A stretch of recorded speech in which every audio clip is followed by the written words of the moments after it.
I haven't done a solo with Absolute Wrath on in a while. Maybe.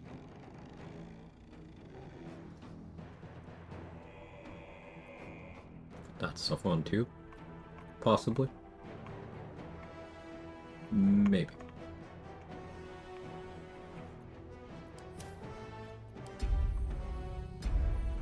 Let's just think about it. Shadow Monk? I'm heavily leaning Shadow Monk. Every level up, you roll a d12, decide which class you take. I already did that run. It's on the VOD's channel.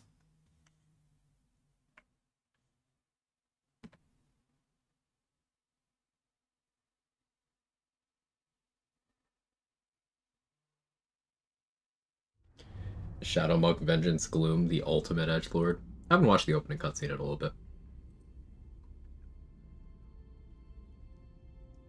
So let's consult my notepad of ideas too.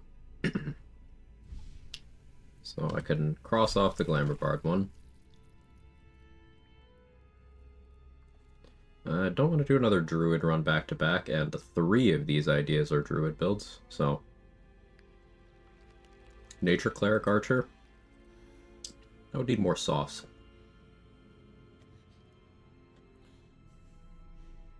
Though...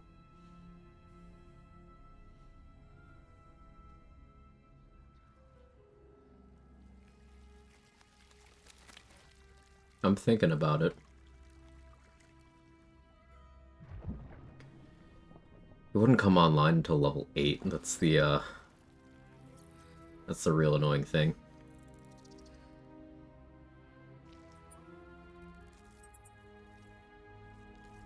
But maybe I could do the Naycher Cleric thing.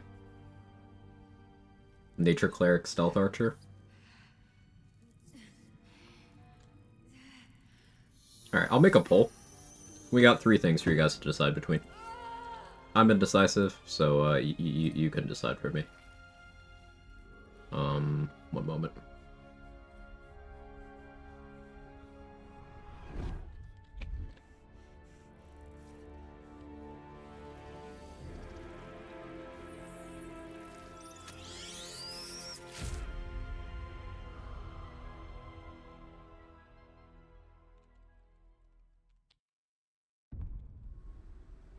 So, option 1, Shadow Monk multi-classes. I got a few ideas of where I could take it, but... decide between those.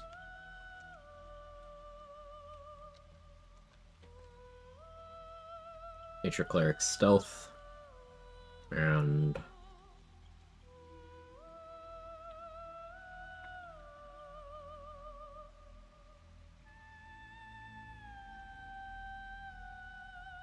the third one would bear explanation, but...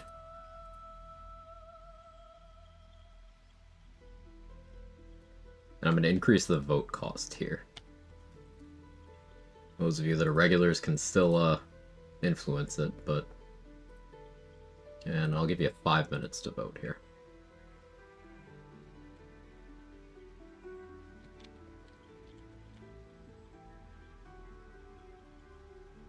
Alright.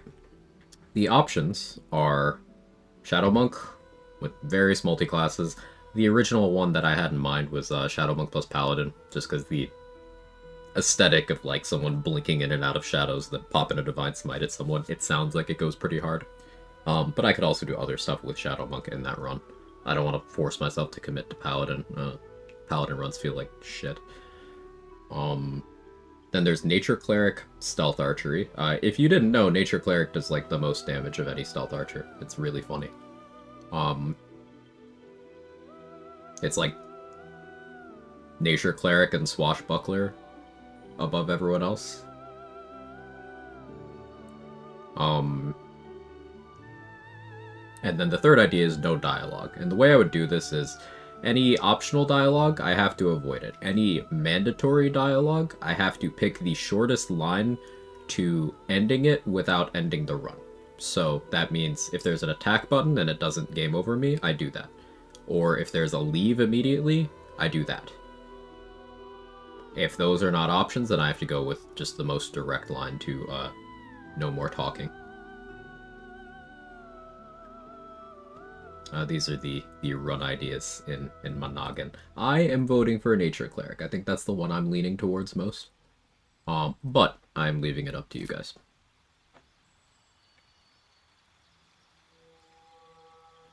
Finally, I'm vindicated for always making Shard a Naycher Cleric. Nature Domain's always been one of the most powerful ones. Anyone who says Nature Domain isn't good is just genuinely out of touch and has no ability to appropriately value things in this game.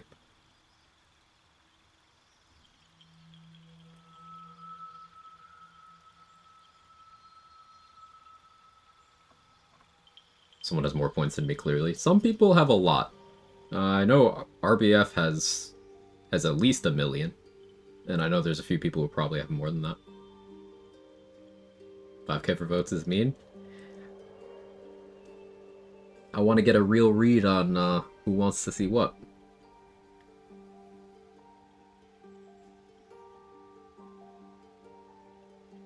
Yeah, Jester's also got 1 million.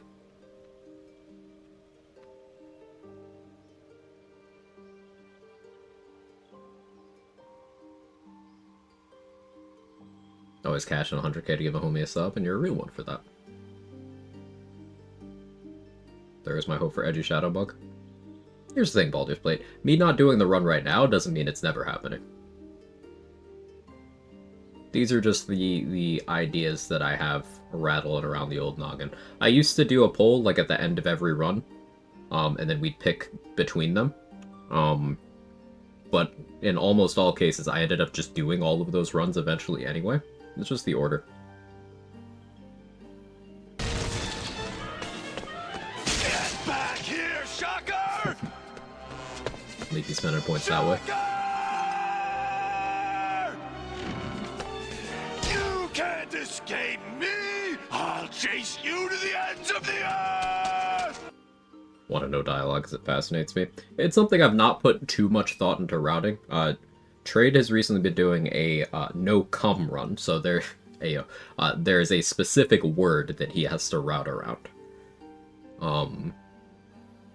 But this is like a little more lax in some ways, a little less in others. Just I have to avoid dialogue, and this does mean that like trading with vendors is not really gonna be a thing because I have to click on them. So, indirectly, I suppose this is no vendors.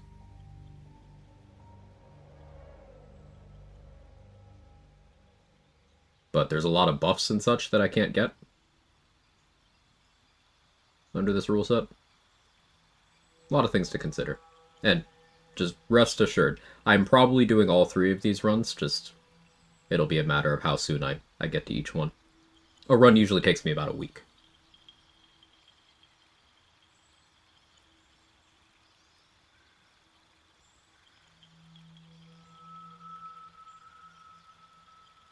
Someone's just going to swoop in at the end. Someone always does. Again, I am leaning towards Naycher Cleric.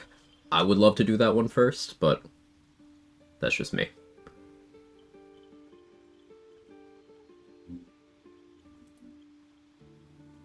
Speed of the leave dialogue option. Oh, there we go. It won. By 3 votes. Skin of the teeth there. Candy May dump in 255,000 channel points to make that happen. So we'll do that.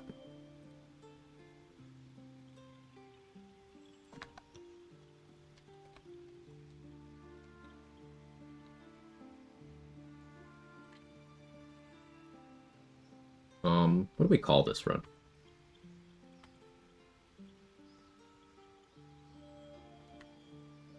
Speak of the leave dialogue option. That was the option I found worked well for the Rothe and Grimforge. Dialogue triggers immediately leave, talk to the Rothe, turn them on their masters, fight the Duergar, and have the Rothe break the rubble. Got the extra 80 XP that way. So I did exactly that and didn't get the 80 XP from the rubble, but I'll have to try that again. Naycher Archer. I like that.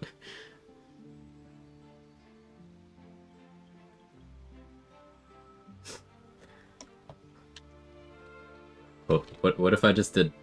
What if I just did this? Hang on, I'm typing it in chat.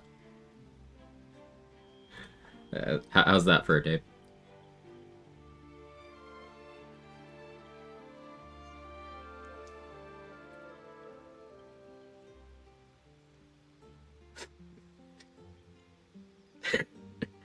Thanks, I hate it. Oh, okay. Block the soup at the end. Nice, Danny.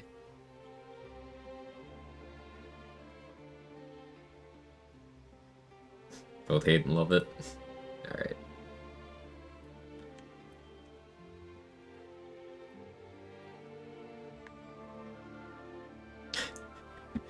Showing Nature's gifts.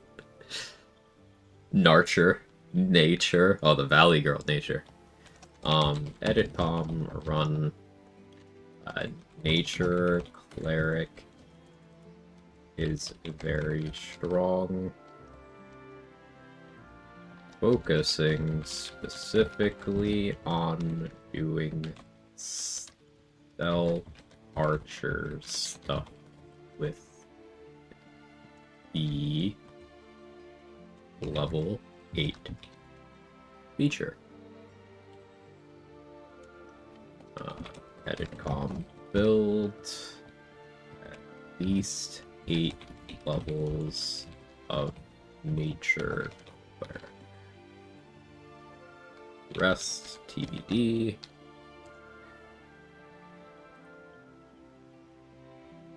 Alright, so we're gonna start off strong on being cursed.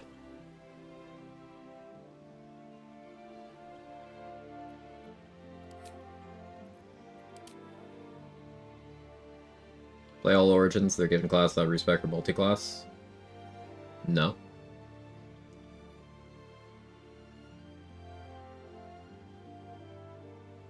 But I've played all classes, and I've played all origins.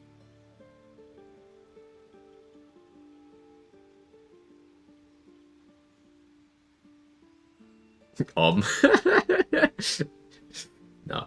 So, I'm not actually doing this, but the thought process was, if we're doing pass without trace stuff and spamming stealth checks, there is a world where halfling luck matters early, but the thing is it doesn't matter later. So this is a great example of you get good perceived value, but you get permanent downsides that are not worth that perceived value. So I'm not actually doing that. Hey Chris, thanks for the prime and the 4 months, I appreciate it. The natty archer.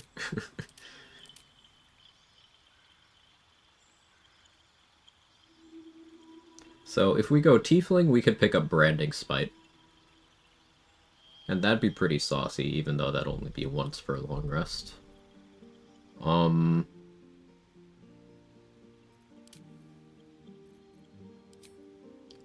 High Elf for Minor Illusion or Booming Blade seems pretty good.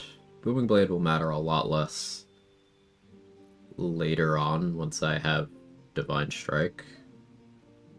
But also, I'm just kind of sick of Booming Blade. But picking up Minor Illusion always feels good.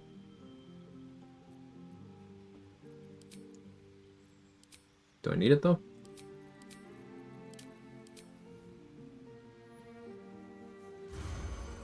What are my other options here? More HP from Dwarf. Breath Weapon from Dragonborn. Do I want a superior Dark Vision race here?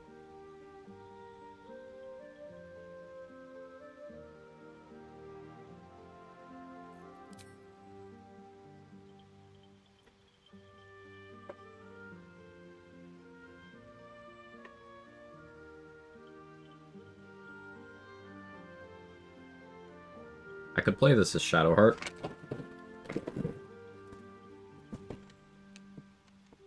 But I just did an Origin run. I think Astarian's the optimal pick here, but I can't keep playing Astarian. I already have a run going where I'm playing as him. Do I care to play Dirge? Guess I can.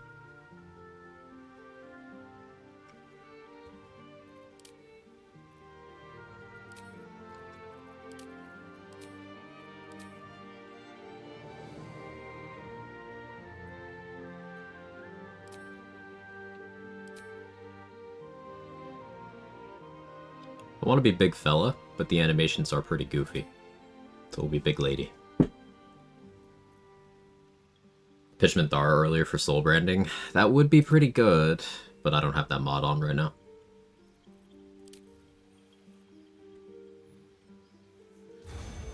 Karen from Lurk real quick, say congrats on your run. And have a lot of fun with the new run. Sounds awesome. Okay, back to Lurk again because I'm tired after rest. Appreciate you, Anna. Doing Naycher Cleric this time? Yeah, Kilo. You do Superior Dark Vision, these nuts? Got him. Classic Wood Elf Naycher Cleric. Wood Elf's an option. Least optimal pick? Least optimal would be, as usual, between Halfling and Gnome. This is like an area where Halfling has something resembling a use case in at least the early stages of the run, as I mentioned. But ultimately would lose out to the things that are not Gnome. So I guess I'm comfortable saying Halfling's only the second worst option here.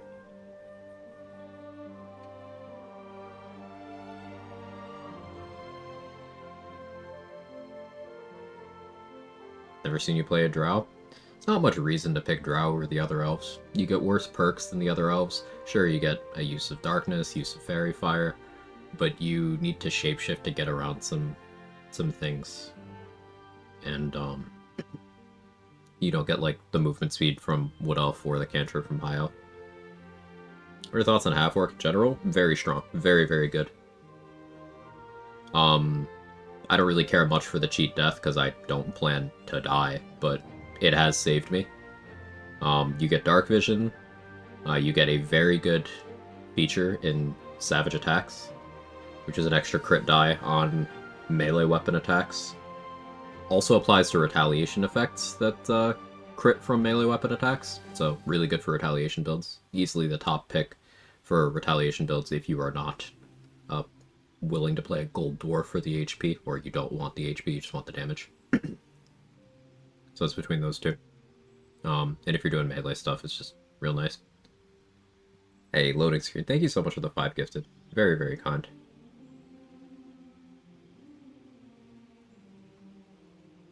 You bypass certain fights through dialogue, and you double down on XP by going back and cutting throats. Almost never.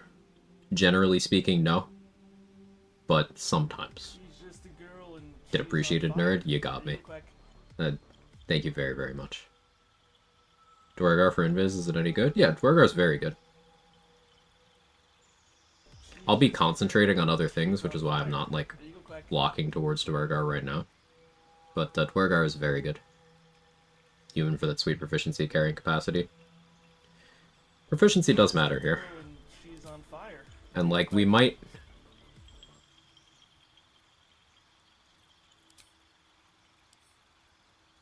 We might play Wood Elf because I want stealth proficiency. It's rare that I want that.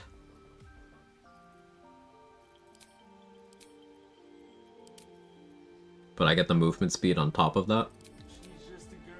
Dwargar's immensely good, yeah. Just extremely good.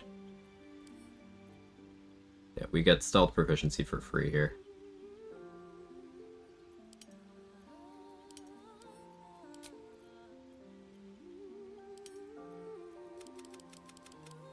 As usual, there's no reason to go below 16 strength in most builds. 17 dex planning for Hag Hair, I guess.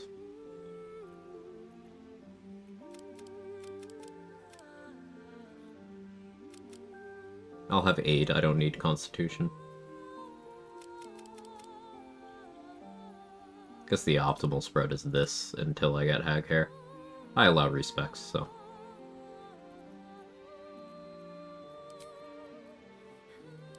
Nature Domain, which we'll use to pick up Thorn Whip, I think. It's between Thorn Whip and Produce Flame. I think Thorn Whip.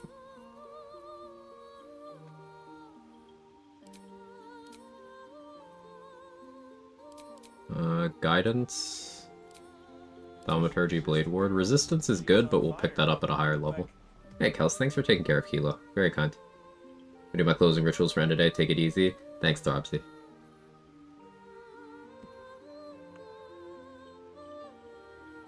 Is cold resistance the best one to get if you're gonna do a Dragonborn? There's a pretty strong case for Acid, Kilo. Acid Res is very, very good to pick up. There's also an argument for Lightning Res. But basically, if you're gonna play Dragonborn, picking up a resistance that's hard to get is a good play.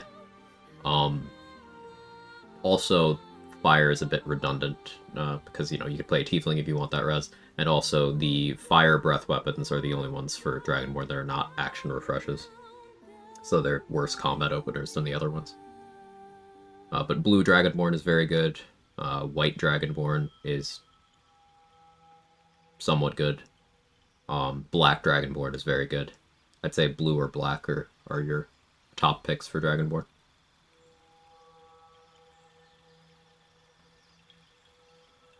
Hope you're well, Baneblade. Hey, Kels, thank you for gifting sub to Baneblade as well. Very, very kind. And Vivian, thank you for the 100 bits. I appreciate it. You guys are very kind. Green's decent. Green's decent. Yeah, Poison Res is good. I forget about Poison Res being an option for the same reason, like, Fire is kind of... It's not as bad as a pick as Fire for Dragonborn, but, like, if you want Poison Res, you can play a Dwarf. However, Dragonborn get the movement speed that Dwarves don't, so... Danny, thank you for the 100 bits.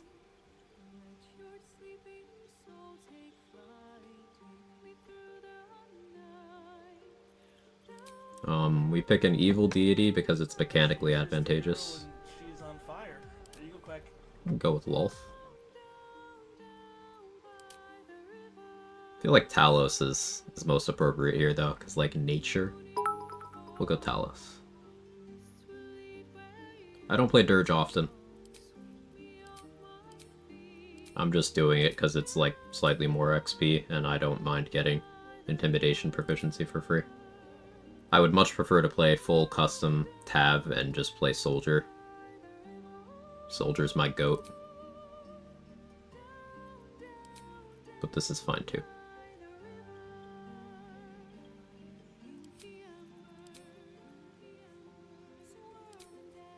Alright, let's randomize our big lady until we're satisfied. Just gonna go until there's main character energy.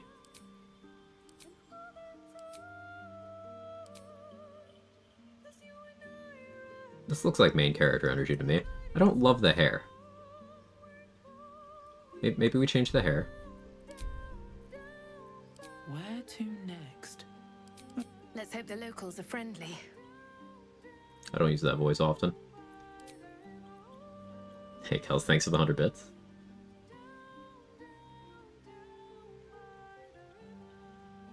New run? Yeah, Mick. Why is Evil Deity an advantage? In Act 2, the Altar of Shar and the Gauntlet of Shar automatically gives the buff to any evil cleric of any deity except for Shar. You just get it for free, no roll required.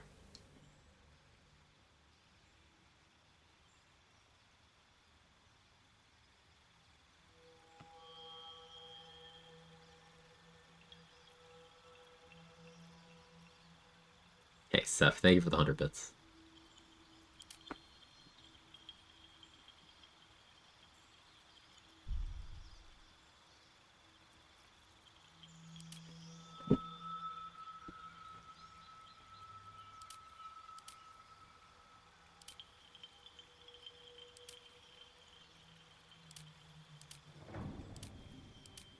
Gonna go until one speaks to me here.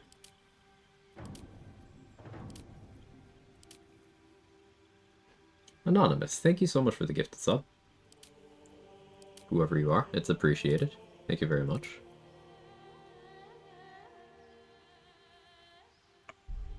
This one looks okay. Yeah, let's go here. Ah, it's got the Coggle lips and makeup.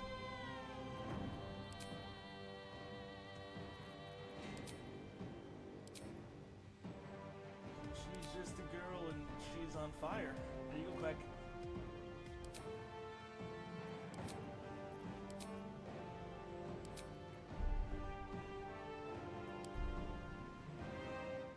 Okay.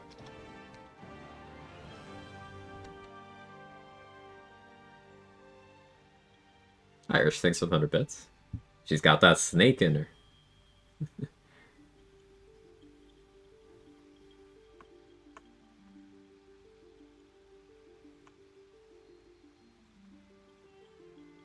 Yeah. Protection from poison, Hell Dusk Armor, Fire Shield Warm, Black Dragonborn, Acid Fire, Cold, Poison, Rest would be pretty sick. The thing about Acid, Cold, and Poison is you don't need to, like, have them for a lot of the time. Mick, thank you for gifting stuff to Lady Amethyst. Very, very kind. Much appreciated. And Leviathan, thank you so much for the 8 months. I missed that as well. But did that happen just now? Oh, there it is. That's why I missed it. I saw it on the side, but not in the chat. Chat moving too quickly. Thank you very much, everybody. But yeah, like, Acid is something you pick up situationally resist-wise, unless you're playing Black Dragonborn, in which case, yeah, you just always have it. Kind of the same with Cold and with Poison. Fire is a lot more ubiquitous, so you're just fine to keep that on. But, like, I don't think it's something you need to go out of your way to do. Like, maintaining Fire Shields for that resist is something you would do situationally rather than all the time.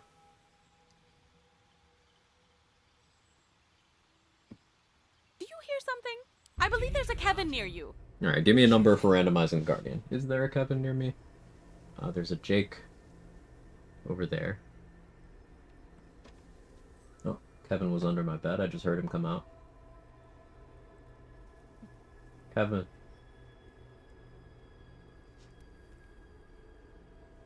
Hey, Shoop. Thanks for giving us sub out. Went to SK. Love to see it. Yeah, he's over there somewhere. Sora, thank you for the 5 gifted subs. And Mick, thank you for the 7 gifted subs. You're all very, very kind. By the way, thanks for welcoming questions all the time. Of course, of course. I love nerding out about this stuff. It's fun for me.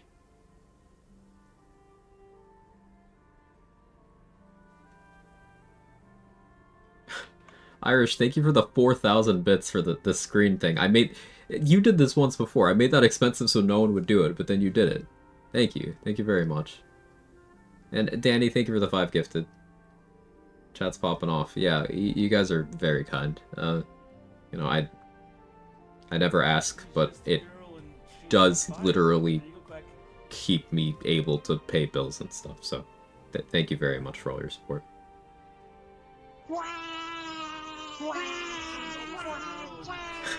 I say peacock and no one bats an eye, but I say poopcock in society. Society calls me a weirdo. So true. Hey, V. Ridley, thank you so much for the gifted. She's on fire. There you go, Quag. Okay, I think I missed all the numbers. Let's do 8. She's just a girl and she's on fire. There you go, Quag. Spent an hour and a half on the Nautiloid this morning trying out a strats like new Nautiloid, leaving the cultists alive. You do a enter combat, trap the cultists binds in boxes, then you can shoot and cantrip the additional gambians without entering combat. Took a long time, eventually got him. Girl and she's on fire. There you go, Quag. That's one of those things that maybe I'll get around to doing eventually, like actually killing the gambians in a live run. It's just something I consider to be such a poor use of time. Like, given in the Will run we just completed, we hit level 11 pre-Merkle, even in a Raid the Grove route. Nothing in your skull for the killing. She's just a girl and she's on fire. I don't think that's an amount of XP I'll ever care about. But I could change my mind on that. Good. Hey Mick, thanks for gifting a sub to Zenra. Very kind. She's just a girl and she's on fire. There you go, Quag.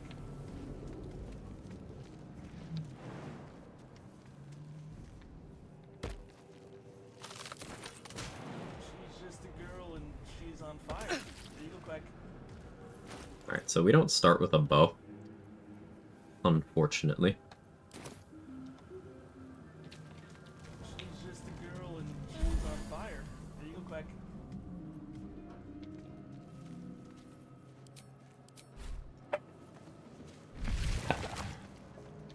She's just a girl and she's on fire. I'm not going to use that, who am I kidding? It's a Kevin. She's just a girl and she's on fire. There you go, Quag. I think she's on fire. Will someone please put her out? No, I think she's comfortable. She's just a girl and Kels, thank you for the she's on 5 fire. gifted. There you go, Quag. Level 8 hype train, wow.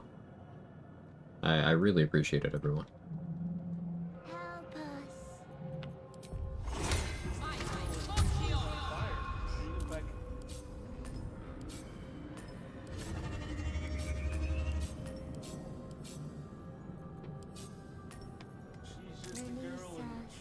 fire. Good You moment look to like talk. Please, remove us from this body, from this case. Not investigative. she's just a girl and she's on fire. Apart You from look this like strange context, you notice nothing unusual about the brain. The No brain less. won't just a budge. girl and she's on fire. Don't really care. You look like Understand that in many cases, Hell Dust not the best armor. Continue to wear it in every run. If it makes you feel comfortable, do it. she's just a girl and she's on fire. You I look need like a little extra edge. Hey, Steph, thank you for the 100 bits.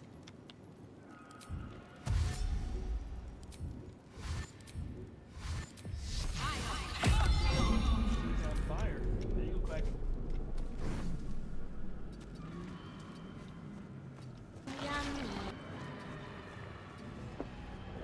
You just a girl and she's on fire. You look like We will address. Lady Amida, thank you for the 100 bits. she's just a girl and she's Kevin on also fire. says thank you. look like He's busy attacking my arm right now. But he also says thank you. she's just a girl and she's on fire. You look like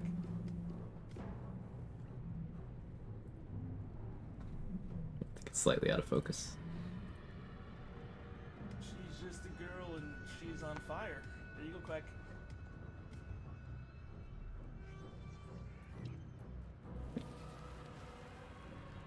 Think you can take me on?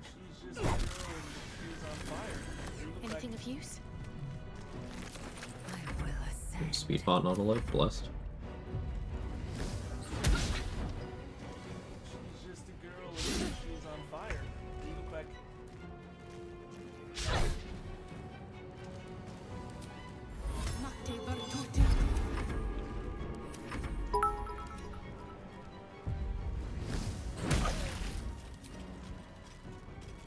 I only have 9 HP, so... A little sanctuary there makes sense.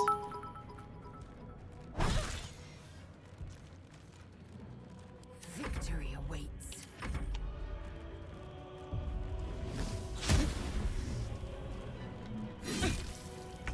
To be honest, Cleric has better start in Nautiloid than Wizard. Wizard just gets Quarterstaff and robes. Yeah. I like Paladin and Barbarian starting gear. Paladin gets a shield, a warhammer, and 2 javelins. Barbarian gets a great axe. Or is it Karlach that gets the great axe? And you get hand axes.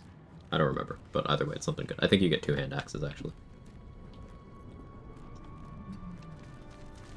Swift and lethal.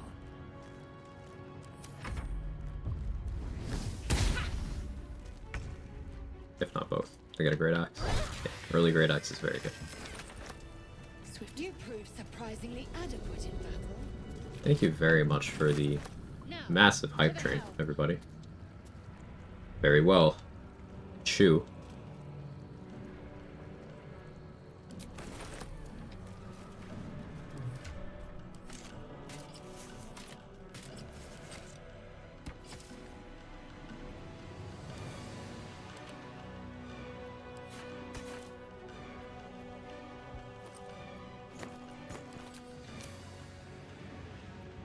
No time to rest. They do get both great axe and 2 hand axes. Cool. Yeah. Very solid start. Something good here, I hope. Ship won't be able to take another dragon attack. We need to get out before it's too late. Oh, I had the emotes. Aw.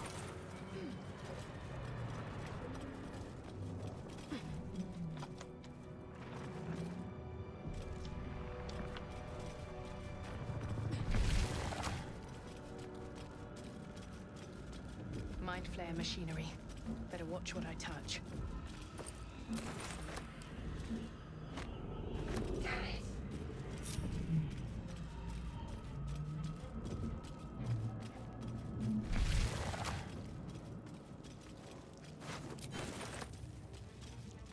How many are there?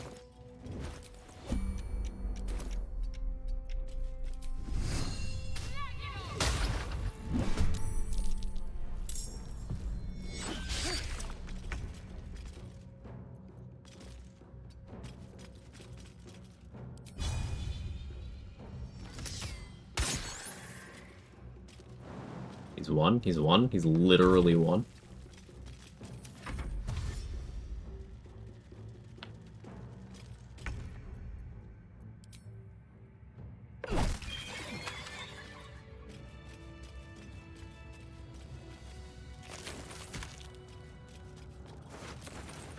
A rune. But for what? One day I'll catch a break.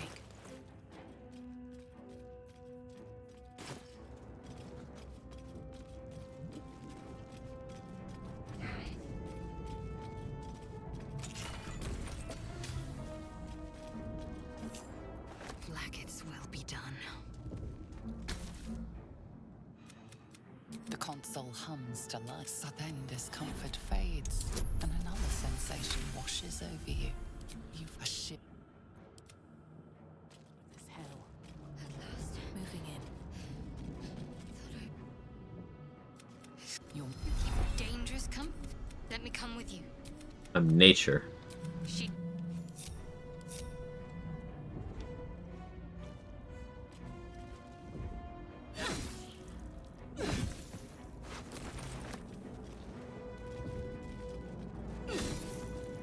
I don't really care about XP maxing the Nautiloid here for battle. too much. Onward.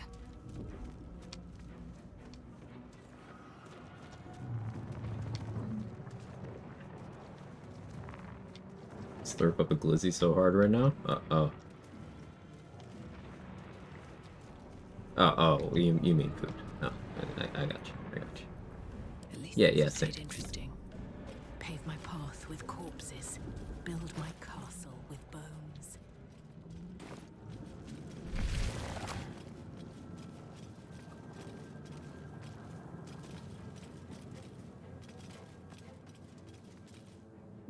No, I'm not going for the fuck you sword.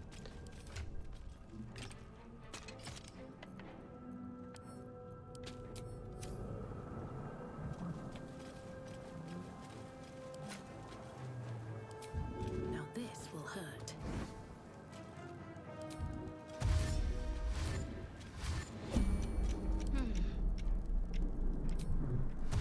Nothing hurts anymore.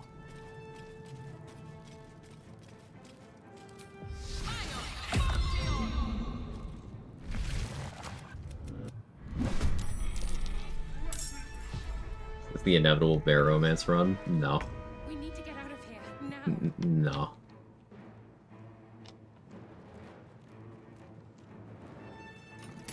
No. No. No. Holy low rolls. Min damage on the piercing. One above min on the fire. Tragic.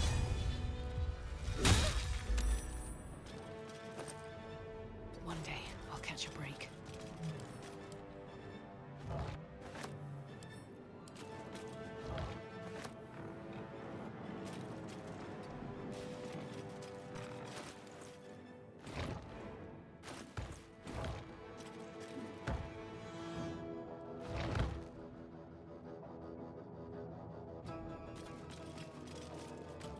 Need to stay focused. Guess I'll let you do stuff too.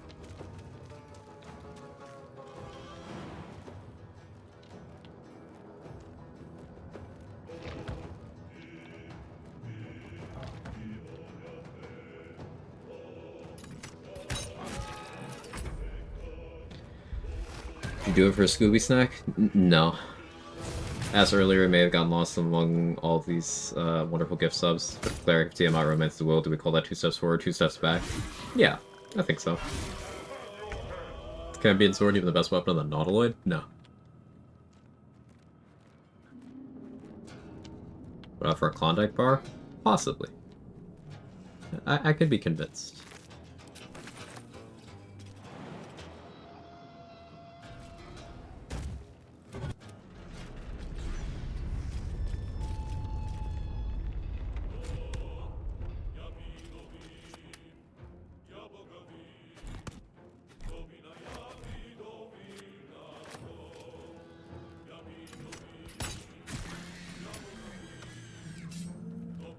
probably have to heal next turn.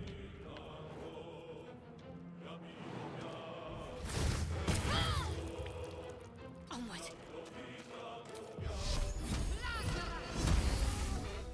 How'd you roll 6 on that?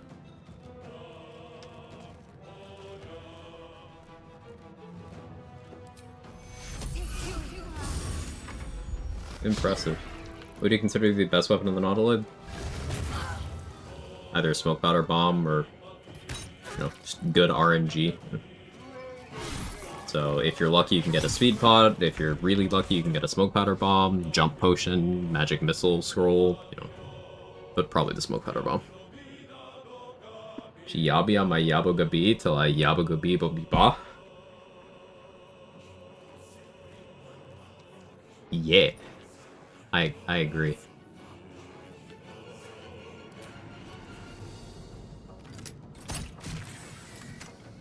With haste. Unfortunately, I do have to heal here. Or Sanctuary. Sanctuary is a play. We'll heal. Where do you find smoke powder bombs here? If you get really lucky, the first chest on your left when you spawn in can have one. It's like fully random. Never seen a smoke powder bomb in the Nautiloid? What mob hasn't potentially? It's from the chest in the starter room. I got Thieves' Tools from that this run. It's a huge loot pool. I've gotten smoke powder bombs there, I've gotten magic missile scrolls, jump potions, Thieves' Tools, just gold, holy water. Like, you can get a lot of different things.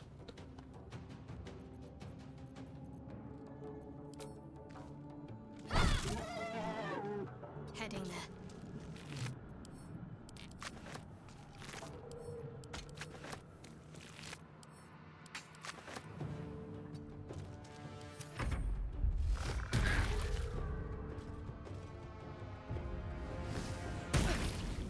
Oh, stop hitting me. It's very rude. If this ship hits the ground, we're dead.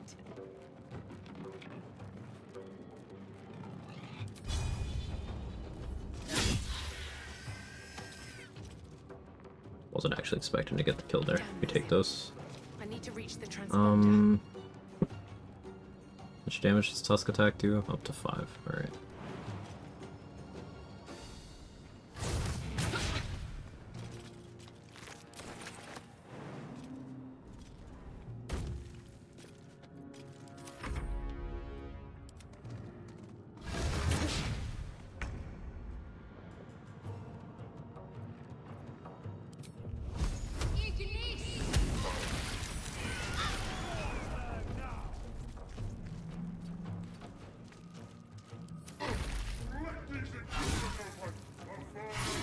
Thanks, Sharp.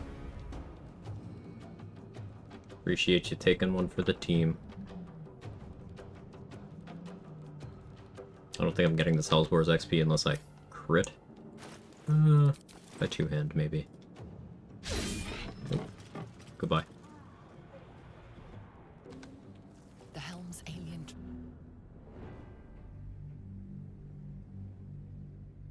What's he gonna do with their spines, you think? Probably turn them into clothes. Seems like he would do that.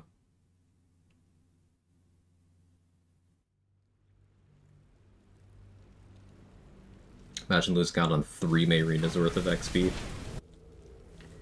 It's okay, I could be a lot more chill about XP in this run than the last one.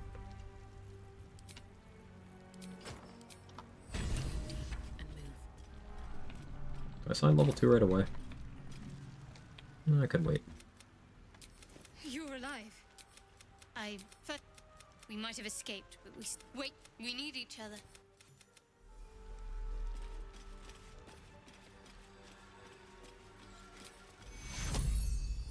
Take you. Something the matter? Must we? Thank you. If you're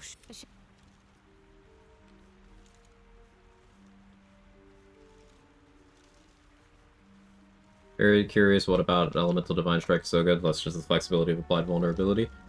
So, reaction, Elemental Fury Divine Strike. What's up for discussion? if you have them all set to not ask, they all happen if you're outside of combat. So I shoot someone out of combat, if I believed in it. they take Neither the gate nor the crash have broken 1d8 of each of those three Yes. elements. You may still be of considerable use. The longer the parasite lives, the more of us it consumes. Together, we must find a crash. So we have My that, team and then I thinks also there's a have, cure for this when I'm infection. in combat, just Come, regular our Divine search Strike usage, begins. We've no time to waste. which is very good. And by having Divine Strike Fire, I can do oil combustion, application, and explosion on the same shot, I will. which has a lot of value. What's inside? We find Lae'zel, she's not in the cage. She's not in the cage if she died on the Nautiloid. She's dead on the beach here if she died on the Nautiloid and was not revived by the time you left. I intentionally have Lae'zel die on the Nautiloid so that I don't have to deal with getting her from the cage, because the Demeza and Nymessa are run killers. Typically you're fighting them when your player power is at its lowest in the entire game. So I don't like taking the risk, so I eliminate the risk. It also allows me to get the inspo point from the Acolyte background from Fresh water. reviving her while Shadowheart's in the There must be party. a settlement somewhere nearby. So an extra inspo point to run around with is worth 40 less XP. If you're Charlatan background, then maybe you want to consider actually letting Lae'zel get in the cage and then getting her out that way, because there's an inspo point in it for you that way, and because there's an inspo point in it for you that way, that's also XP, so it's even more of an XP gap. But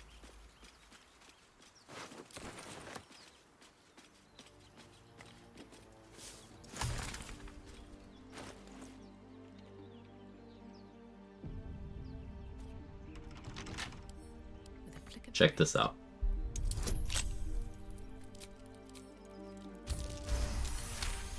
Oh.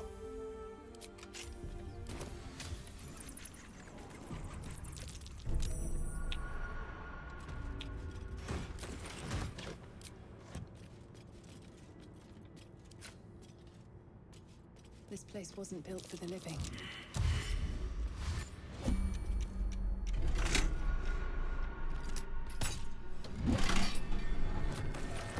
We take those. You get 10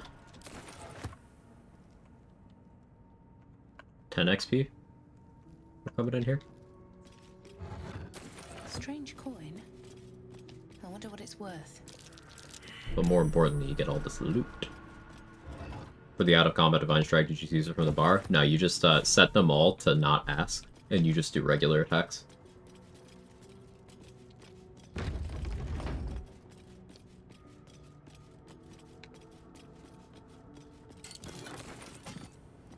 I will probably take a Hunter dip as well, so I can do Colossus Slayer, because that'll also work.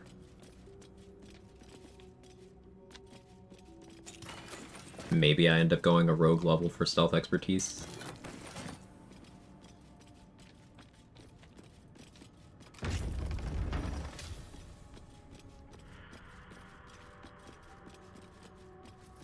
Armed scribes.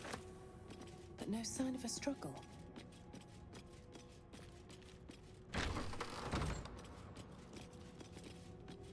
Locked to keep the evil. But yeah, I'll basically have 4 levels of flexibility to play around with.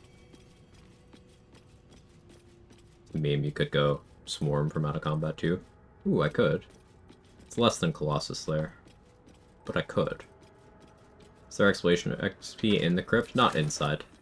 That's why I used that door. The exploration XP is outside the chapel where Gimblebach and crew are. My Naycher Cleric in particular, because of the mechanics of the Divine Strike. Bunch of Cleric domains get Divine Strike. Naycher has the best one.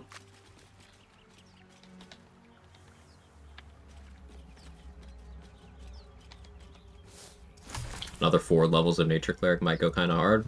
You're onto something there. I'd be able to pick up Hero's Feast. More of those wretched things.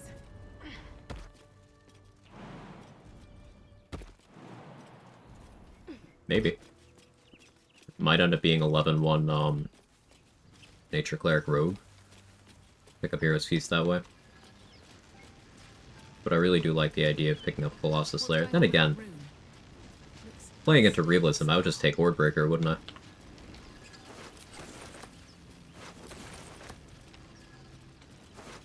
Think about it. There. A mind flare. And it's hurt.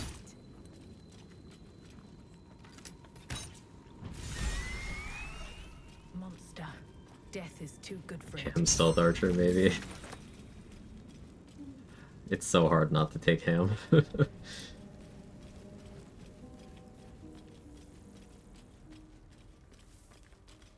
Harry, there, in the ground. There. Shh. Now. And now you're going to tell me. Ow. What was that? What's going on? And to think, I was ready. My name's I think I'm Naycher. Although it hasn't happened. As he joined.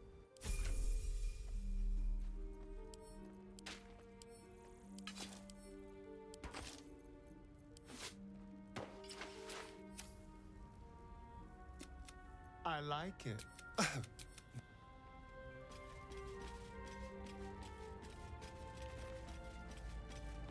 I can tell you that I'm probably not taking Sharpshooter because it's never worth it. I'll strike you down. We likely take Dual Wielder. But I can take that in Act 3. It's probably Alert at level 4. Nothing too adventurous.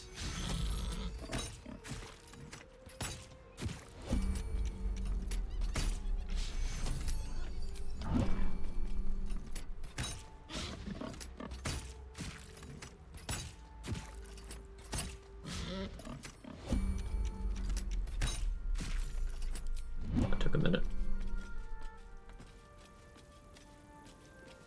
Sharpshooter worth taking on any class at all, and why, please? So, Sharpshooter is good. It is a huge amount of damage, but the thing is, you'll see a lot of people take Sharpshooter at level 4. And at level 4, you're getting damage at the part of the game where you least need more damage, and it's at the cost of accuracy at the part of the game where you most need accuracy. So there are some classes that can mitigate this and get away with this. I wouldn't really recommend playing a Battle Master over playing any of the other fighter subclasses, but if you happen to be playing Battle Master, you can reserve your superiority die for precision attack to help mitigate that a bit.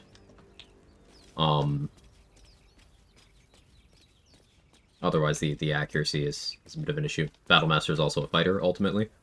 So you get that extra feat at level 6, meaning you can take something actually useful at 6, or vice versa. So I would say that's the big case where Sharpshooter makes a lot of sense. But, like, ultimately, Eldritch Knight's still a better archer. Maybe not early, but eventually. As is Arcane Archer. And I don't tend to take Sharpshooter on them. Sometimes I do, but it's rare. I have a Hunter Ranger. What feat should I pick first for? If you don't know what to take, I'd say take Alert. It frees up a lot. It's flexibility, because if you have Alert, then you are less pushed into situations where you'll find yourself bottlenecked by equipping a bunch of initiative gear at the expense of what gear you actually want to be wearing. You won't have to worry about giving up your elixir slot as often either. There's going to be times where Alert by itself plus Dex mod is not enough, and you're going to need to equip some initiative gear or use an elixir. But even in that case, you won't need to offset that as much as people without Alert would have to. So Alert is just very, very good when you are not looking for a specific mechanic in your build. Sometimes you'd go Heavy Armor Master, like I did my previous run. Sometimes you'd go Tavern Brawler. Sometimes Polearm Master. You know, there's cases where you take other things, but it's, if you're looking for nothing specific, Alert almost always wins. I can start the fight Sanctuary here.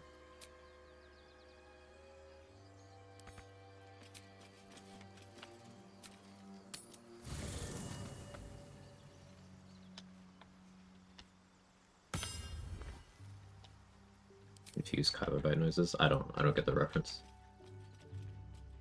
Whoosh.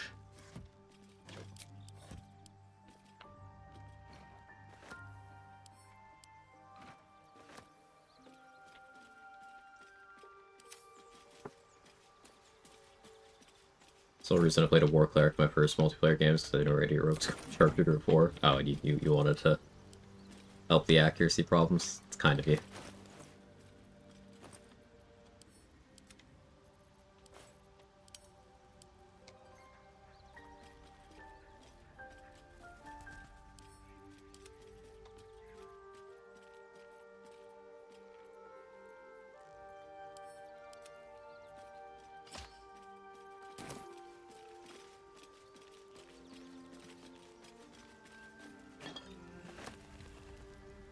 A joke in a stream was suggesting he's all no. I see.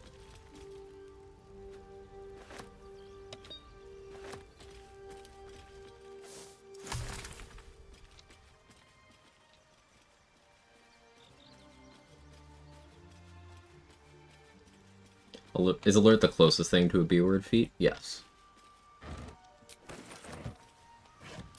You are not making your build worse by taking alert. Like, the scale of opportunity cost skews heavily in alert's favor. Not to say it's mandatory, because of course it's not, but it's just one of those things that's too good to ever not consider.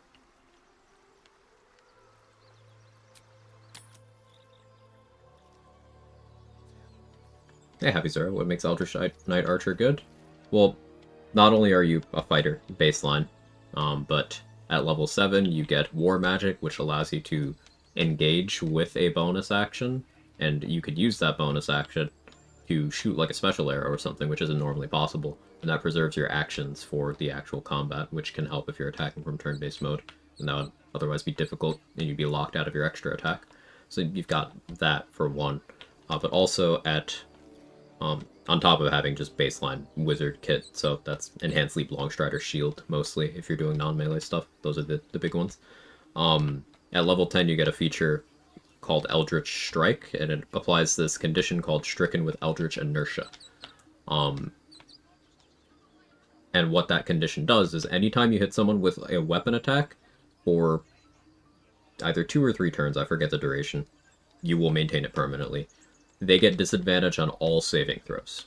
Now, the description says disadvantage on saving throw from your next spell. It's underselling itself. They get disadvantage on all saving throws from all sources while they have that condition. There's no saving throw for you to apply this condition. You hit someone with a weapon attack, they get it. That's it. So, you just unconditionally impose disadvantage on all saving throws on everybody at level 10. As an Eldritch Knight. And what that means is for use of special arrows, arrows of fire, arrows of ice, arrows of lightning, all those that are dexterity saves, well, you're forcing them to roll at disadvantage. So the consistency goes way up. It's the easiest way to apply disadvantage on those.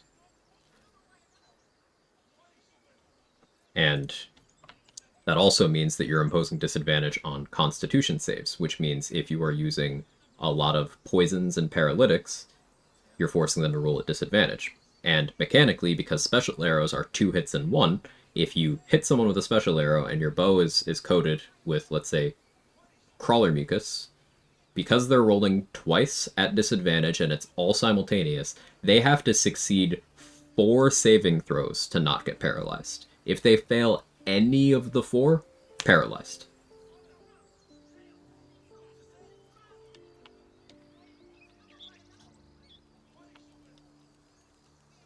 And a paralyzed enemy gets auto crit.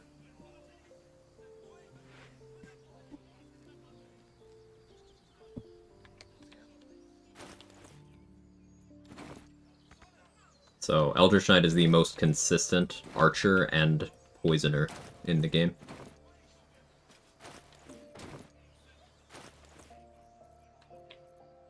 And if you're doing melee Eldritch Knight, well, you're a fighter with Booming Blade.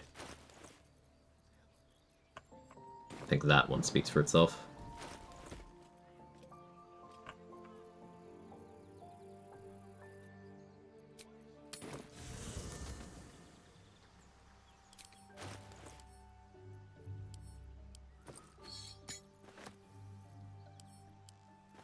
Here I was thinking it was only strong because of level 7 Booming Blade and Shield. Yeah, I would encourage... don't downplay high-level features. Like, even if you're unfamiliar with high-level features, go to the wiki page and read through a few of them. Most of them are very, very good. Some of them are downright build-defining, and a lot of classes do fly under the radar because people underestimate or don't think about the impact of the high-level features. Shield is overrated? Yes, but it is also good. Things can be both good and overrated.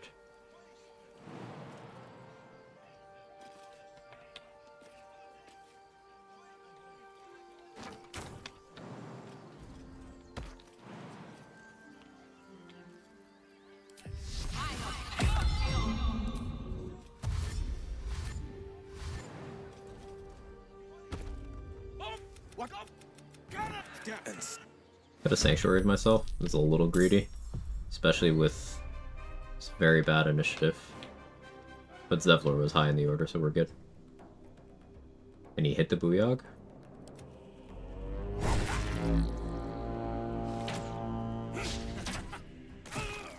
How many times has Quag played either EK or Hunter? A lot. A lot.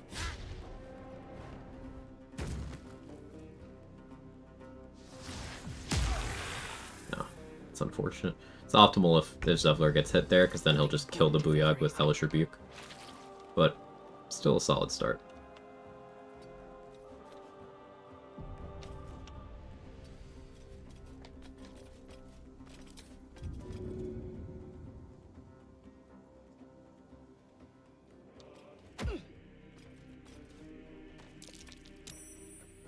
I threw that at a bad angle. Sorry, Will. You took damage for no reason.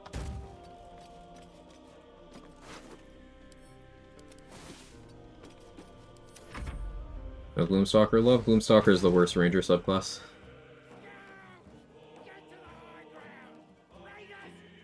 It's fine. But it's the weakest of 4.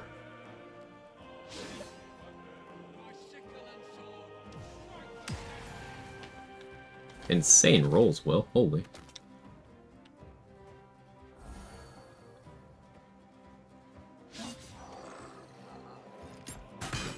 Is that surprising to hear me say?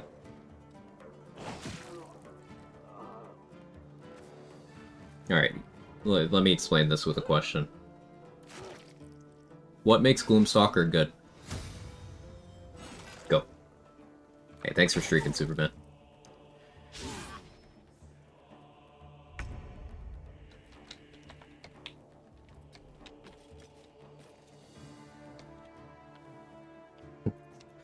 Still calling the Bilf, Borla? How you doing?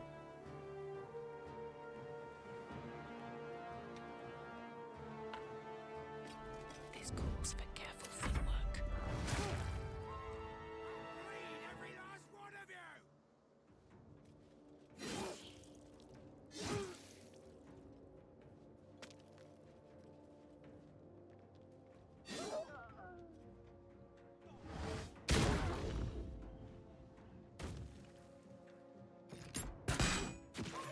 I miss Bilf. Yeah. Yeah. Extra initiative, Dread Ambusher, bonus action hide, I guess. Okay, the initiative is good, but that matters only at level 3. If at level 4 you're taking alert anyway. Now you could make the argument that getting Gloomstalker initiative at 3 means that you are less pressured into taking alert, and that's true. That's easily one of the best things Gloomstalker has going for it. Bonus action hide is also good. Replaceable, but it's good. Dread Ambusher. It's an extra shot with a slight increase in damage on the first turn of combat, and you get a little bit of extra movement speed on that first turn until you use that shot. Which is good, objectively speaking. But if you're looking at extra damage, Hunter, Beastmaster, And Swarmkeeper, their bonus damage that they can do is not conditional upon being in the first turn in combat. They can get theirs every turn. Every turn.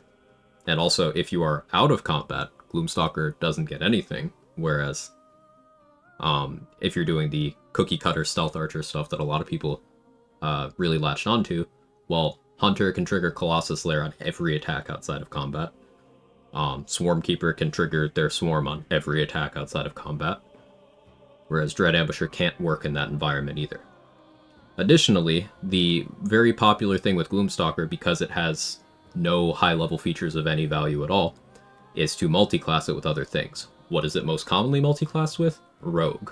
What does Rogue get at level 2? Bonus action hide. So your bonus action hide from Gloomstalker doesn't do anything if you go that route.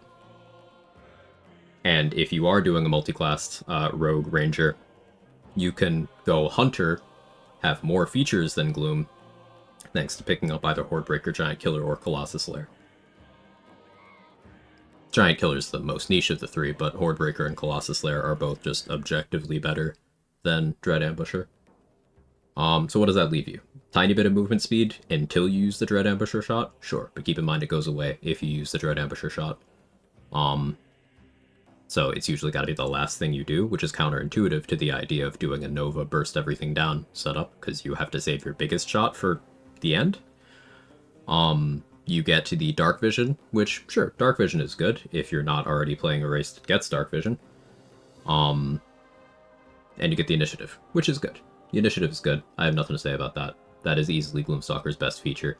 Not unique to Gloom, though, because Swashbuckler also gets Initiative at that level, if you wanted an early Initiative boost. So, got that going for it, too.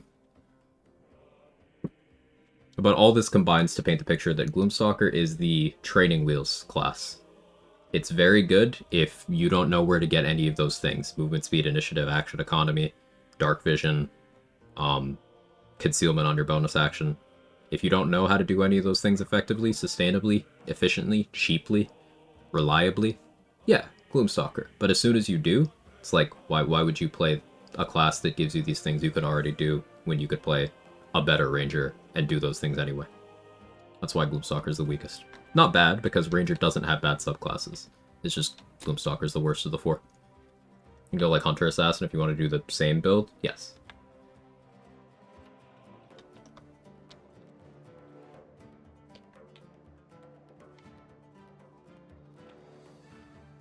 Will's in position to die to the archers, so I wait again.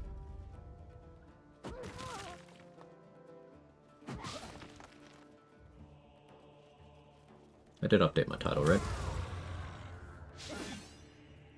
Yeah.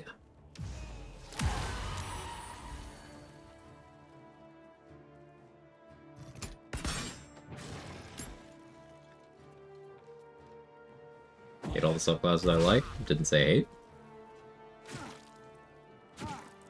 I explained pretty comprehensively why Gloomstalker is popular. It's training wheels. It's great for when you don't know how to get a bunch of things going. Means it has value. Just means it's worse than others. They had to be ranked in an order, right? Okay.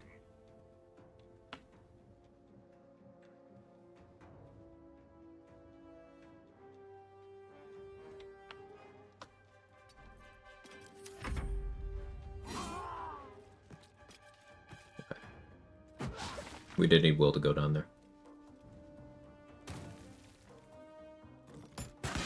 Honestly, you might get more by doing Hunter Swash, to be honest, since Ricochet Sneak Attack can double dip when used out of combat. Yeah, like, Assassin is also something that I don't gravitate towards. It's not bad. Just remember, Assassin has a lot of the same problems Gloomstalker does, where it doesn't do anything of value after turn 1. Whereas Thief, Arcane Trickster, and Swashbuckler do, while also doing things of value in turn 1. Good idea, I think. Ooh, huge. Wasn't sure that would kill.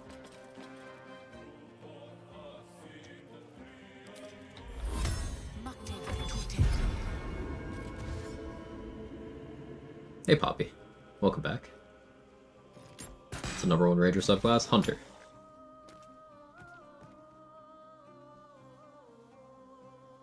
Now, normally I'm a person who says, depends, situational, there's nuance. It's Hunter. It isn't close. It's Hunter. Hunter is a top 2 subclass in the game.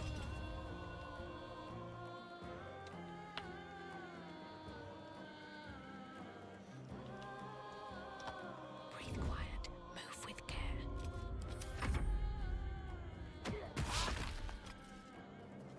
Most popular idea seems to be shoot and bail out Deathstalker Mantle, which is where Gloomstalkers has to be friendly since every turn's turn 1, and Deathstalker Mantle is extremely inefficient. To the point where the only part of the game where it's good is the part of the game where there are no other cloaks available. And even then, it's only good as long as you micromanage to the degree where Enemy of Justice is not a concern, or you are playing a run where you don't care about Enemy of Justice at all.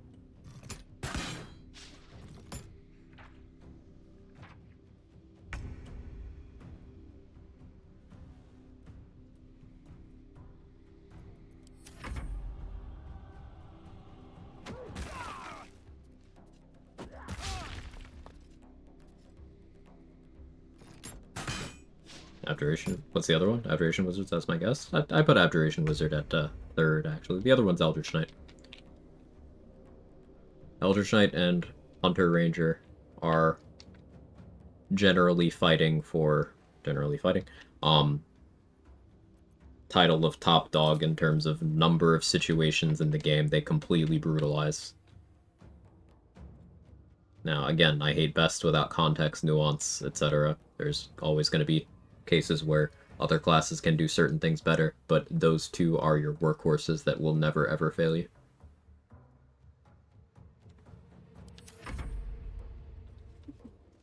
Talk about a new run, did you beat the one with Will? Yeah.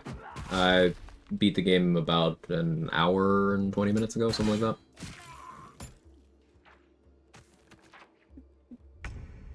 Not a believer in Swordsbard supremacy? No, because I've played other classes. The people who glaze Swordsbard mercilessly don't have experience playing as many classes as people who don't glaze Swordsbard do.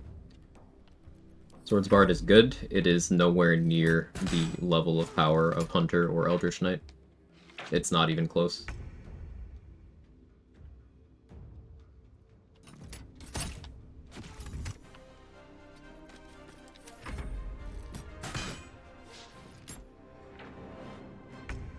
Let's hear Quag roast Swordsbard. It's not bad. Nothing is bad about Swordsbard except for your bad gear proficiencies. That's literally the only bad thing. It's objectively very, very good. It's just, again, there's levels to this. It's gonna come in somewhere, and it does not do anything that I value highly better than Eldritch Knight and Hunter do. Aradin's back with his tail between his legs. Aradin, Dark and Trickster up there? for Yeah. your help out there. I'm Zevlor. It's probably around 5 for me. This attack will only strengthen. We can't stay. They've withdrawn there to prepare. Perhaps you could persuade her. You.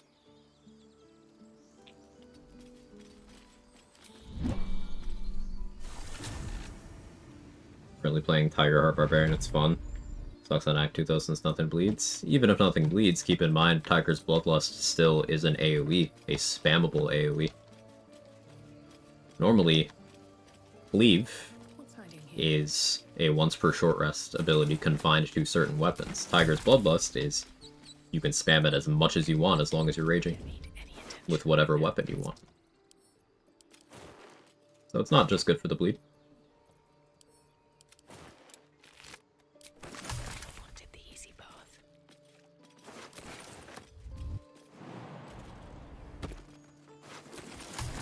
In Act 1, the free shot at the start of combat feels incredibly powerful. You get to attack twice, and often kill most goblins, other sub 30 HP enemies that other classes need 2 turns to deal with. 3 crits and multi with assassin allowed to be very strong. Very obviously advertised what it does in the box, refer to this being very front-loaded reward system where it feels strong, so you can very obviously see what it's doing with minimal investment. Yeah, and Hunter does everything that you just described, but better. Like, that's Need to find a way forward. a thing a lot of people don't get. Hunter does that better. Like, it does the same things Gloom does, but better than Gloom does them. It's better. You have Hordebreaker. Hordebreaker is a once per turn, I get an extra shot. Once per turn. Not just on your first turn, per turn. So, like, if getting extra shot once is good, what about getting extra shot every turn? What about opening a combat by clicking Hordebreaker so that you have the Hordebreaker follow-up from before the combat, and then you have the combat started, so instead of getting +1 shot on the first turn, you get +2 shots on the first turn. This is without even accounting for Hordebreaker, when combined with the Rat Bat, praise be, turns the Hordebreaker into an AoE. No traps, please. Hunter's just better. Now, of course, you have to choose between Colossus Slayer, Hordebreaker, and Giant Killer. Giant Killer being the most niche, but it does still have a lot of value, especially in the late game. Why were they here? But Hordebreaker allows you to do Gloomstalkers in combat loop better than it does, and Colossus Slayer allows you to do Gloomstalkers out of combat loop better than it does. So, better. Suggestions for first time solo run? Fell into the trap, think Gloomstalker Assassin would be good. It is, because you can make everything work, Lazarus. Like, there's a reason why most people, their first run was some flavor of Gloom Assassin. Myself included. My first solo honor was Gloomstalker Assassin Champion. Very standard, very cookie cutter stuff.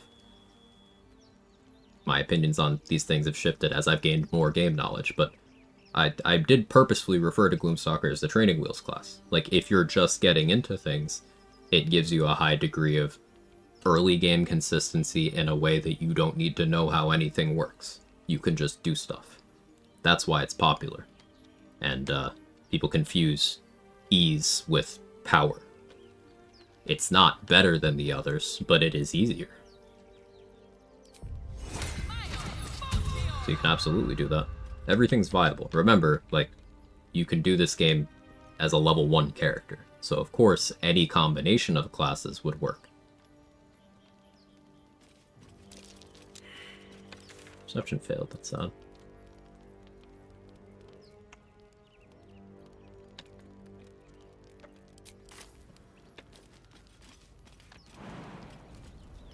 Hey, Remus.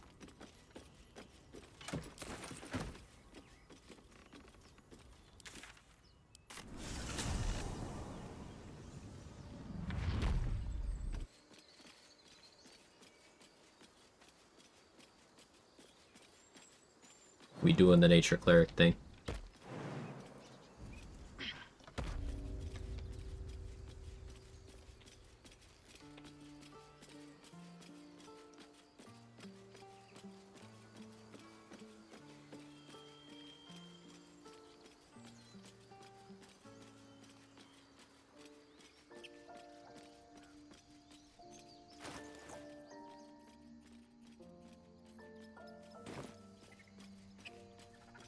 Gonna try a customer service solo run? What does that entail? Barbarian so you can rage? This is about your precious Baldur's Gate. I care about our lives, our futures.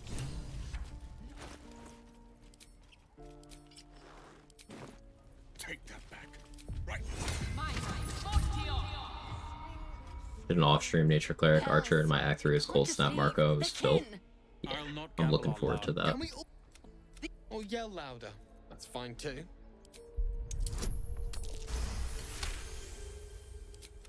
Thank.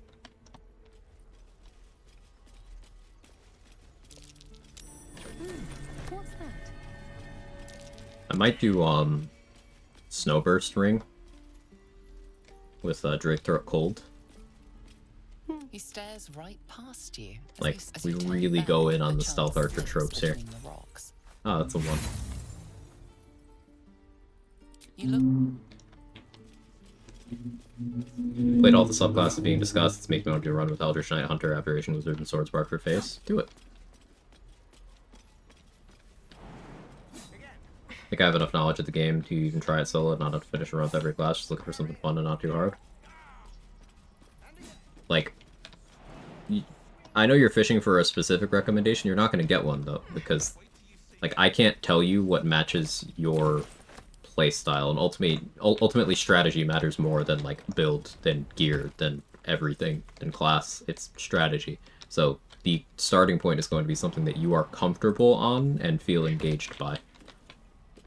That answer for you is definitely a different answer than what that is for me. So I cannot tell you what to pick. You're gonna have to just pick something that you think is cool and get good at it. I'm gonna bite the heads off your kids and your burdens and your dogs.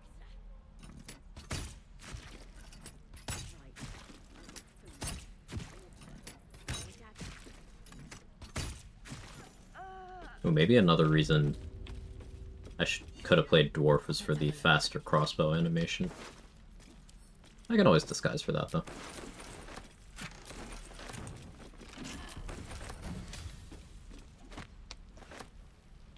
Chat, which subclasses match your freak?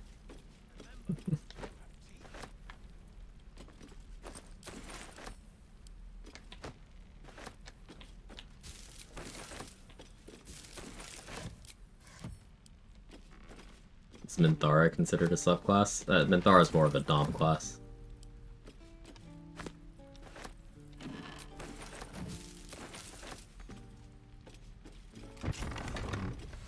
Great old one. Should I call her?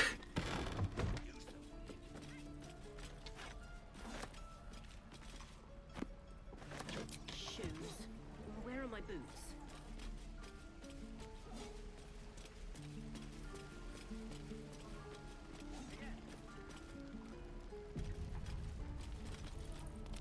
Best to fill your belly now, while we still can.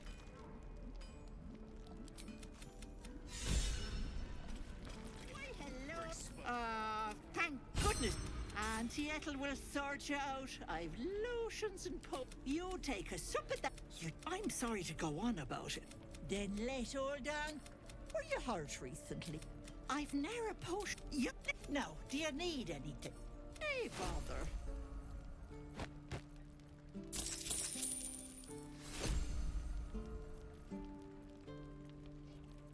Back up everything except for these two.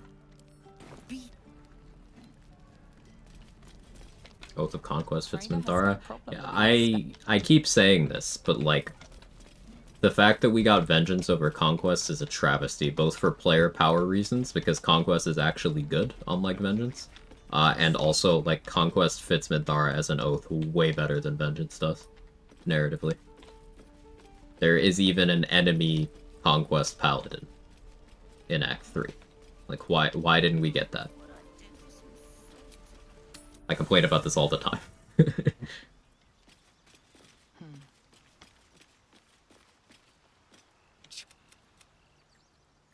It is.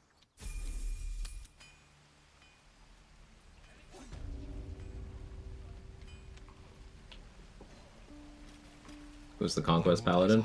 The Githyanki boss in Act 3, the one in the Elfsong Tavern. Is this monster with you?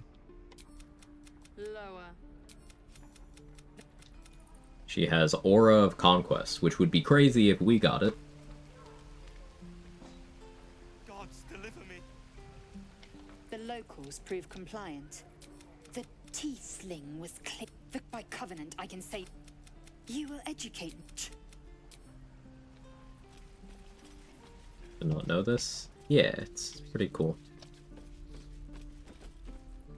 There's a couple subclasses of classes that we don't have access to, like the Githyanki in Act 2 is, as Trade mentioned, an Undead Warlock. That's a subclass we don't get. There's a couple enemies that have Eldritch Invocations that we don't have access to, like Eldritch Spear, which is a 50% range increase for Eldritch Blast. That'd be pretty awesome.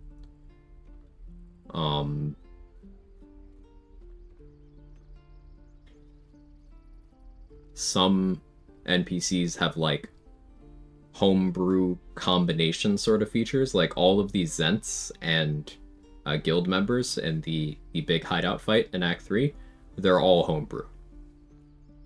Some of them are able to sneak attack with battle axes. The monk on the Zentrum side is a fully leveled monk that also has the extra bonus action from Thief, so like that's not possible for players. They took a lot of liberties with class design and structure with NPCs is what I'm getting at. We need to be ready for a fight, but I'm useless with a sword.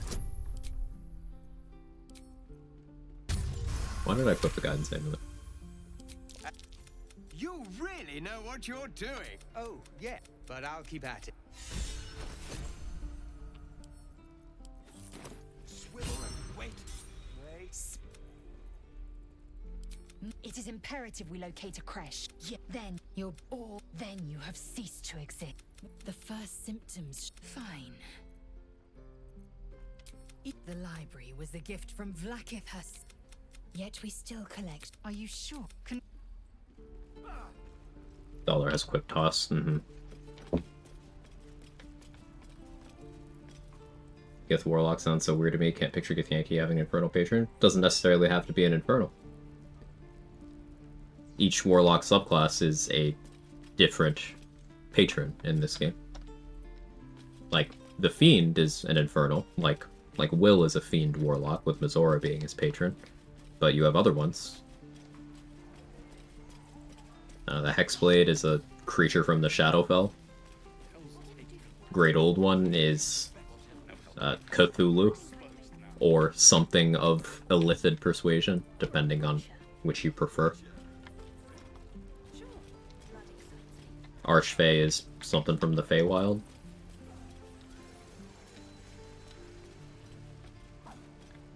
The Gith Warlock in Act 2 being an undead warlock is because she's a warlock of Vlakith, who is a lich. So undead.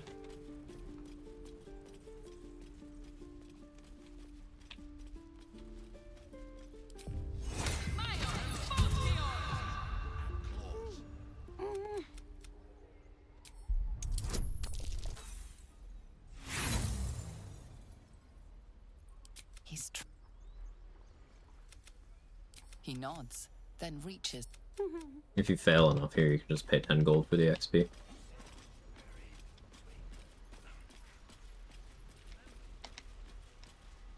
Celestial Warlock was a funny run? Yeah. Isn't Warlock was Angel Patron a D&D meme? Yeah, that's the thing. Never played Warlock, not familiar with other subclasses, wrongly assumed all Warlock patrons are devils. No, it's just you are in a pact with a being of greater power than you that is enabling you to use magic. It's not even that, like, you're getting the magic from them, it's just that they, like, turn it on.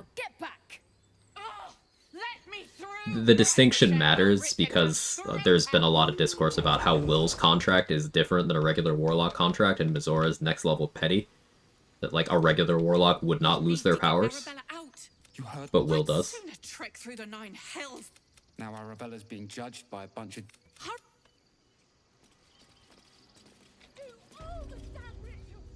You, get back! What? You? We could have taken those guards. Think you'll ever play one of the Pathfinder games, either on or off stream? Maybe. It's in my backlog. A lot of games I want to play. And a lot of mileage I could still be getting into this one. There's no overstating my interest.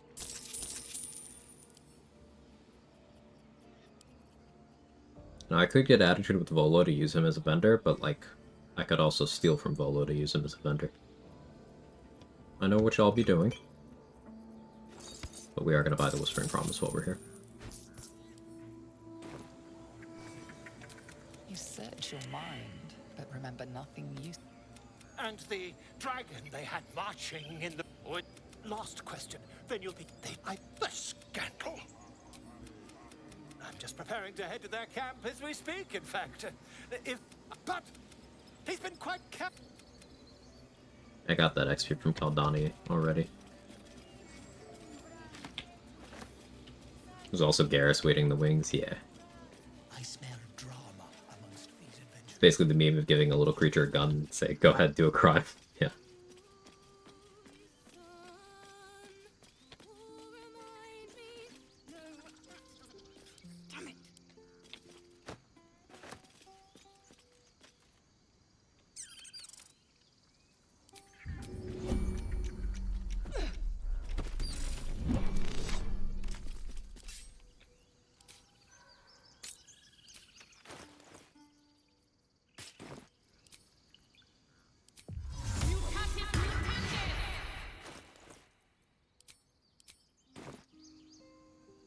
Dance upon the stars tonight. More like butchering. At the hands of this bloody song. Wait. What? Yeah. Sorry. There was so much. I opted to get the XP without the proficiency because, yeah.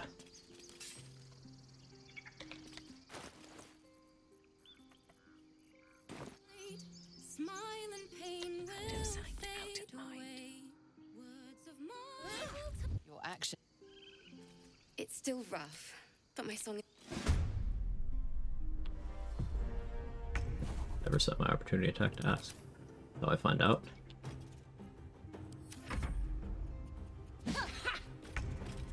I like this Eldritch invocation in the game. When you hit a creature with your Eldritch Blast, cast Fireball as a bonus action using Warlock spell slot. Some cool guy would just mod in all the invocations. Yeah, but like, Fireball sucks. Why would I waste a Warlock spell slot on Fireball?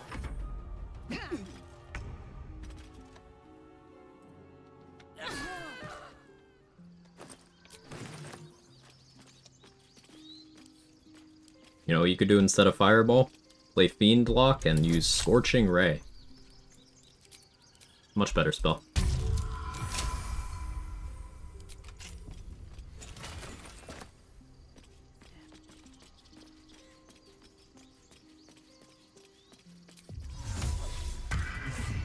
Music's still playing. Fireball sucks is a brand new sentence. Fireball in BG3 sucks. It's a bad spell. Of the 3rd level damage dealing spells, it's bad. It's the opposite of good. It is less good than everything else in its bracket, and the bracket below it, and the bracket above it. It's bad. How is this surprising? Do I need to explain?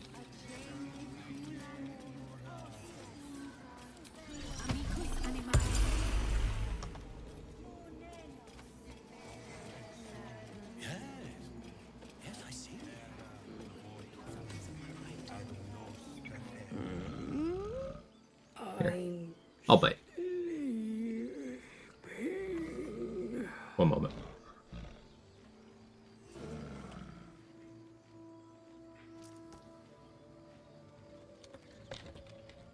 I was Scorching Ray better. It misses at least one of the shots every time. Why did you not boost your accuracy?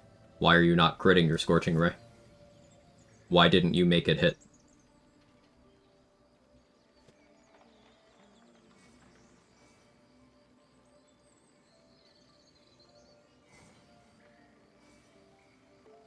One more tab here. Pulling up a series of slides. And one more, actually.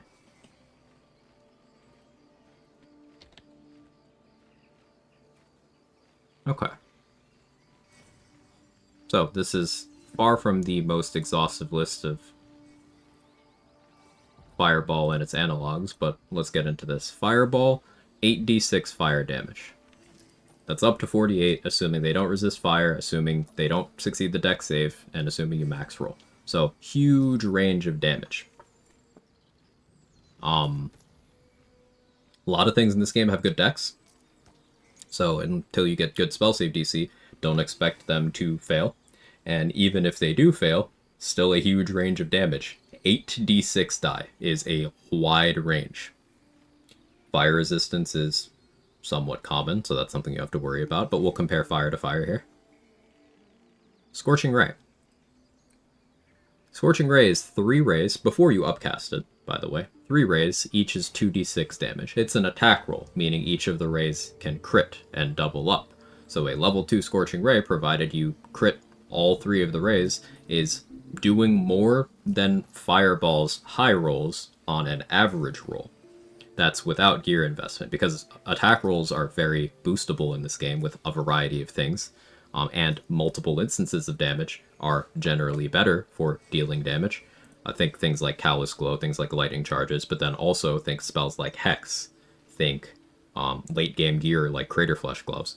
Scorching Ray slaps Fireball. Even as non-upcast, it slaughters Fireball in damage output. But wait, you can upcast Scorching Ray just like how you can upcast Fireball, and you get an extra ray per upcast. So this isn't even using the same spell slot as Fireball, but it does more. You make it use the same spell slot, it's even worse. Entering Agile. See why Can't Be Better gets a single target? Yeah, you can send it at more targets, though. You can still send it at multiple people and still have it do more damage than Fireball to each of those people.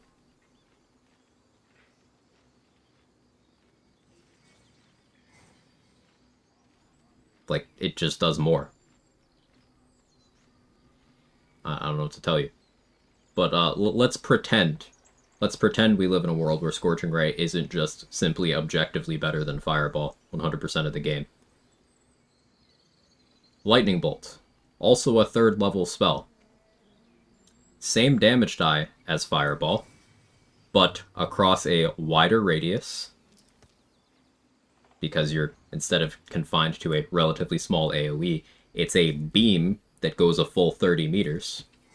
Width of about 2 player bodies, if not 3. So you hit more things.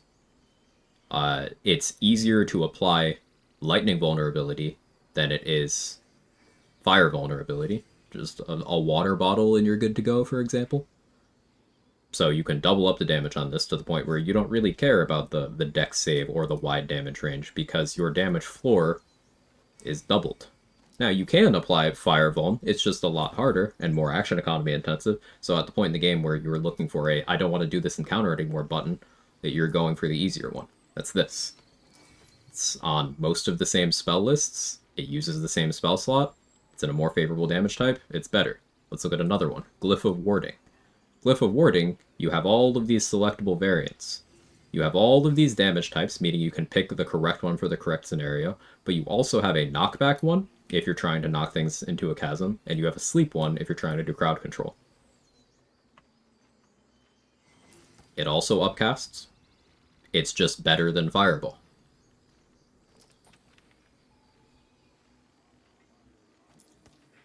Fireball is bad.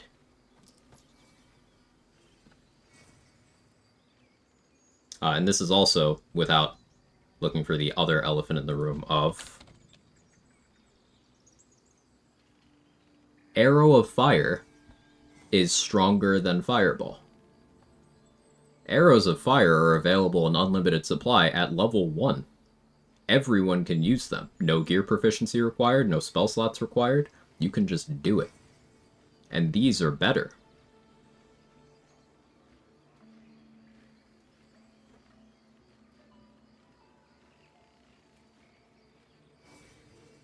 Fireball's a terrible spell.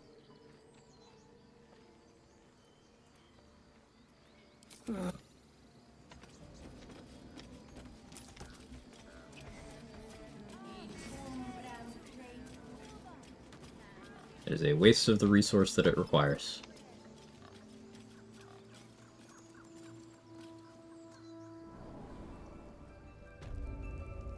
Get me, Mobilesaur, and bed all comfy? Nice.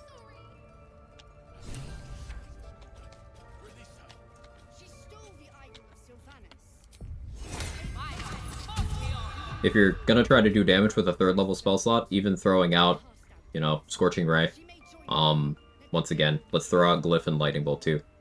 Spirit Guardians provides a lot more value across the board than Fireball does. Remember, it's damage sustainably over 10 turns. You convert your movement speed to damage. It also lowers the saving or the movement speed of everyone within. You get to choose between 2 damage types. You can pick the one that's most relevant for a scenario. It's also upcastable. It's on a wisdom save, which is much easier to apply than dex saves for a lot of the game. You have Hunger of Hadar, which is not really a damage spell, but it definitely gets more value than Fireball for the same spell slot. You have upcasts of Moonbeam and Cloud of Daggers. Moonbeam and Cloud of Daggers being 2 of the most damage-intensive spells in the game, because they tick twice, and they upcast well, and they stay for 10 turns, 20 if you use meta magic. Call Lightning. I don't think I have to explain Call Lightning being insane. There's a lot of good spells in the 2nd and 3rd level area. Fireball's not one of them. It's not even close.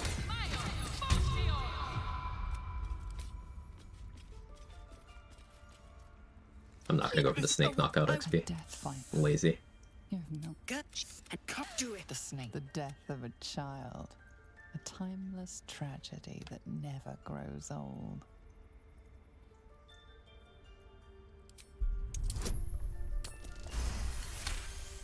It's only DC 12 because I'm not a tiefling. I think it's DC 15 if you're a tiefling, maybe 18. You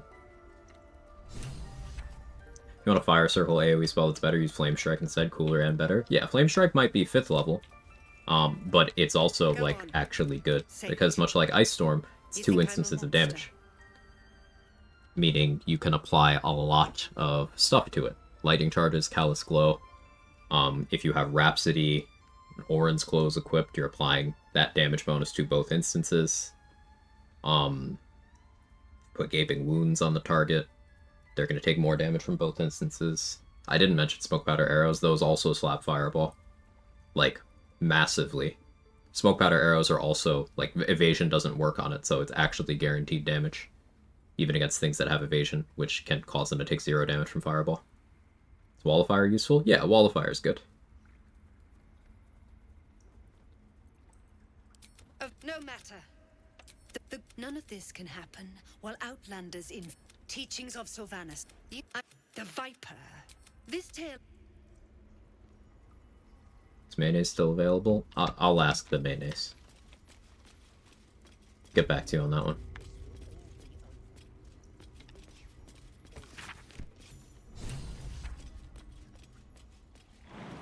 Good bait, Kels. That was a shitpost. That's a friendly looking shadow.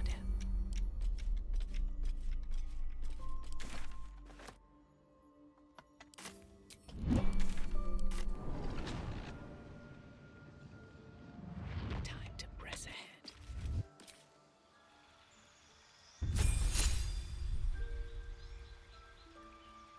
Shouldn't assign this level yet. I should stay 2 for vendors. Picking up Spike Growth will be good once it's combat time.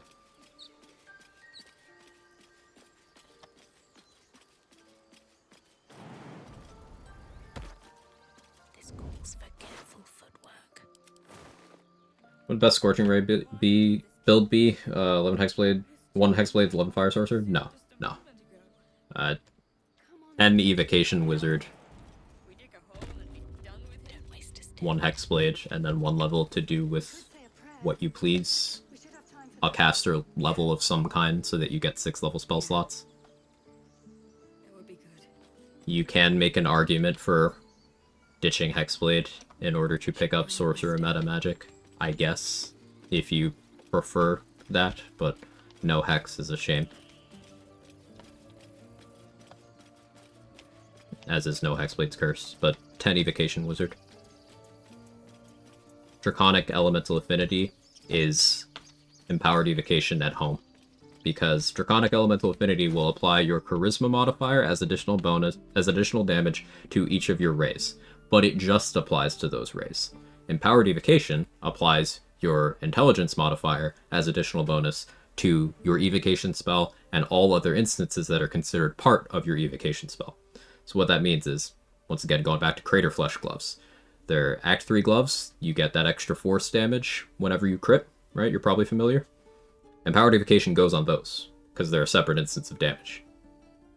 So, if you have 20 int, and you hit someone, let's just say it's a level 2 Scorching Ray, so it's 3 rays. you'd be getting, let's assume you had 20 int and 20 charisma. The sorcerer would be getting 15 damage before Vuln. But the wizard would be getting 30 damage, also before Vuln.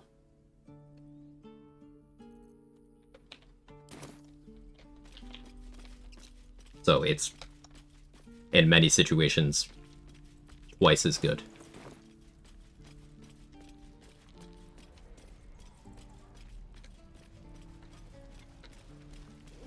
The trade-off is the sorcerer features level 6 and the wizard features level 10, but Thanks for fighting off those goblins. unless you care about having meta magic, Just ask. My it's still selection's not pretty really slim. worth it, I had to leave most of because my the damage goblin gap is elsewhere. immense once you do get to level 10.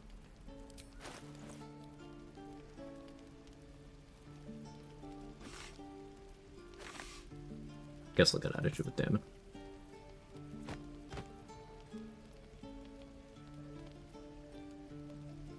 Wish Draconic Affinity worked like Evo Wizard instead.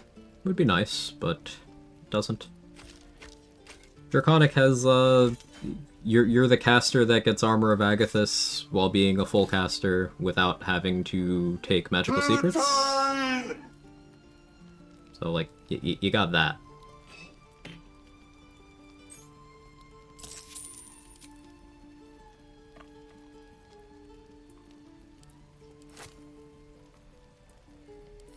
Need to keep 3 of those.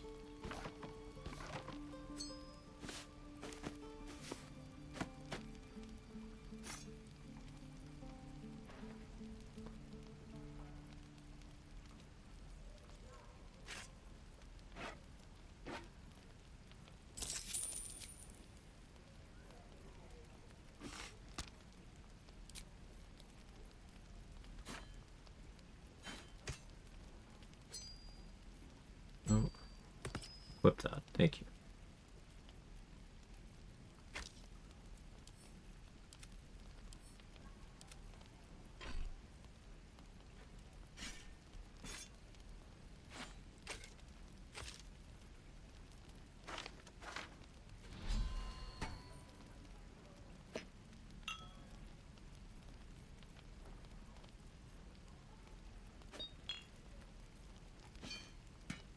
Telling me Armor of Agathis is good?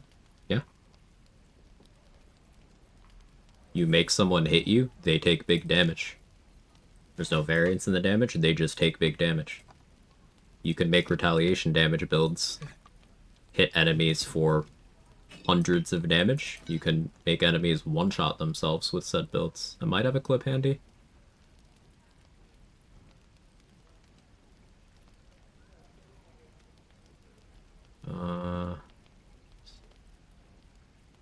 That's trades. So what's this clip? No, that's something else. I have a few tabs open. That's the Raphael one-shot. That's the Merkel one-shot. I don't have the tab open right now. But yeah, you can make the builds very good. I've done a bunch of runs.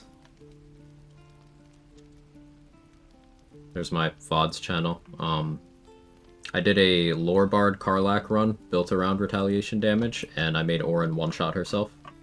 She hit me once and died. Armor of Agathis was a big part of that.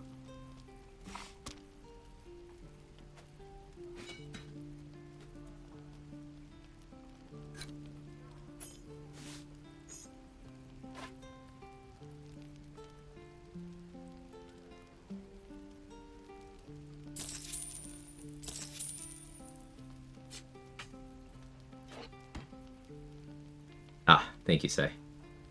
There's the clip.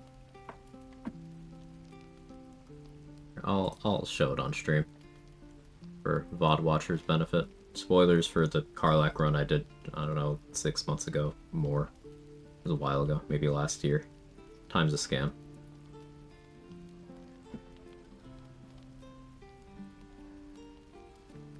$10 months ago, thank you. I have 2 DR for Bones by Carp as well. I had applied Gaping Wounds to her, chewed through the unstoppable stacks, and she died. Orange just one-shot herself.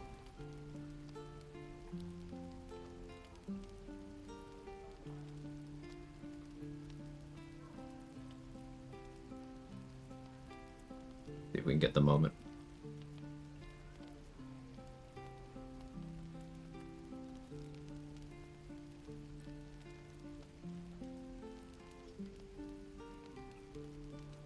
She's fine here.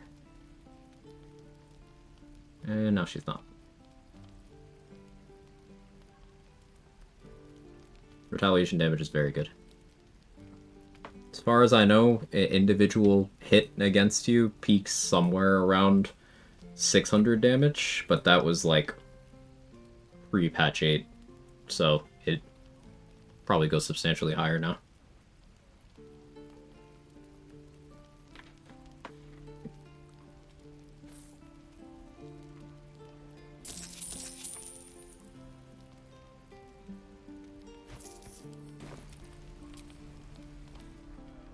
Close call, she hit you for 7 damage. Yeah, I was worried.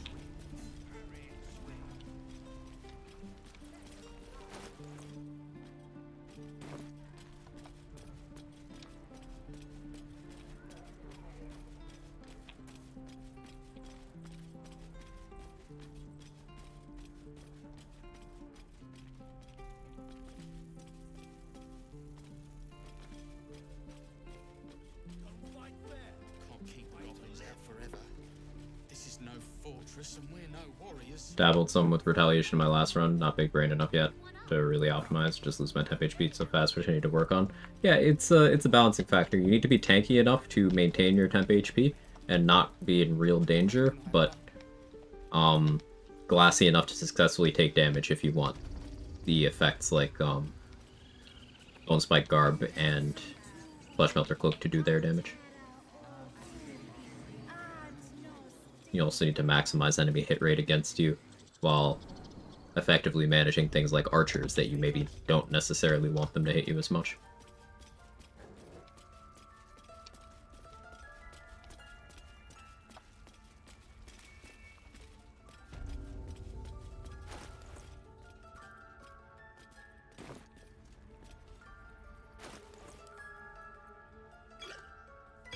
And you.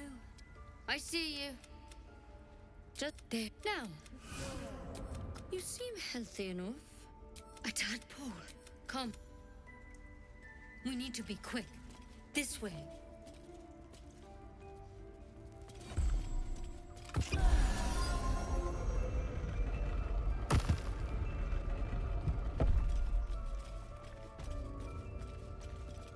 There's something in that vessel. Take a close. This one had the same problem as you. Tadpole crawled out of his head soon after. All right. Of course. Now. If you want a little extra XP, don't tell Nettie anything, hold out your arm, let her poison you, grab the branch because you can sell it for 1 gold, turn and leave, drink an antidote, 75 XP. But first, this. I need 111. Not whatever. If you, good.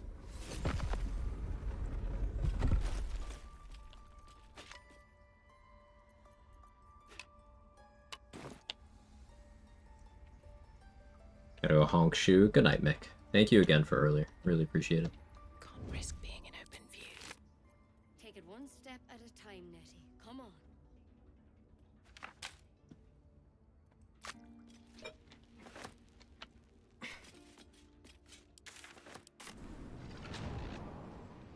Get poisoned. She says nothing about curing herself. She just said something about me curing myself. I was spacebar.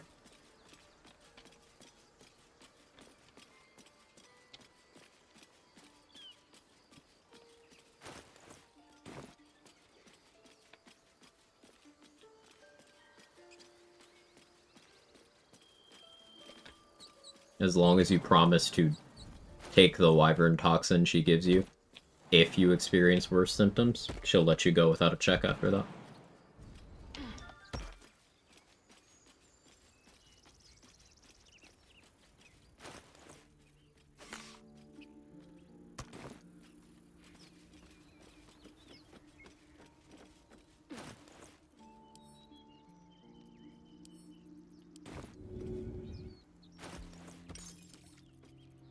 I've had incidents.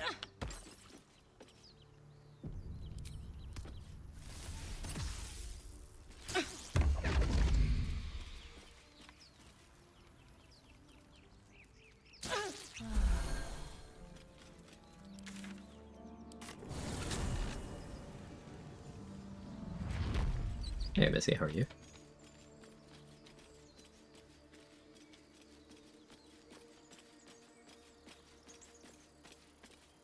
What build will I be running? I'll be going Naycher Cleric. We're doing archery stuff. And we're going at least 8 levels of Naycher Cleric so we can get Divine Strike. And we're doing, it's gonna be a Stealth Archer, but Cleric flavored. So a lot of shooting from people, shooting at people from out of combat. And then trying to stay out of combat.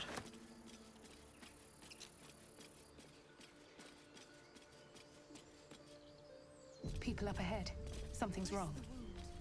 Not like that.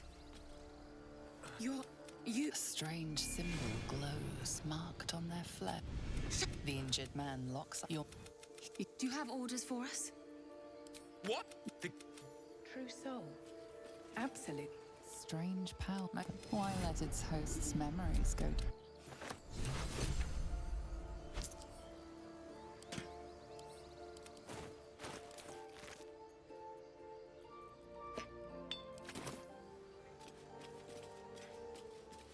That's very good. Good luck. Thank you.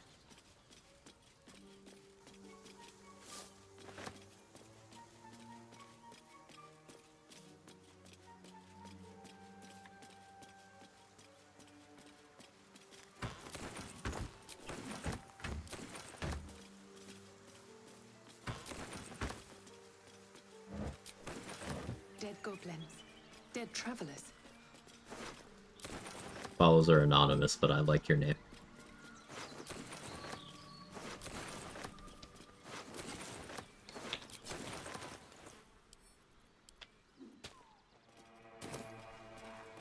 What's in here?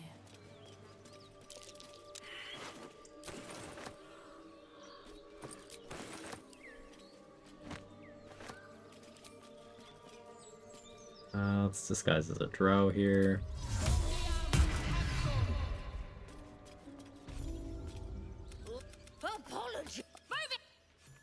If you can't disguise as a drow or be a drow or don't want to, you can instead go through these southern entrance AO of the Blighted Village and just bribe your way in.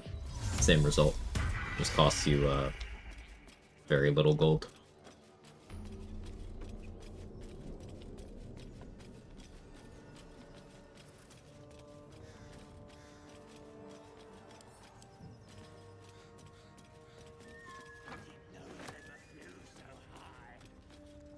Apart from an over, the coin disappeared.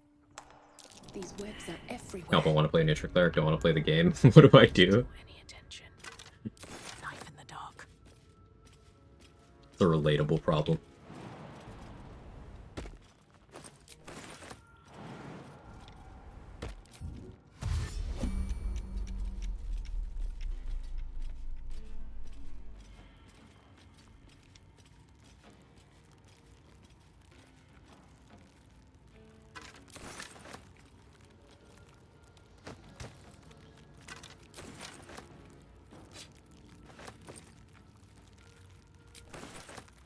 Take that without reading it.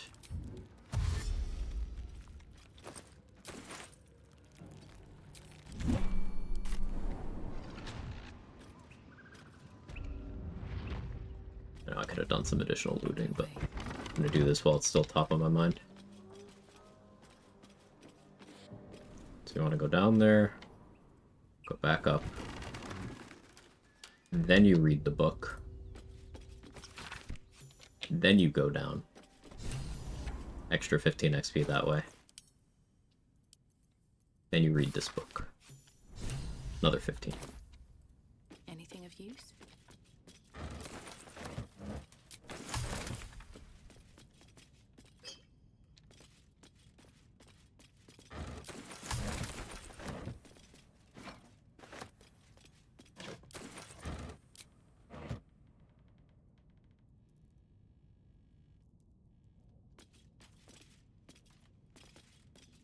Maybe I need more pockets. Tango.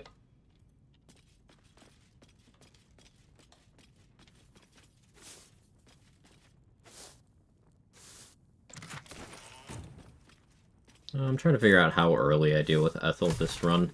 Getting from 17 to 18 dexterity makes a lot of sense. Just deciding if I'm getting hag-eyed. Probably not.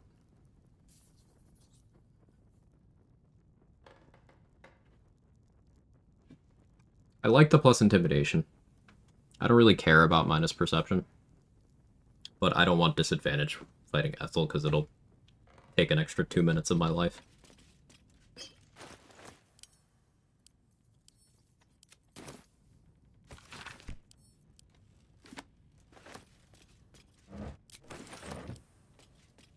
We go 16 dex? Yeah. I allow respecs.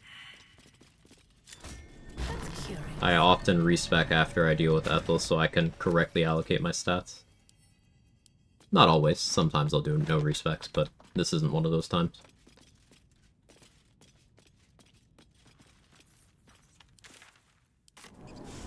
Ahoy, Captain.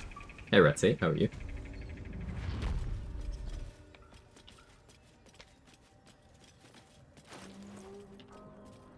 This in my youth. Was I sweet one?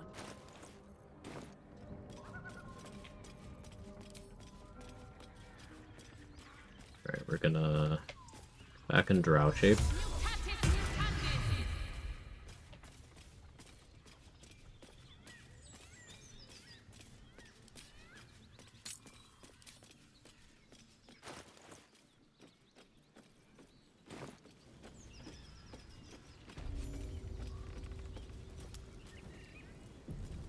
There another journal with 10 XP, so in the other house, keep it for later.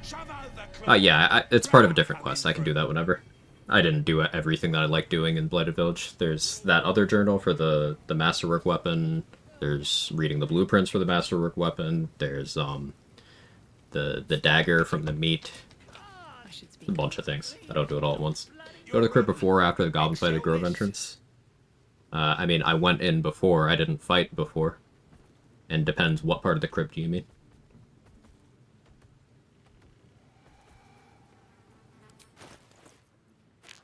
I lockpicked the door on the beach and grabbed some loot. Because that was basically free to attempt. But I didn't do anything else.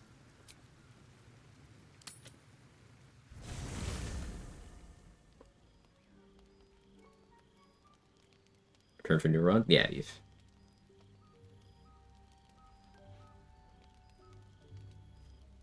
Hark. Hi, Quill. A camp. And Once failed to lockpick that door, isn't it DC 20? Yeah. Faces. I got lucky. But it's not hard to clear DC 20 when you come back for it later. I just got lucky and got it early. You wouldn't have half a bedroll for a lost minstrel, would you? Like to let Nettie poison me and use the amulet to remove her 75 XP. I'm sure this is optimal. I did that. I just used the antidote on the ground on the way into the grove instead of going to get the amulet. Either works.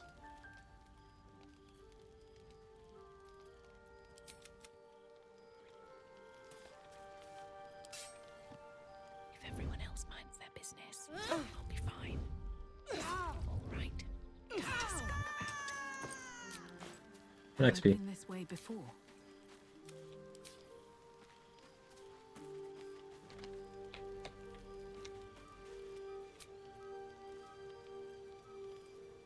Do I have my spell slots? I do.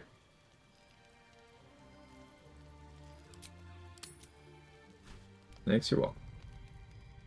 You open your eyes with a lurch, and you are not in your bed. You stand above a body which is in a state of gore nearly beyond recognition. The body of that scare. You recall nothing of how you ended up here, but your head pounds, and no matter, the question flows through your mind. But where? You may only have a few moments before the others awaken. So we're in the and Gith begin armor. to cast blame for the hot sin before It's real good. you in lumbering. Cleric thighs are unholy? Yeah. Yeah. I would like to worship at her altar.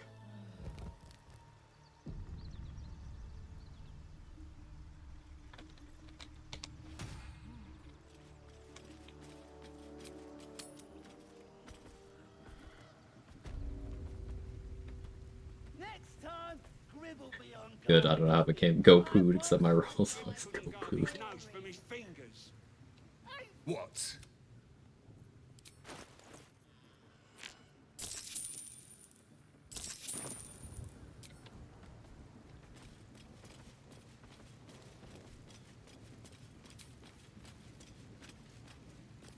Right, back to drop shape.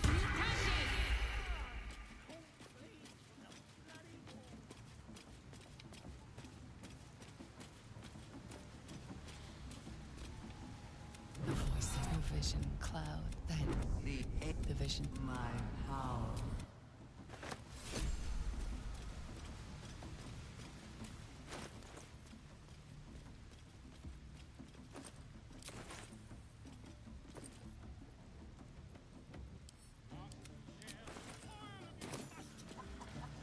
A new age is dawning with with heat.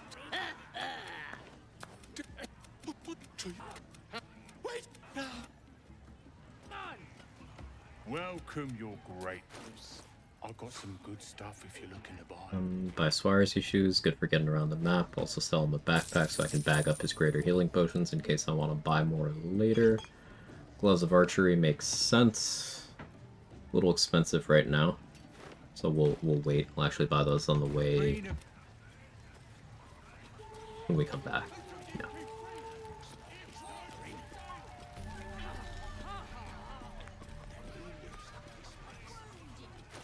I have the money, I can chicken chase right away. That'll help fund the attitude investments. Well now. Sounding. Let's make a real wager. Chicken chasing is a little bit of XP, but you can also get Corolla's money. All of it if you do the real wager, so you make 300 gold. And if you're a drow or disguised as one, there's no check for actually getting your prize money. If you fail the check to get the prize money, she'll have it on her when you kill her, but...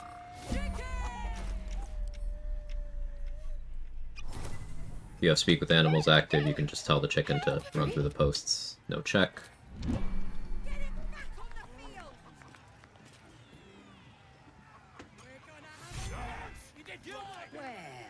As the symbol glows. Also, as a drow, you can talk to Tracker Claga, this guy in the pants. Greetings, your proper stylist. Had a couple of coins in the pocket. As the symbol glows. As drow, you can get the poetry from for free. Doesn't do anything, but it has a high sale value. It sells for 100 gold. And in terms of base value, you're not going to get 100 gold, but up to 100 gold. As the symbol glows. More drow perks. That's all I need to be a drow for. Just having a bit of fun. Aye, so much.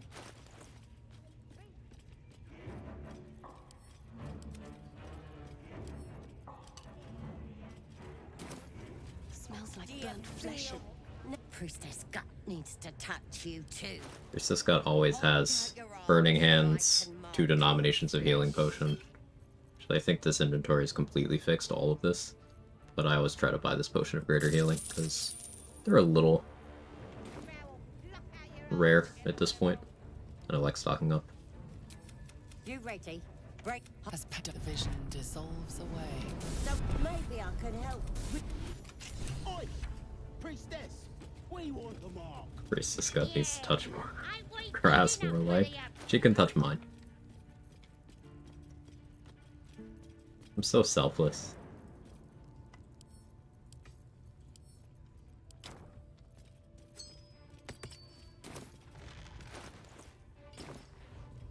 That the jink already turned quite the profit today, so I'm feeling generous.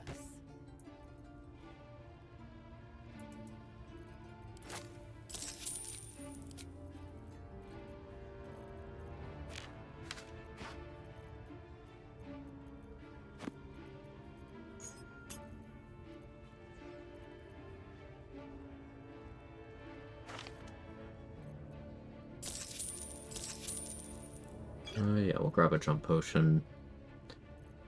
Expeditious retreat would be good, but a little out of budget right now. Bag up all this. Add 2 Bow of Awareness for when I need initiative options, makes sense.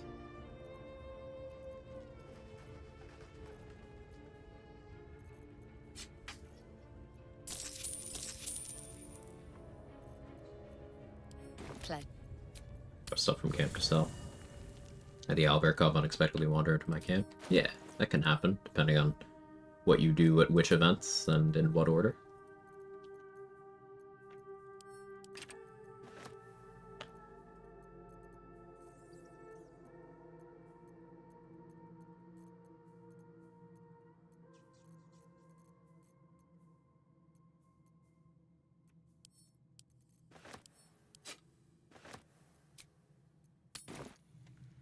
But you also get a slightly easier time convincing the torturers that you take over his drows, and my brain misremembering. So, no. They will just leave immediately if you're a drow. Which is a different thing than, like, getting to torture. It's a desirable outcome depending on what you actually want them to do, but if you're a drow, they'll just be like, oh, a drow, and leave immediately. Pleasure.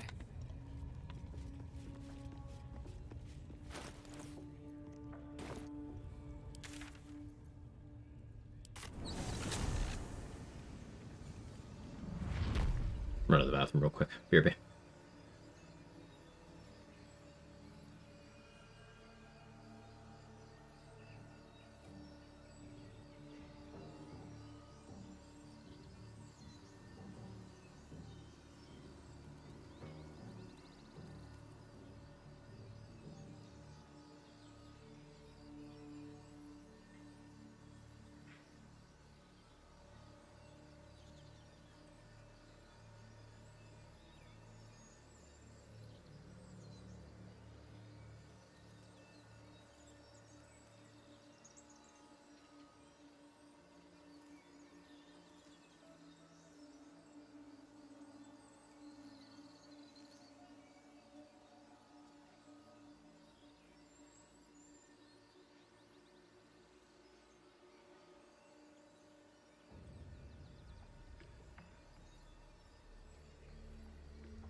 Alright, I'm back.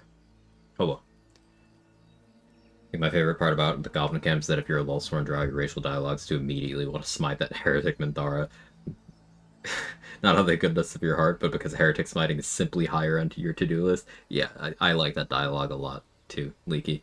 It's very appropriate.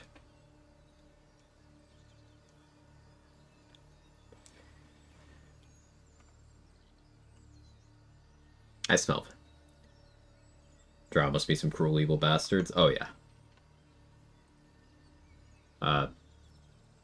At this point in the timeline, there's more of a schism between, the Lulsworn Drow and the non-Lulsworn Drow. So there are more Drow that are not necessarily evil running around, but any Lulth-affiliated Drow are monsters.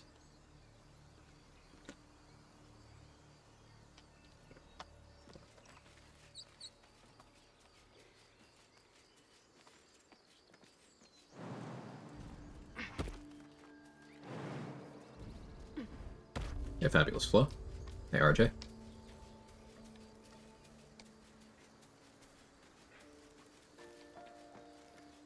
So why did I use an animal speaking potion? I can just do speak with animals. I'm a Naycher Cleric.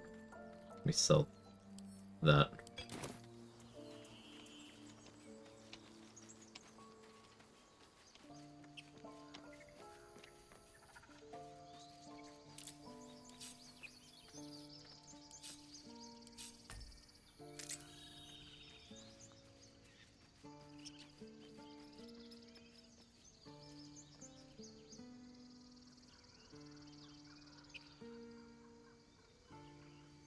Wrathful Mouth or Bahaha.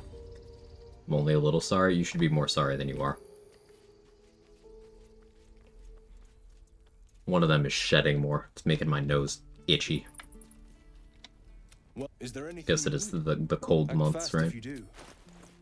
The ritual will be complete before too long. Bloodlust. Yes. Yes.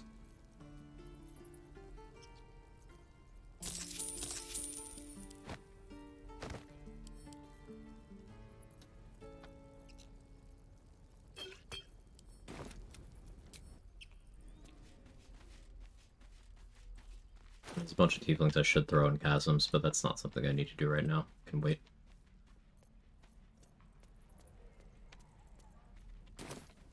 No helping it. We're exposed now. How long until Roland shows off his thunder wave? Looking for steel? I have, well... But his shaky seems slightly spiteful in a beautiful way. Historically, I think Kevin's shed more. He's got, like, much thicker fur.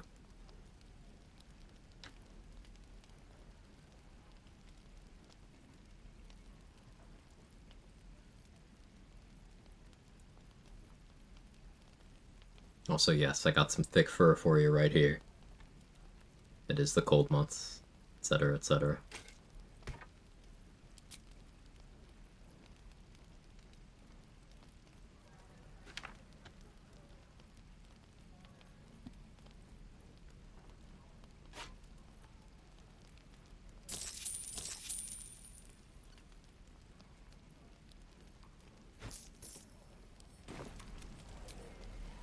Hells take me.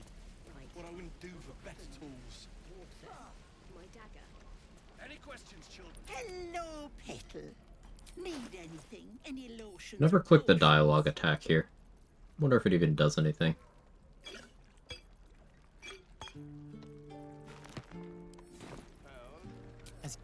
I've never No, do you need any? Nay, but... No questions? All right.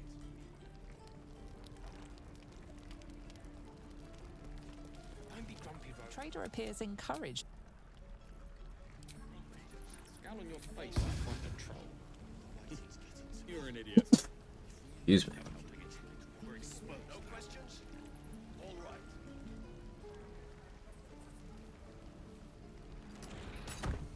What I'd do for some salt. Just Any out of view. questions, children? My hand slipped. Blast it all, I'm going home.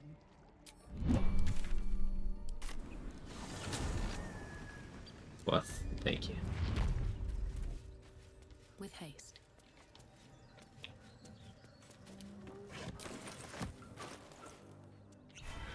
Excuse me again. Ugh.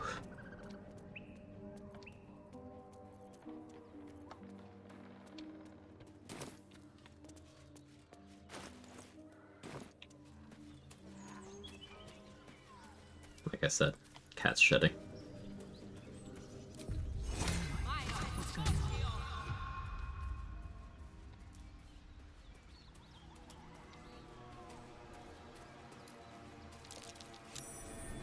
That's curious. Nice.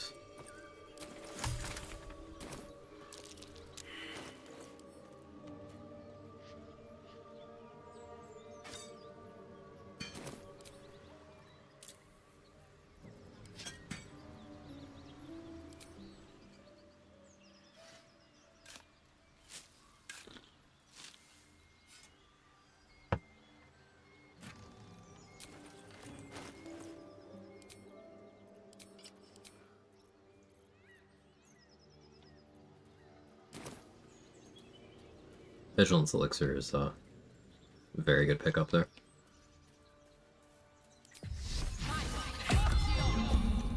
No, you haven't. Please. We just want Mayrina back. Drop. Just. Enough. Where is. She could shoot fireworks out of a. None of this matters, all right? We need to get her back, and fast! Wait with them.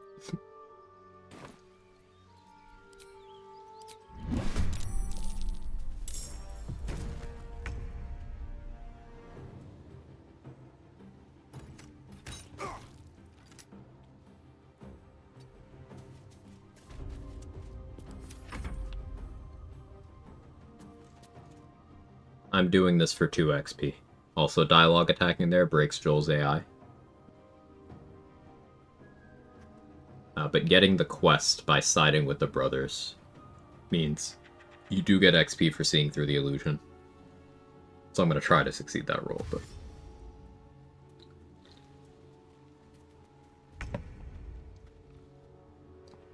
Yeah, Joel is just kind of stuck to Demir here.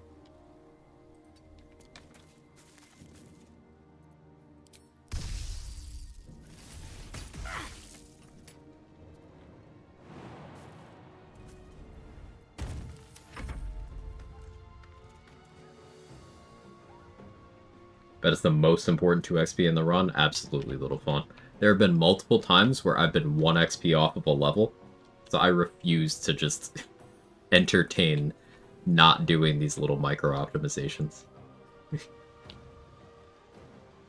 I think it happened in my previous run. I was 1 XP off of a level, and it's because I had let like all the rats in Act 1, except for the one in the grove, live.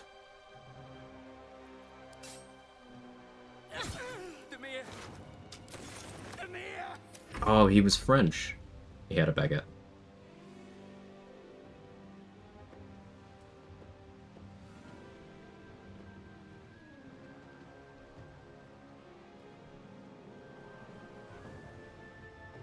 It's crazy that they patched French people into Baldur's Gate 3 after the success of Expedition 33.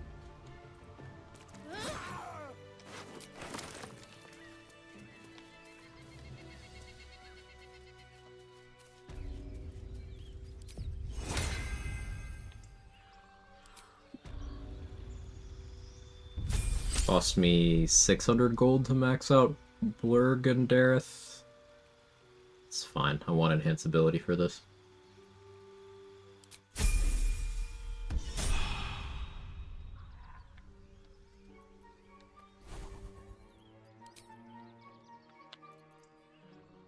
Never casting Barkskin, so I'm just going to take that off my bar to begin with.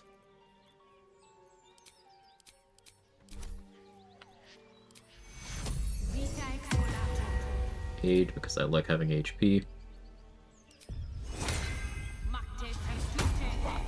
Oh, Fox is cunning for this check here. I have 4 inspo. I'm Dirge. Inspo flow like water. I'll use inspos on this. Chill runs E33 drip is no joke. Their design really is gorgeous. Just everything about that game. I could rant. I could rave. I'm gonna roll good. Check this out. Now I have to roll a 20, but I'm gonna. Check this out.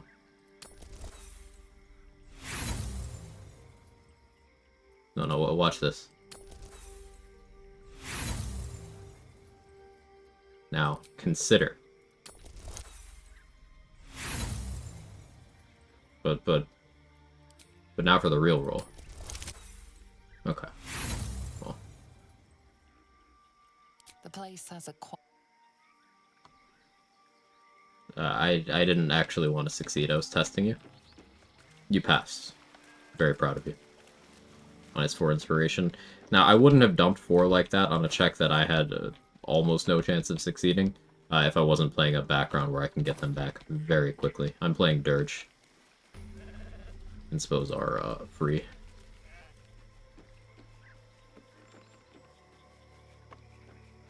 Dirge, Sage, Soldier. There's just a lot of stuff you can do for inspos.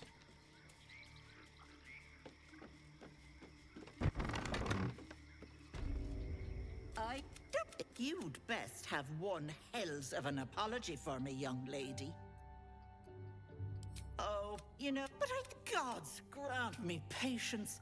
Eat up, keep up. That wriggler swimming in your brain juice is a bit of an... Press Ethel a little bit. And also like that. for the XP, but not too much. I don't want to trigger a fight. What do you say? One. That is my price. Nothing more. No. Quiet. And you.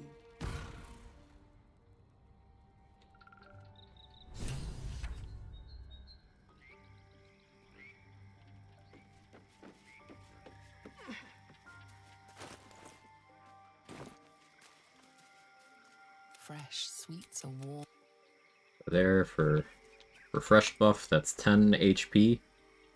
10 temp HP that goes in your regular HP pool. So I can't have other sources of temp HP here unless I go Spores Druid. Symbiotic Entity would also work on top of that, but having a higher effective HP pool that can be healed with healing potions is especially good for this point in the game where I don't have crit immunity, so my way of surviving things is have more HP than they can do damage-wise. I also don't have good AC. 19 is not good. Now, from a certain point of view, no AC is good, because it's a bad defensive stat relative to other defensive stats that are available. But 19 is not enough to even feel safe. Much less be safe.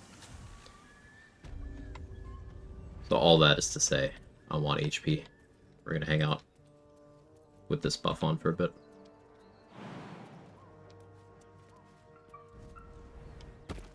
Hey, Charles, welcome back. Stepped away, needed to run info. I get you. When I got the answer for the first time, he gave me answers, the more lore than I expected. Yeah, it is kind of out of nowhere, isn't it?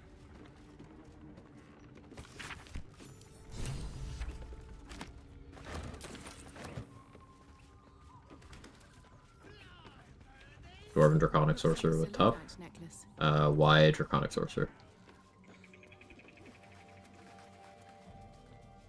I'm assuming you're thinking of the thing where it says you get more HP. It's only you get more HP than other sorcerers. You still have less HP than everybody who's not of the squishy hit dice persuasion. So if you're trying to actually have HP, that's Barbarian. Followed by Cleric. Because Cleric gets both Aid and Hero's Feast. Druid gets the most temp HP if you play Spores, but doesn't get Aid, only gets Hero's Feast. For the meme, plus 1 HP. Ah, I see. Hey, Ansel, how are you? Weapon blueprints. They call for Sousa bark. If only I knew where to find some.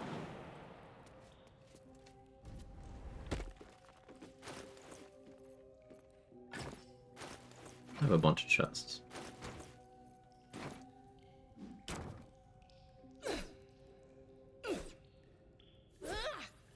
The oven for this run, Stealth Archery. Naycher Cleric Divine Strike. When you set it to not ask, triggers, like all three of them trigger on the same hit if you're outside of combat. So, Stealth Archery with reaction Divine Strike happening once we hit 8.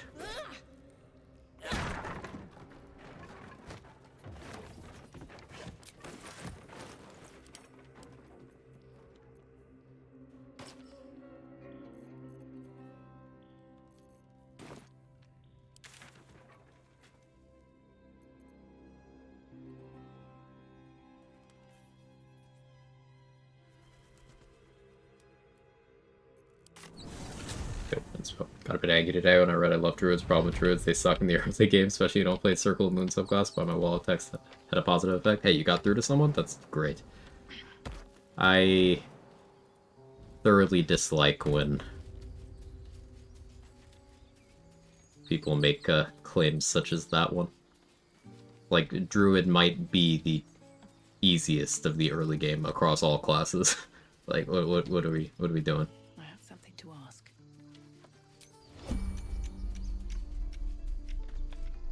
The squirrel lunges at your foot and bites it before you can think. You stare at the body before the...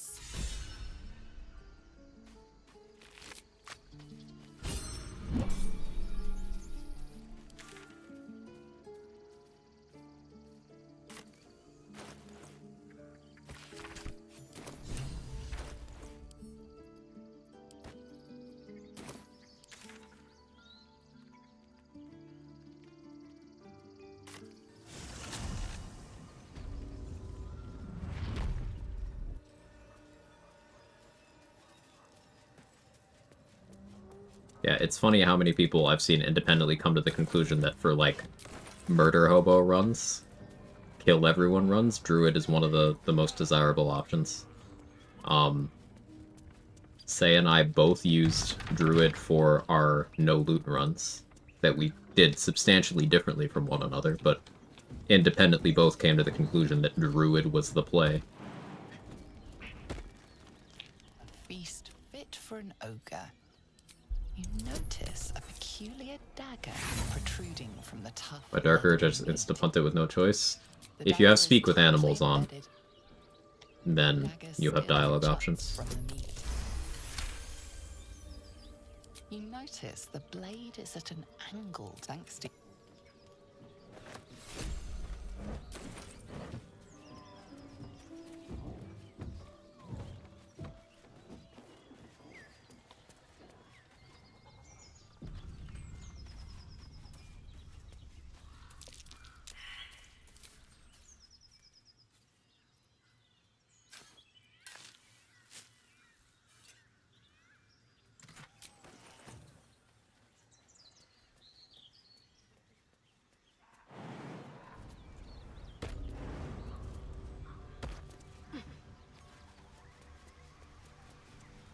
What's hiding here?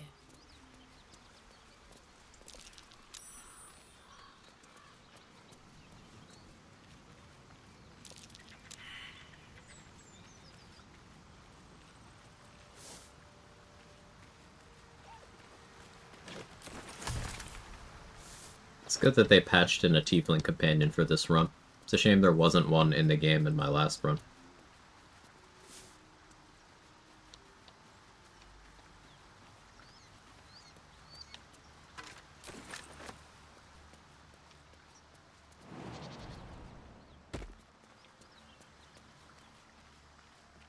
Such a shame.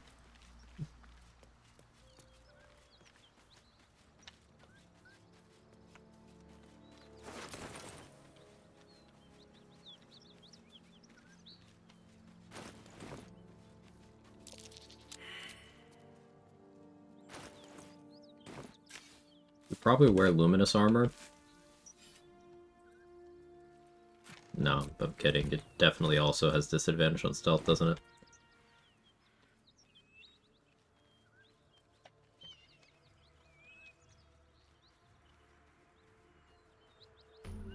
This is definitely a Helldusk armor run. Bodies everywhere. Accident or sabotage? I don't think it does. Does it not? Maybe I could wear that then. We'll see when I get to the Underdark. I don't care about its effect, I just want to not have disadvantage. Using Hill Giant Pot, why I have 16 strength? Because I'm not always going to be using Hill Giant Pot.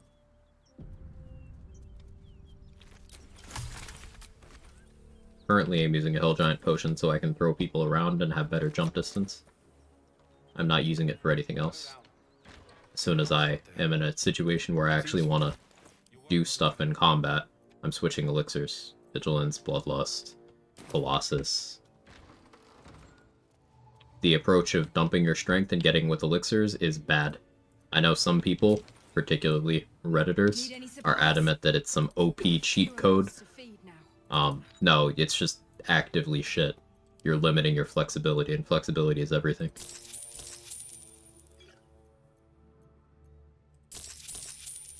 They are making their characters weaker while believing that they have some sort of moral high ground on calling out strength potions as overpowered. It's very cringy.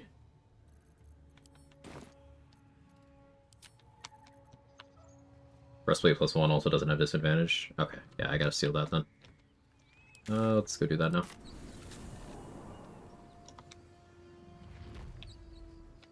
Piercing DR will be good in case I mismanage nulls or some such.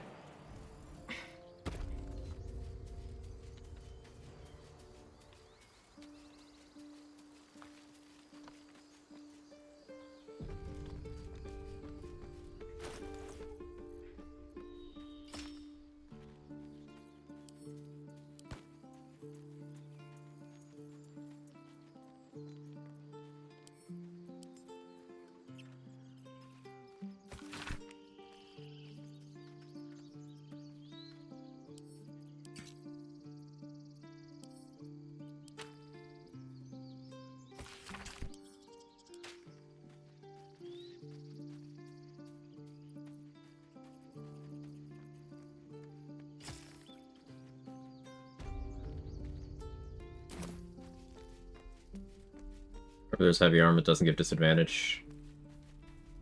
Stealth, but it's at Act 2.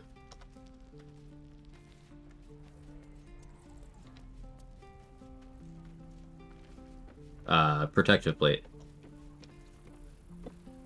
This is what a good game looks like. Is this the real girth?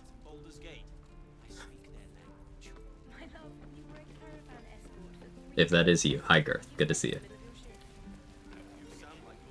Looking for steel? I have, well, something close. Real and girthy. Say something only the real Girth would say.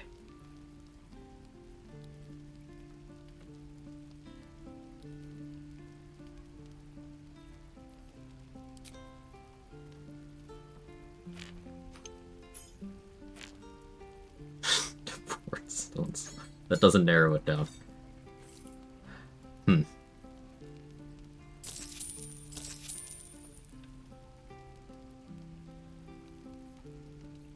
Nunu, is this the real account? I don't remember if Girth's Twitch has numbers in it or not.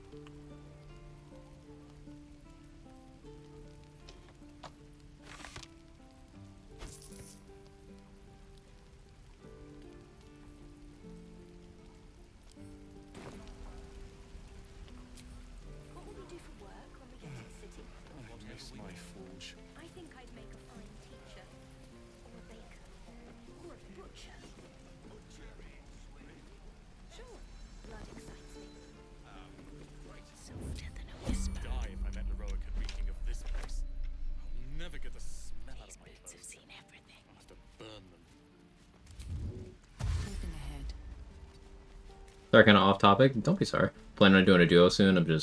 I'm between just pure class EK and some form of Cleric, probably Tempest with maybe Circle of Spores, but I don't know if that multi-class is optimal. Any input, I struggle with builds. Like Say mentioned, the good starting point would be determine what your goal is. What do you want out of your gameplay loop? And then it's about kind of dialing in what best achieves that. I would say both of those classes are so good that you don't need to multi-class them at all, and I like playing each of them as pure classes. You'll sometimes see me dip into those classes if I'm trying to get something from them to buff another class. But in terms of if you're focusing on their features onto themselves, no multi-classing required, really. I've only done full party honor, so I want to have a decent HP pool, good damage output. Having a Cleric in your party is going to be great for that, just because the aid casts are going to be huge, and then in the late game you have Hero's Feast, so of course that makes sense. You also have Emergency Sanctuary.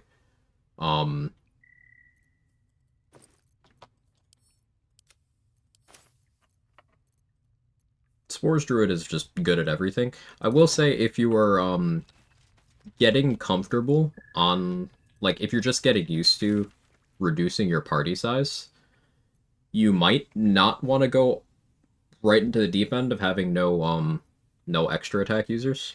Now, this is not me saying extra attack is like a make or break thing. It is ultimately overrated, but ease in is the point I'm making, especially if you're going from 4 characters to 2, because that's a huge hit to your action economy. But that's not advice you have to take. It's just an observation more than anything.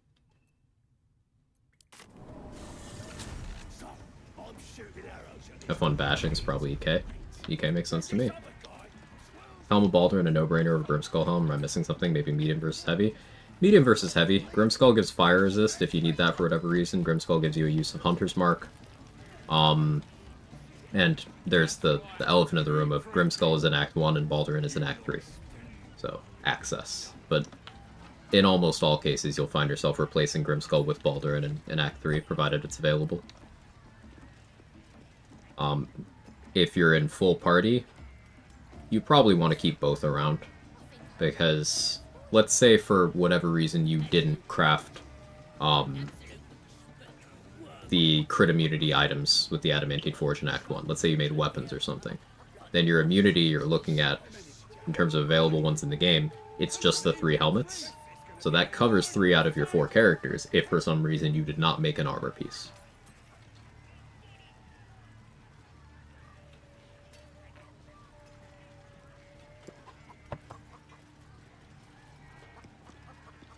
If you made one armor piece, well then everyone can be covered. If you made just the shield, everyone can be covered. If you made the armor and the shield, then one is surplus, and usually that ends up being Gripskull Helm.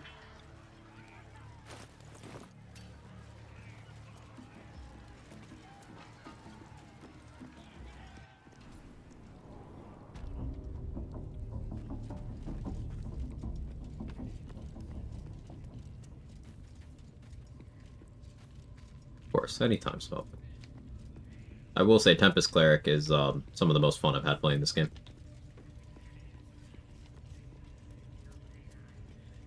It's great at giving you the sense of control. Oi, come here. I ain't waiting around.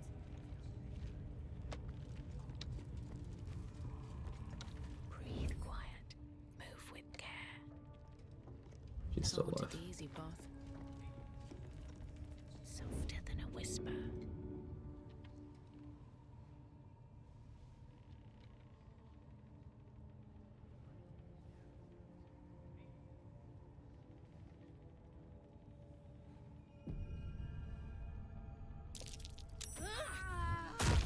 The priestess is slain, and the horde is weaker for it.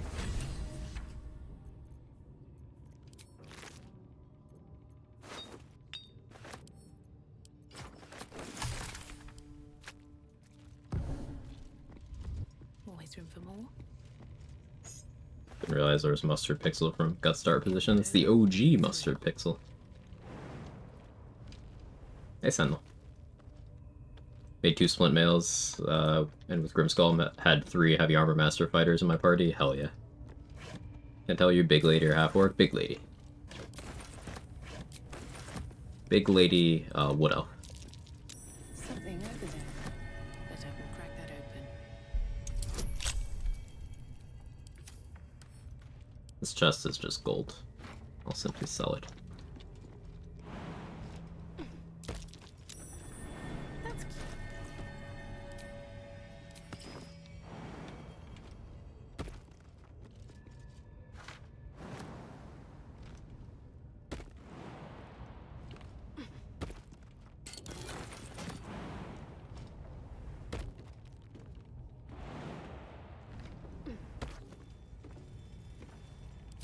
Just out of view. I shouldn't be doing this. This is greedy.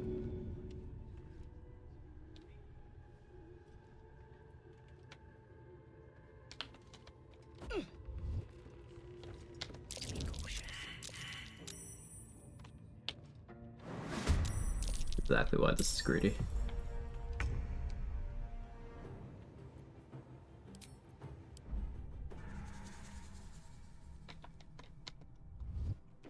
Time to press ahead. Don't have another Void Vault to try again. The reason why I was hiding there was so that if I had lost initiative, still would have been okay.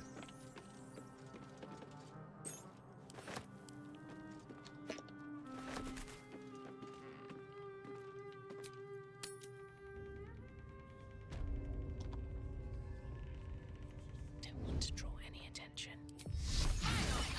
Interesting that Sarah Voxhorn helmet is valued at 1,600 gold. Helmet Baldurn's only 760. Can't risk being in open view.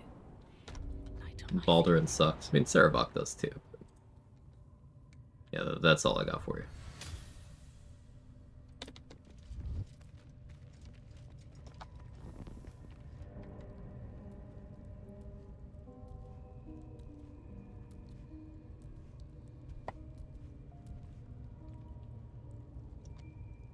Sarevok has aura, which counts for something. Yeah. Yeah. I don't need any attention right now. Breathe deep and move.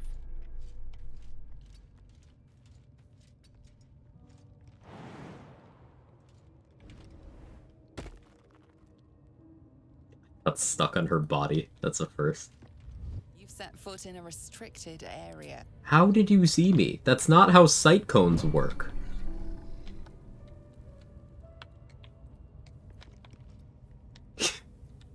Alright.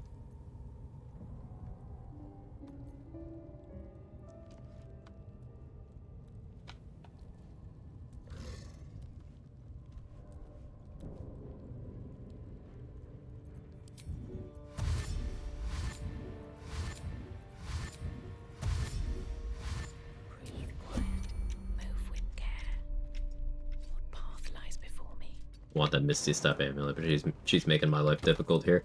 Can't believe I got stuck in her body like that. Unbelievable.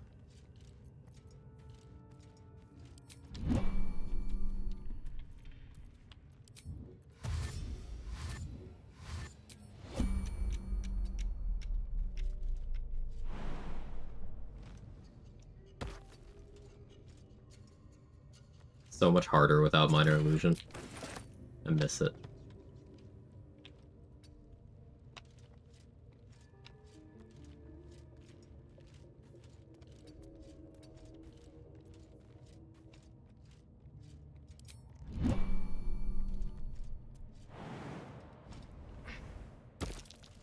That might be worth a look.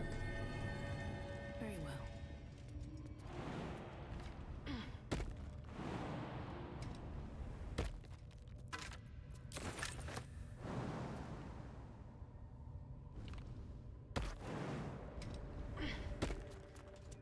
Blink Scroll there is the worst loot I've gotten there in some time.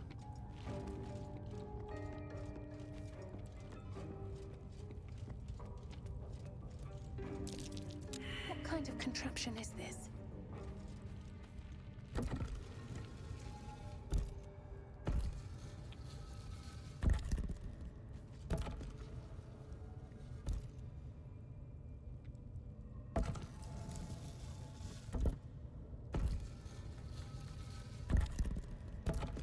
You can tell I've been streaming a while if I pick the most asinine solution for this puzzle. Wasn't as indirect as I could have been. This goes very Wasn't far great. down. We'll have to go in to see the bottom.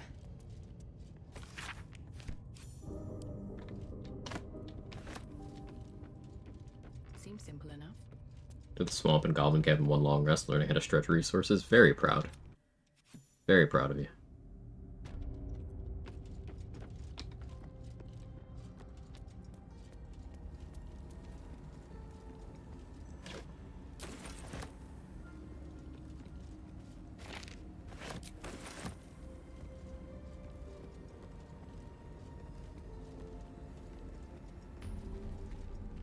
I say it a lot at this point, but it does bear repetition. I enjoy loot looping. I mean, it maybe sucks to do the loot loop for a run back, like after you have a run loss, but when setting up a new run,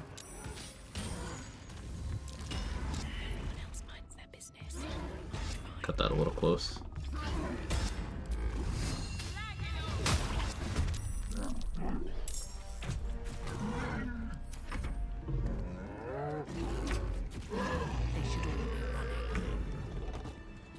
It's meditative when you're in the mood, yeah.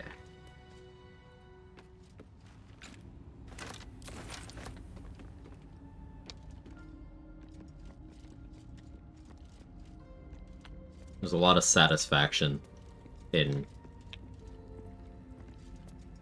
effectively, like, building up the foundation of your run, too. Doing well on XP, doing well on resources.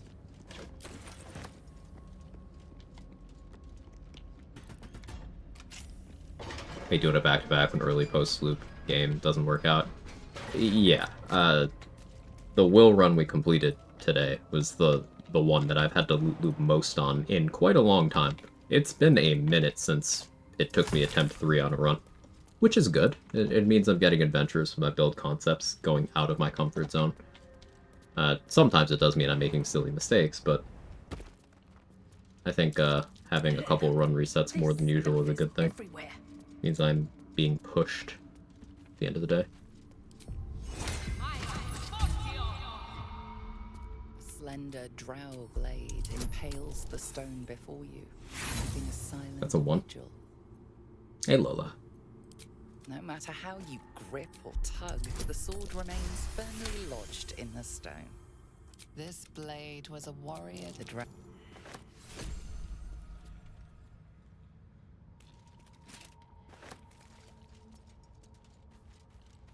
The no-com run has me paranoid every time Em starts yapping. I bet.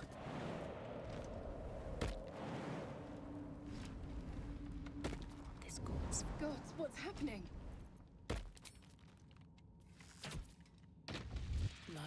me everywhere.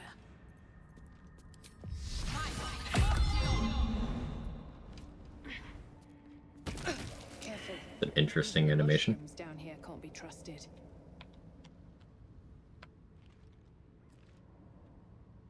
Another step forward.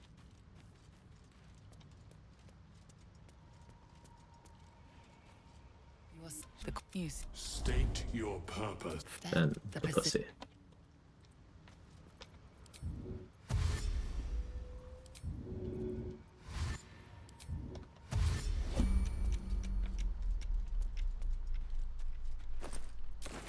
Invis pod in there? That's crazy, actually.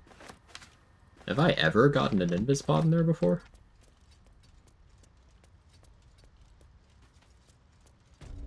Doesn't sound right. Maybe I'm just forgetful.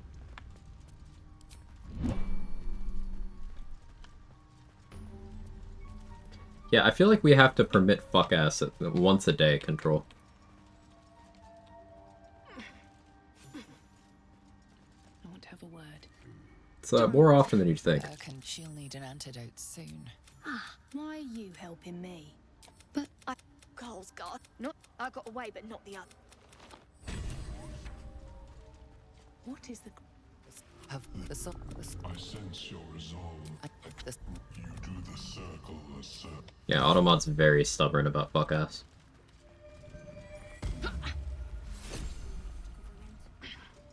You think it'd be natured fail? Those mushrooms sure look tasty.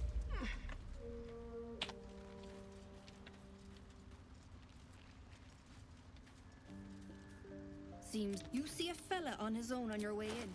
Dwarf. Balin's his name.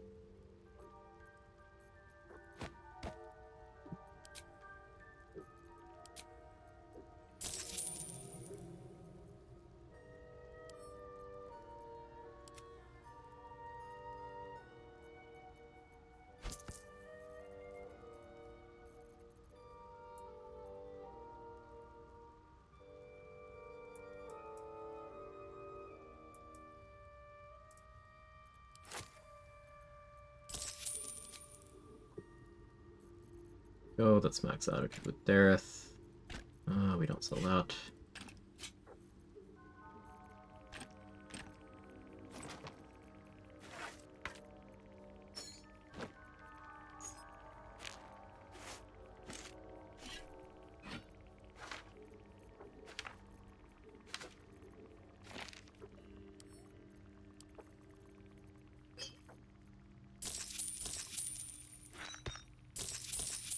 Bombs. Take the ring. This is definitely going to be a purchase the caustic band kind of run.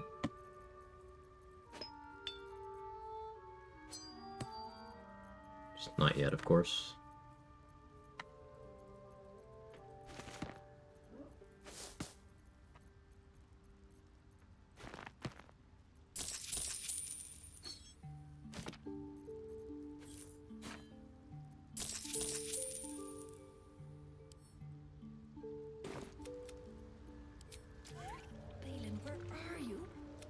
Reach into memory. Mourn. But I have... I think he's gonna lap me again. I'll show you lapping you. How's your day, Mark? Oh.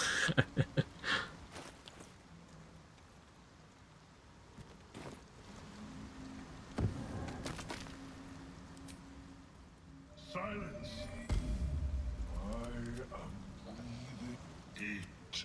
Come. 8. Record. I do actually want this. I was so used to not wanting Shield of Faith on the previous run, but now I do. 8. Come.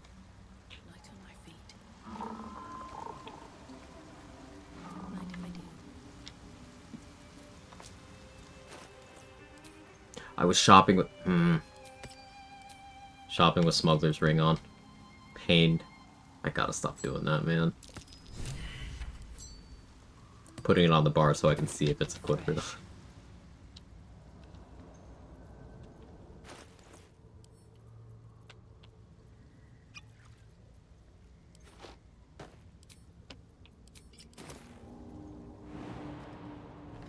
the mistake often. Yeah.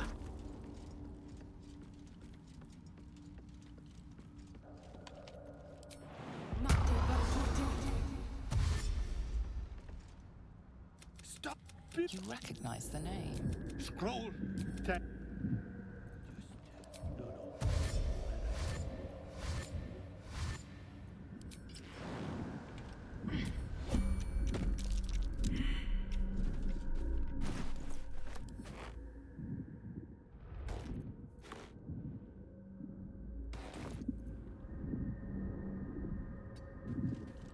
Well, striking they divine. Hey, Hazel. Brain was straightforward? Yeah, nothing interesting. We did Evil Will ending, which goes so incredibly hard. Also just kind of needlessly slaughtered a lot of NPCs. I started just doing bad stuff in Act 3. Like, I dialogue attacked Ravengard after saving him in the Iron Throne. Knocked him out inside the sub. Omelum helped me in the fight. Then I went, region traveled, came back, couldn't get in the sub, assumed Ravengard was trapped in there, but no, he had been teleported to my camp. So I killed him, the entire camp got mad at me, I invised out, it was fine. Mizora took credit for my kill later on, and then wouldn't give me the you know, scene. What else? Oh, I turned all the companions into statues, except for Shadowheart. So they wouldn't show up in long rest events because they were petrified.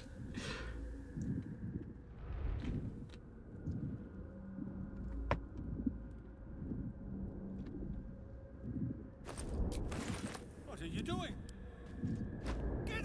But yeah, if you attack Ravengard in the sub with the dialogue attack option, Omelum's like, oh, I should help. It's very funny.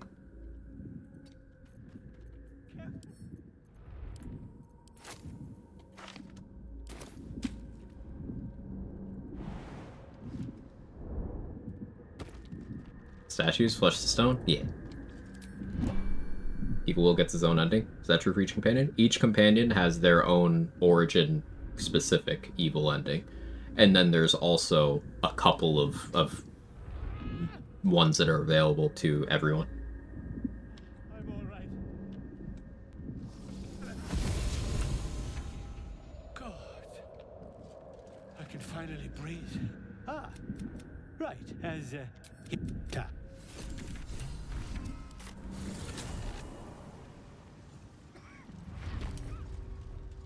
Perhaps Ammonium is right. I should get a mask. Ah, the skull.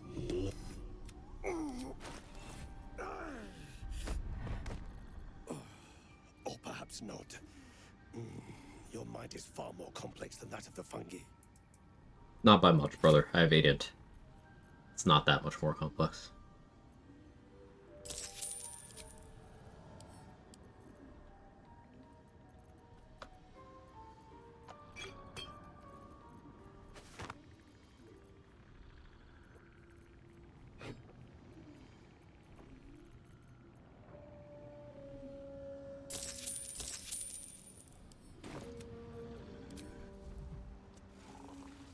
So many minds connected. What could they accomplish? Learned so many things that last run, this run too already. I'm glad, Clark. The mushroom? She said the thing. Stolen love. Look at his hands are empty as a hook collecting noble stock. Go on then. Thank you. Wonders for the shop.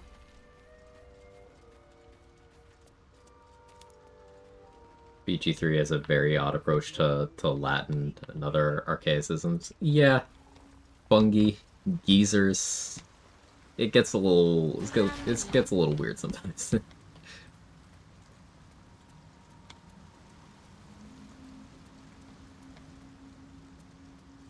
Okay, bye Mark.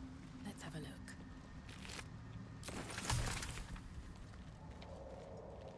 What level am I at this point? Still level 3, closing in on 4. I could be 4 already, but there's a couple XP things I've left just because I'm lazy. I don't usually get into any, like, actual combats until 5. Emphasis on actual combats, because there's a couple things where I'm technically in combat, but I have it structured so that I'm never in actual danger. Short Sword of First Blood, my beloved. Would love that weapon so much.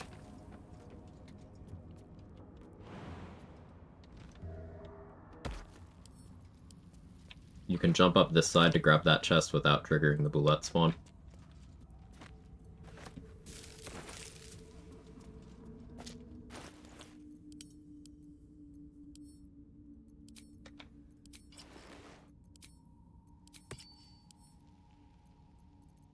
Right tool will do the trick. Nice one. Quick question, which dudes in the full Orin fight can cast Stunning Gaze? The ones that have Unstoppable? Or the one that has Unstoppable and a dagger, I should say. That one.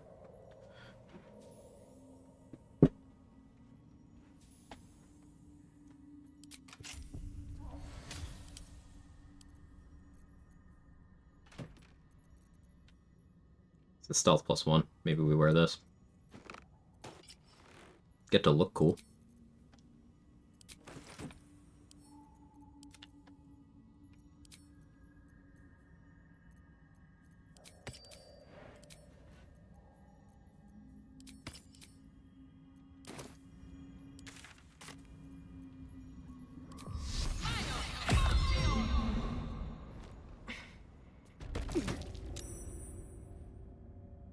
Like the main hand or offhand Short Sword of First Blood. I was main handing it in previous run with Undermount King the offhand. So that I got full damage, because I didn't have 2-weapon fighting style. And I could benefit from the reroll, which also applies to the extra die added by First Blood. So, some really good one-shot consistency by doing that. I had to send that to a different person. It's okay.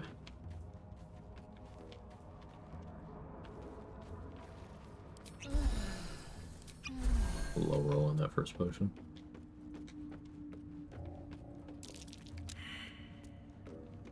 What? Gek, got some. Forgot to buy the aid scroll, but I don't need to care about it. On his gnarled. I'm a cleric. But spoil my hunt. Kill the slave and fetch back the leather. I'll wait here. Good, but that comes later. But do what you will with the body. I couldn't care less.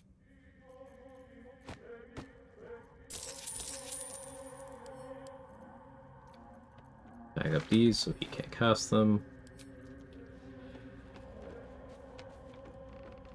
Kind of just rolled good on my last run when I did Orin. I'm not so confident that's a good strat to lean on. I recommend putting all your resources into killing the ones that are maintaining Boon of Ball. Because it eliminates the biggest mechanic you have to worry about. Because Boon of Ball, sure, if you have the damage to consistently kill someone every turn, it can be fine. You don't need to really worry about it. And if you are able to provoke Orin's legendary action, Ball's Edict won't go out.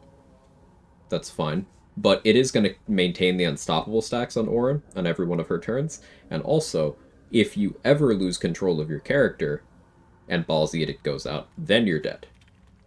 Like, if Orin does manage to stick a Fearful to you, or if you do eat a Stunning Gaze, or you have a lethargic turn come in.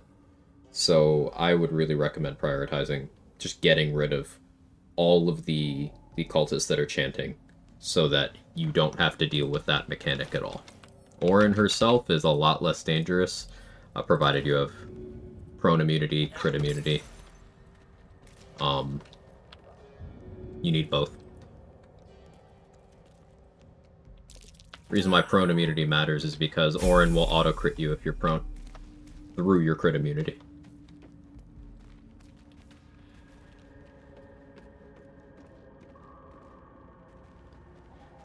Quag, any Rex for Barbarian subclass looking for flexibility more than anything? Wildheart is extremely flexible.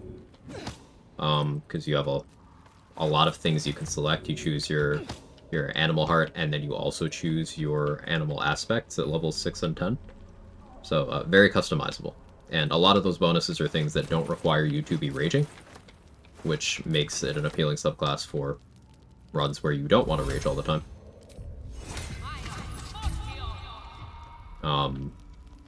Also, Giant is just kind of good, always. Humanoid Slaying Arrow? Now? That's actually fucked up. I'll take it, but that's fucked up. What creatures live in waters this dark?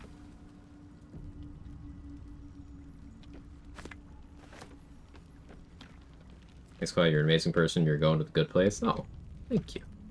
No, you.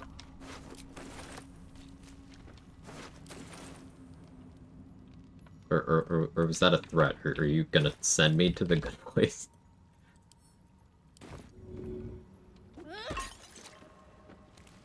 That's a friendly-looking shadow.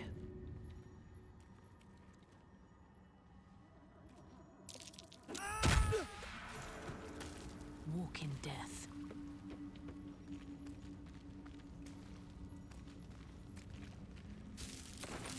I don't have Minor Illusion for Bawalin, but I suppose Bawal's Benediction matters a little bit less here. I can always take a dip for that later.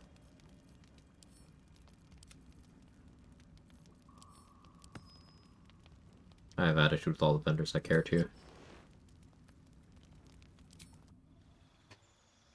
You're the best, got him, no you, Dex.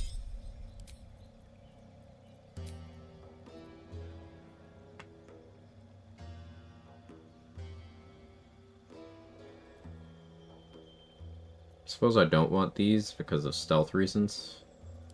So we'll take resistance. Defeat is alert. Nobody should be surprised. You think the out-of-combat Divine Strike tech would go on both instances I can speak of an arrow slaying? I didn't try that. Unsure.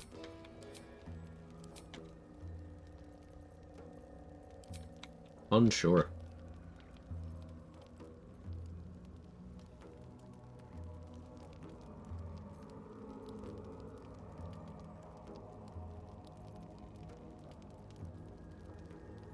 Spiritual weapon. Sanctuary is the real answer, but I have initiative now, so nothing in this act outspeeds me anymore except for Ethel. And even then it's a roll.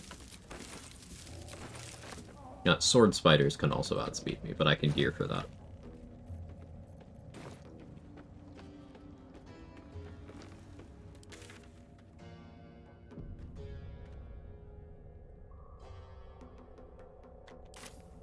I go for the Philro assassination.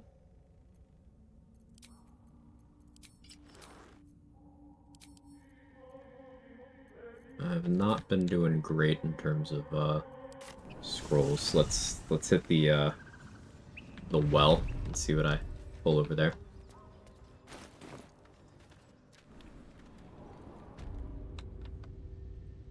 Doubt it. Can't Divine Strike off bar with special arrow, so it'd just be the react version. So what Niloko is referring to is some of the tech we're building around for this run is reaction Divine Strike for Naycher Cleric. You have 3 versions, unlike all of the other ones, because you can choose between 3 elements. You have the same 3 choices for your bar Divine Strike too. But the thing is with Naycher Cleric, if you have all 3 of them set to not ask you, then they will all happen on the same hit. So 1d8 fire, 1d8 lightning, and 1d8 cold on every attack as long as I stay out of combat.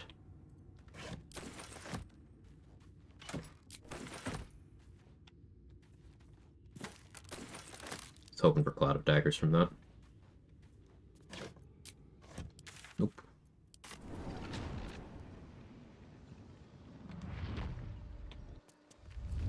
Wonder if the gods are watching me.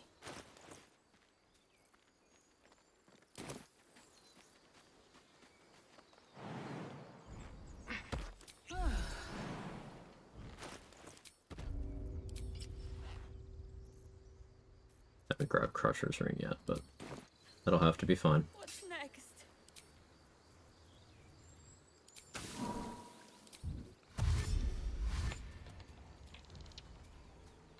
should have guidance.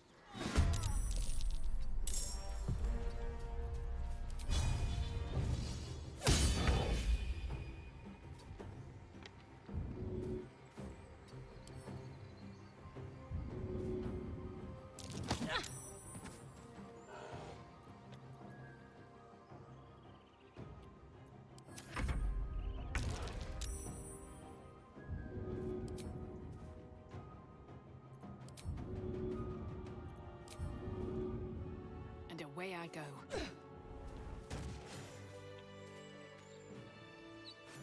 Let me guess. You care to explain why you reek of the hells? Bugbear in halftime. That guy used to scare me quite a lot. To the point where now I wait for level 4, so I always win initiative.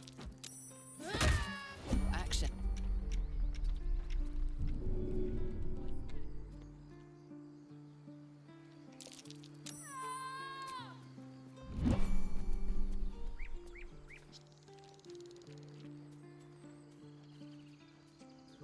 Out of combat as an initiated attack from dialogue or unaggroed peeps? Unaggroed.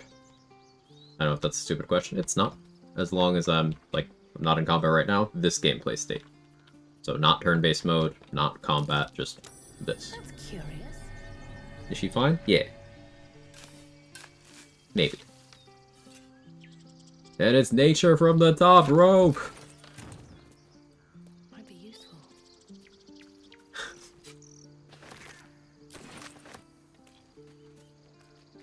I see you.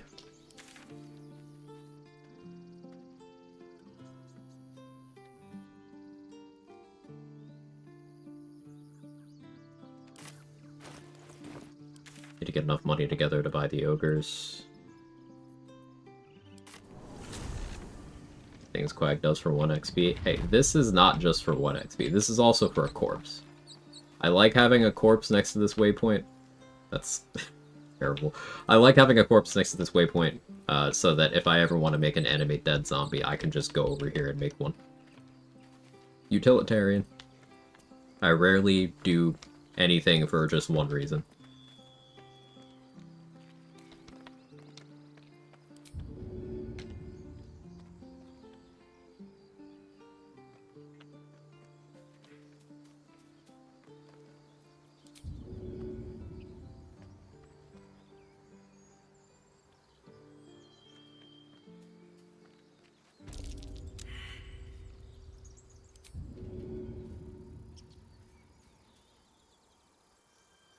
It's Naycher, not Nurture. Nice.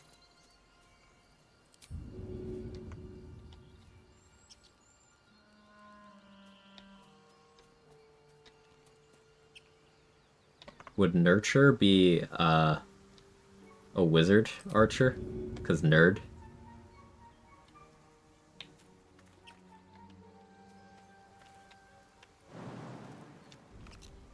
If everyone else minds their business, I'll be fine. It's a little too far.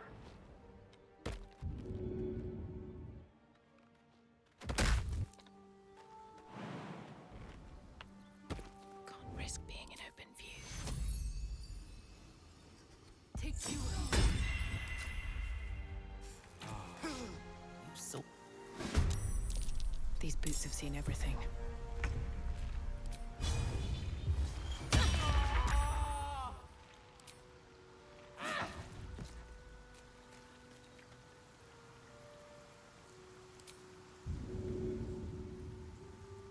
Think you can take me on?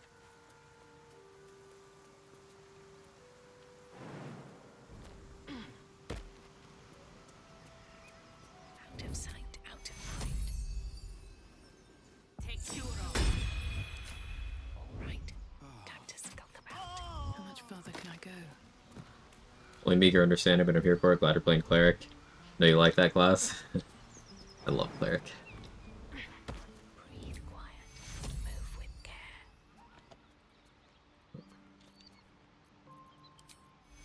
Close enough.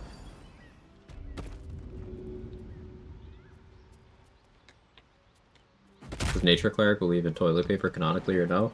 I think so, but if she needs some toilet paper, I'm available.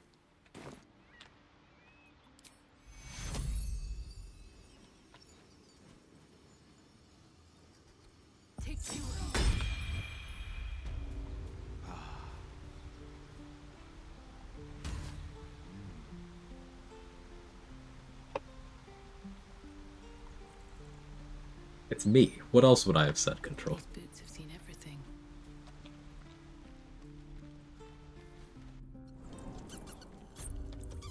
Hi, Bipu?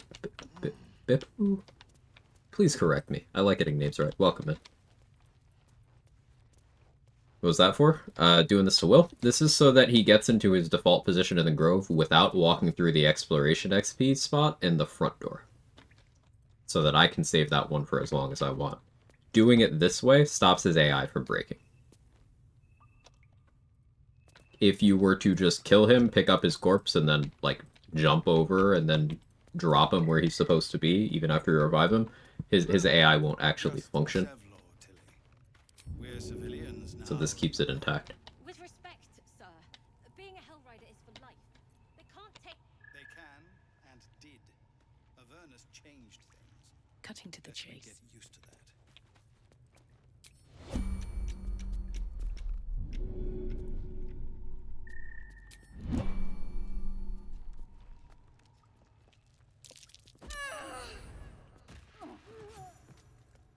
Shocks me how many people in this world wipe their butts with paper instead of using a bidet. So, like, a lot of people are poor.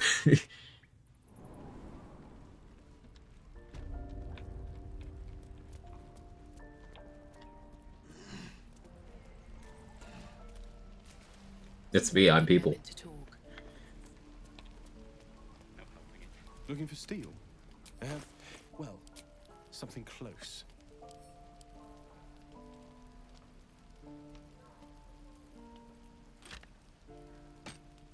I don't know many Americans that have bidets. Do you think it's above or below the number of Americans that have healthcare?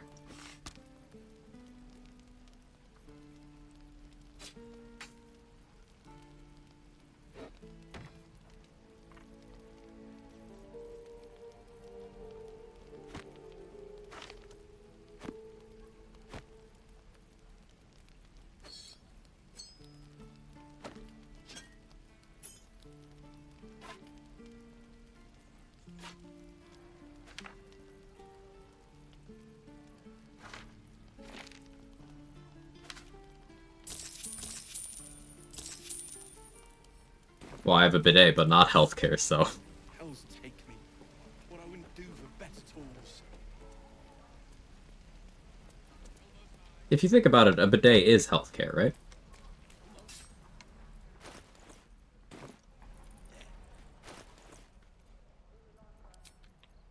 I'm gonna switch to this because it has piercing DR.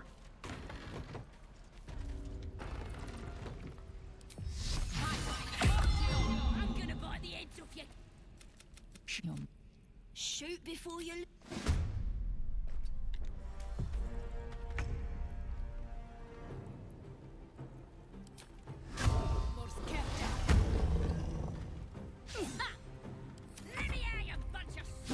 Also, if I ever break a toe, I'll just go straight to the bathroom.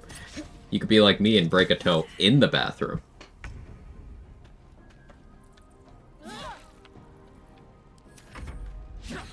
Look at that short sword of first blood damage with Hunter's Mark. It's just crazy. Love that weapon.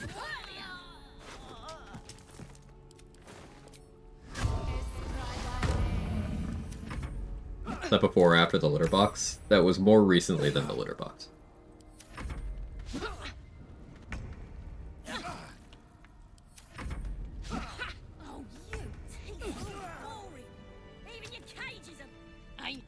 They're gonna burn this prick. Could probably stick your... Get me out of here, then I...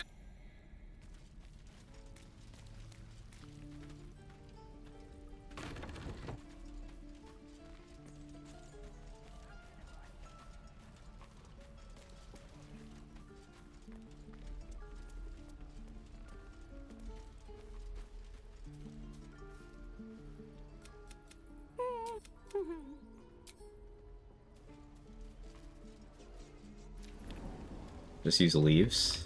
Oh. I didn't think of that. What's a tree? I hear that's where leaves come from. Well, you saved Arabella from the druids. Use your hand like a man.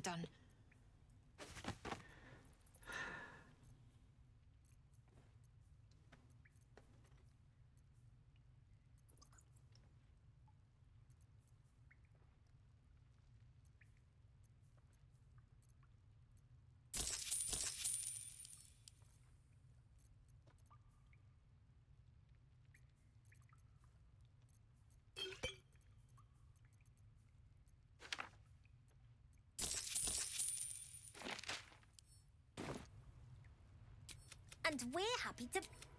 I want to steal that. Anything else? You've been... Never see us coming.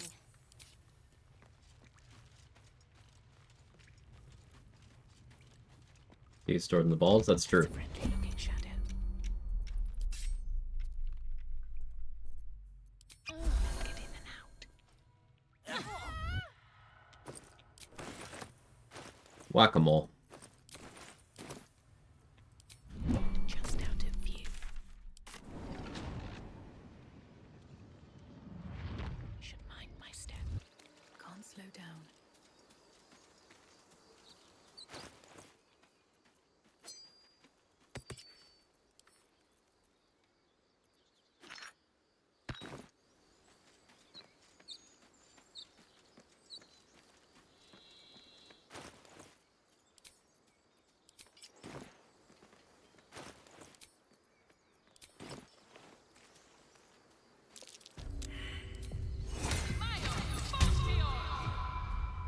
Forgot about my hunter's mark, but oh well. That might be...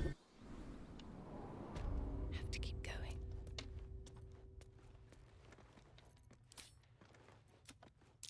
Glowing eyes are rarely a good sign. Let's be careful.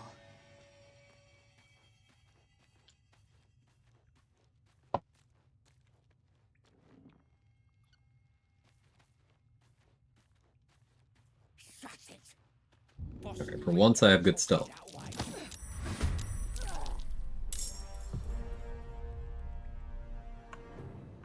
I'll just see what I rolled. It's DC 9, rolled 25. Yeah, cool.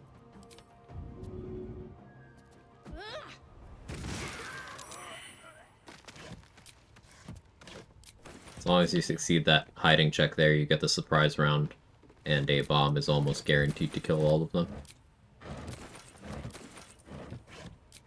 Path lies before me. It's exactly the kind of thing I mean when I say not a real combat.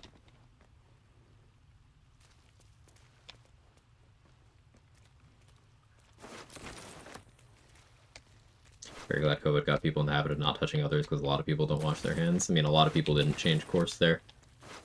And the thing I learned from that global pandemic that killed at least 7 figures of people, was that a lot of people would genuinely just rather kill an immunocompromised person than even slightly alter their day-to-day in a way that doesn't mean anything.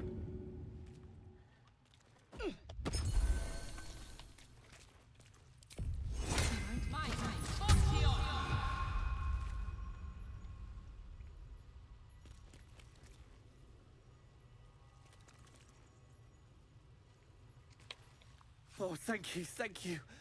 I thought, what?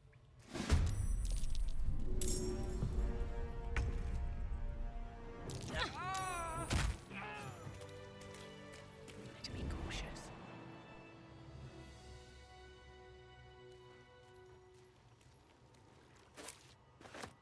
On my way.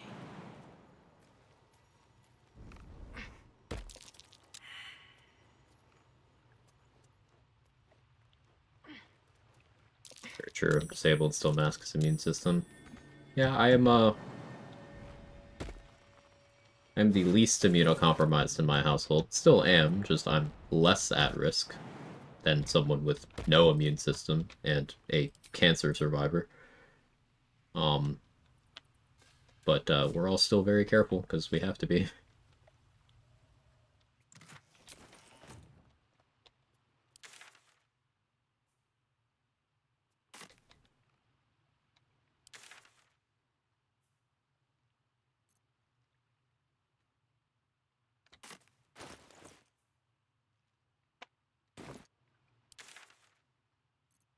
Surely I'm not going to need a second inspo for Crusher, right? That'd be crazy. They should all be running.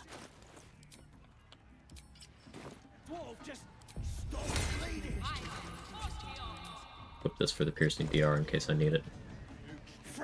As the symbol glows, power, authority Get or I'll wipe that nasty look right off your... What was that? That's more like it.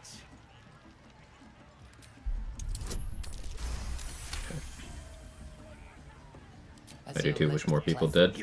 Yeah, it's very easy for people to just pretend they don't understand that taking even slight precautions could literally save someone's life. It's just, there's a lot of people who don't want to admit to themselves that slightly inconveniencing themselves matters more to them than, again, people literally dying.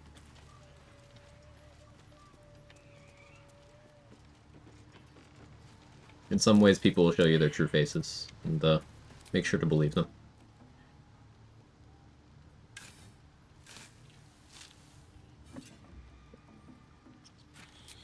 On my way. Can't even enjoy drinking. Pretend is such a good word because they know full well the potential repercussions of their actions. Yeah, they do. They just don't care.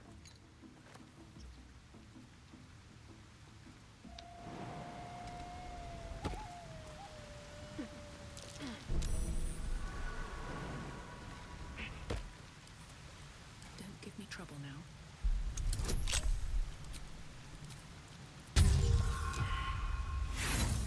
A lot of people would run someone off the road and kill them to save a few seconds on the road. True.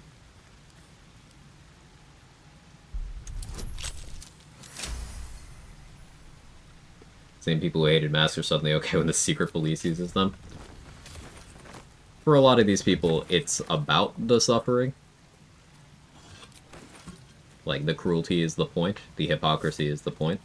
But I'm specifically focusing on there's people who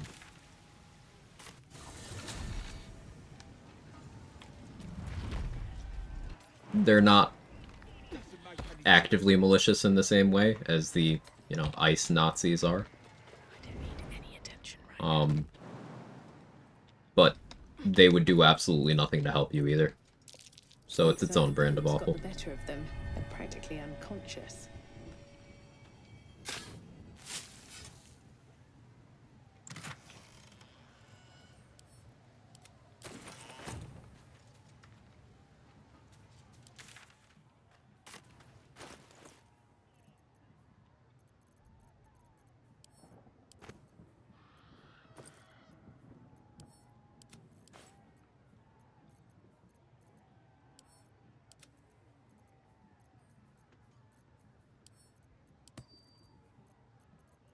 Well, let's throw on Crusher's Ring before I shop with...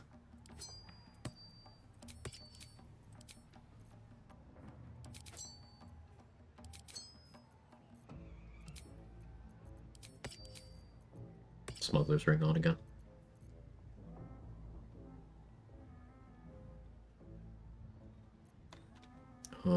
Where's your next? Barkus?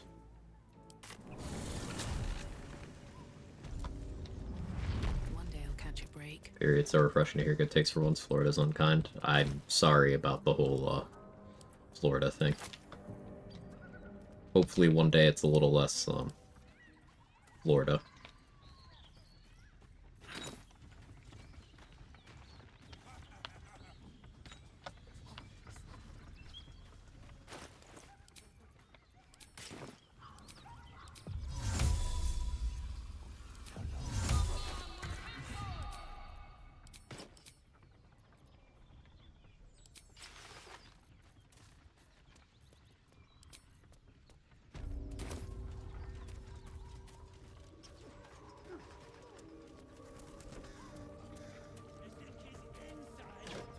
Yes, Western supremacist culture celebrates and encourages personal comfort over community well-being and others' lives.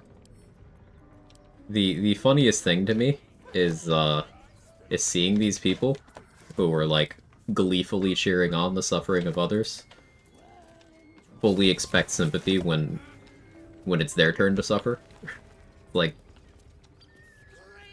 okay, 5 months ago you were posting, I voted for this, and now that you're out of a job, suddenly you're against everything. That's interesting. That's really interesting.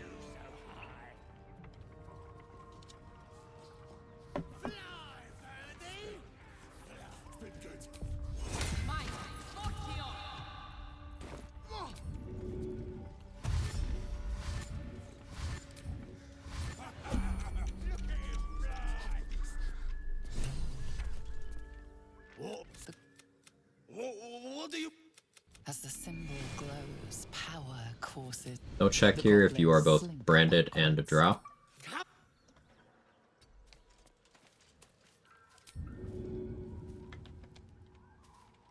Try me. Nobody will be exempt. But the only thing that unifies that crowd ideologically is that they are operating exclusively as an attempt to be part of any in-group they can. It's all in-groups and out-groups. That's why it fucking frustrates me anytime someone like tries to get them in a gotcha on hypocrisy. It's like they don't care. That's the fucking point. It's just in-groups, out-groups. And they will do anything to feel like, even if they intellectually know that they are not in it, to feel like they're in the in-group. So, that means signing off on massive, widespread suffering of people they consider to be in the out-group. Because that makes them feel like they're in the in-group. But, like, it's not... America isn't right versus left. It's 99 versus 1. Yet, 33% of the population is convinced that they're on the winning team when they are simply second in line. It's so frustrating. There's no class consciousness here, probably because the education system's been sabotaged for at least the last 50 years, but I could rant about that for a while. Rich people are the enemy.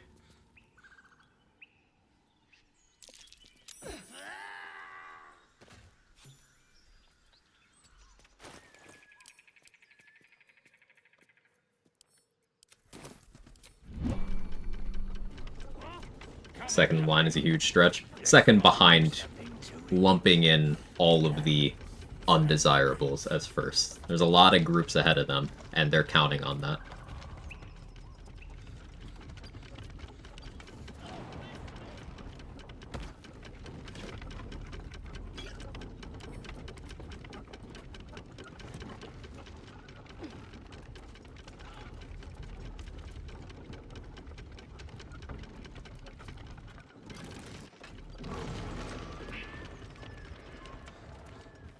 The more you speak, the more I like you. It's mutual. No you.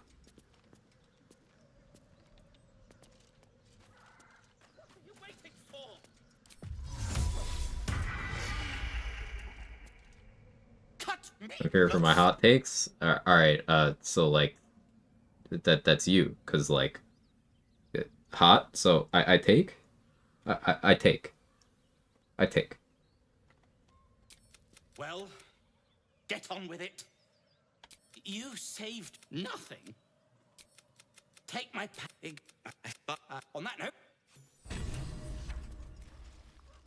Let's see.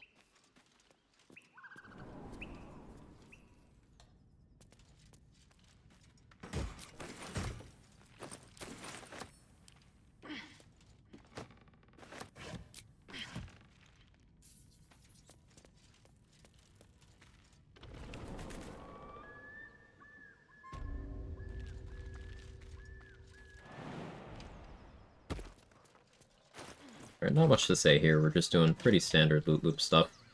I like hitting level 5 before going to Grimforge, because it allows me to squeeze a little bit more XP out of the exploration spot that you get when you land across the lake in Grimforge. But it is pretty lengthy to get to level 5. In service of that goal. This is a run where I can get Helldusk armor going, so I don't have that much I have to do. Why is that? Because there's an exploration spot when you first arrive in Grimforge. You cannot save it any way other than going to Grimforge very late. But that means getting your crit immunity very late. There's actually 2 exploration spots. There's one in Grimforge and one in the Ancient Forge. So there's a bit of a noticeable bump in the value you get from exploration spots at levels 5 and 8. It's not really reasonable to save it for 6, even though you technically get more, but it's not really reasonable to save it to 6, because there's just too much you would have to do still not having that crit immunity. So I aim for 5, but if I'm feeling lazy, I do it at 4. Fortune, stranger. Not food. No talk. Make me an offer. Tempt me. So it's a Dirge inspo if you succeed this one. I doubt I get it, but I'm gonna go for it anyway. Nice. Means I didn't need to give him the money.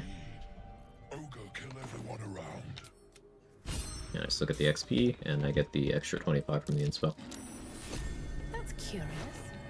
I was on the fence about using my spell slot there, but I do think that was a good decision ultimately.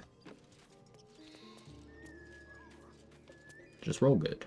Yeah.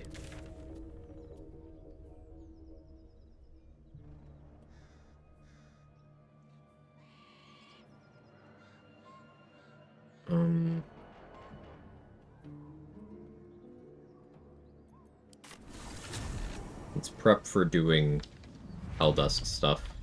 That'll be kill every tiefling that Will would get mad at me for killing. Then recruit Will. Then recruit Karlach. And then attempt to go to the mountain pass without doing any of Karlach's storyline or talking to her about any of it. Hey, Thropsy, thank you for the tier 1. I appreciate that.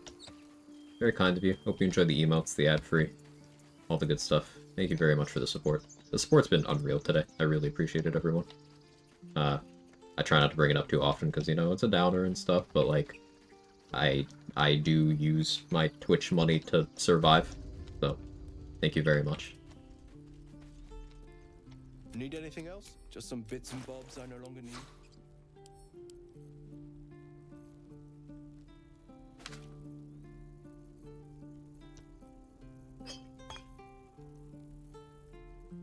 She's just a girl and she's on fire. There you go, Quag.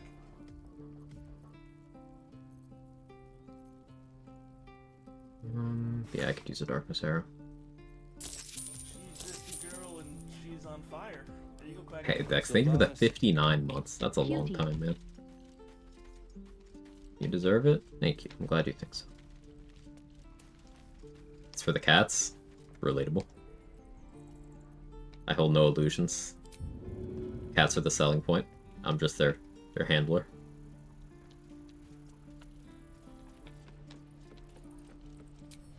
I'm waiting on Raphael. Even at level 4, the early Forge non-combat stuff's about 900 XP. That puts Boal and our Arcane Tower can make up for waiting on Raphael. Yeah.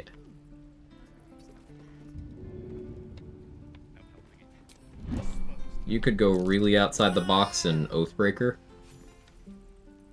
I'm still technically in a position where I could do that because I haven't recruited Scratch or brought Volo to my camp. I have enough HP, and I have Fire Res Elixirs, so I could set up the Oathbreaker kill.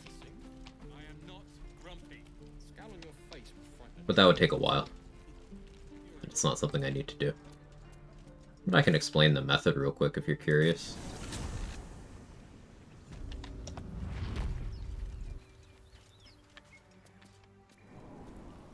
So, this campsite is accessible either from in the Withers dungeon or the interior of the Goblin camp.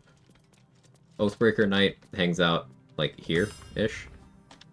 But if you step in here, block the door on this side with a chest big enough that he can't damage it, and it blocks the whole doorway.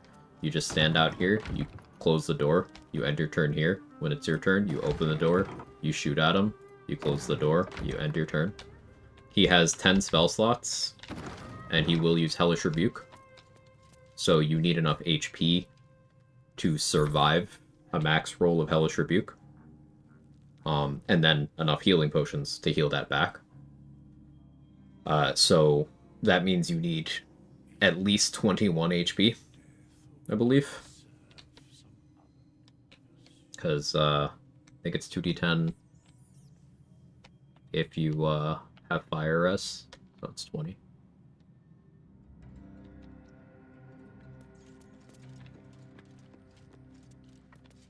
But yeah, 640 XP really early.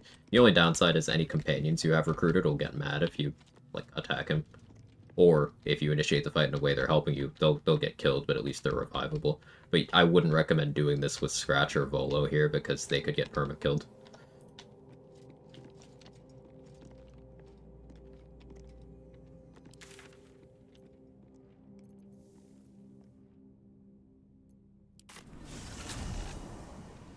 Home gaming now. I didn't realize you're still alive. What do you end up doing for the run? I'm doing the stealth Naycher Cleric. So some stealth archery, Cleric flavored. Level 8 is where we get our really big sauce.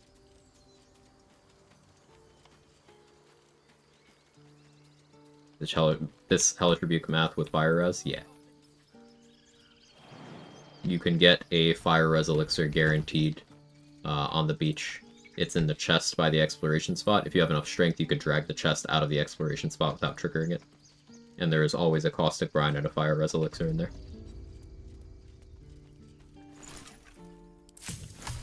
So it's just a matter of having the HP and the healing potions.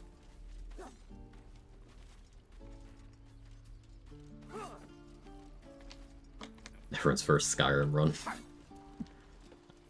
I did a two-handed warrior that eventually turned into stealth archer.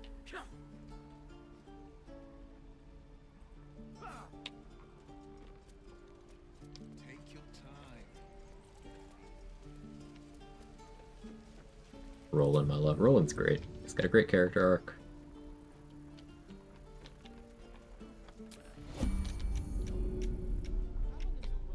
His VA, as George has rated a couple times. Cool dude. He streams pretty often. No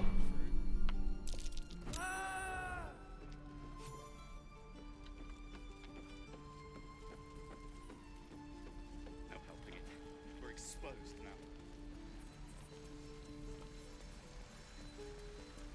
Roland's even a great character early on. The pompousness is so funny. They present a really strong front of him being just an ass. Not an asshole, just an ass, you know? And then they give him development, which is great. It's a great approach to a character.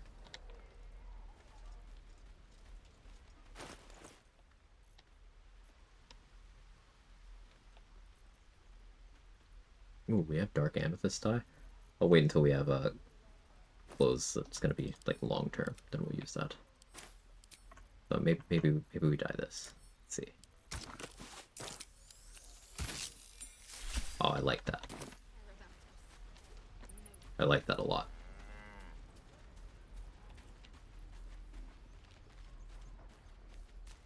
Give it a good whack. I think just you. I could knock out Lacrissa, I guess.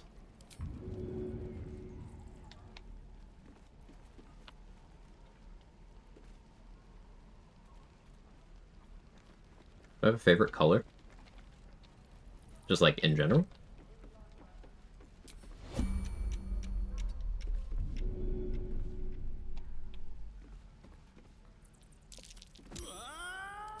In general, yeah. I do like a nice purple. It's between like a purple and a gray. You could tell with my hat choices.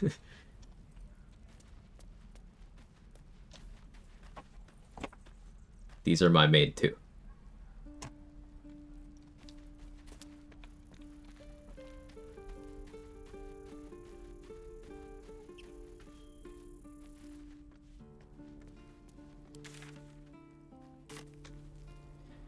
Ever think I've heard gray before? Maybe it's from my subconscious desire to fade into a crowd and not be perceived. I got bullied as a kid.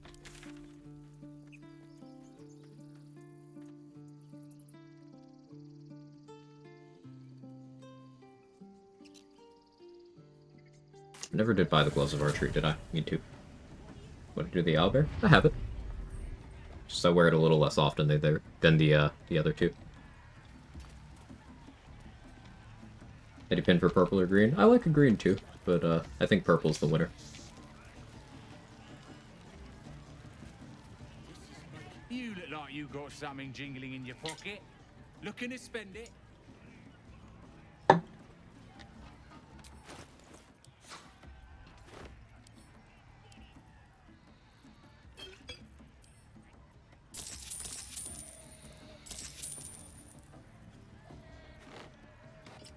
Get moving. Trying to get an owlbear beanie for so long, it's always sold out. I happened to check on a whim, Keltfire, and it wasn't sold out, so I just bought one immediately. It was like $50 after shipping, but I really wanted it for a long time, so I did it.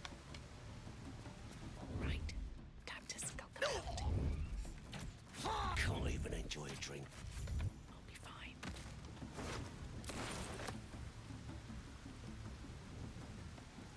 I'll be right back. I think I hurt my door.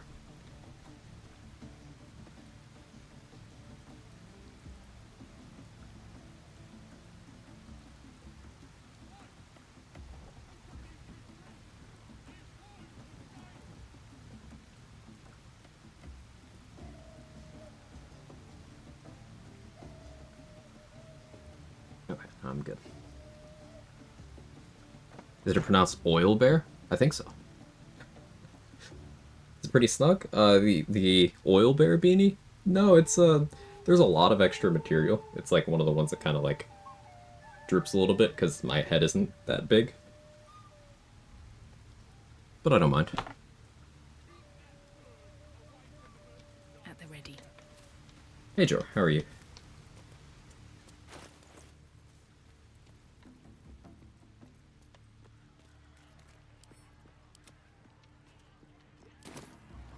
How many did you have? 5? Let's go to Roa and see what she's selling. Did I forget to loot Fezzik again? I think I did. Joe Ragslin.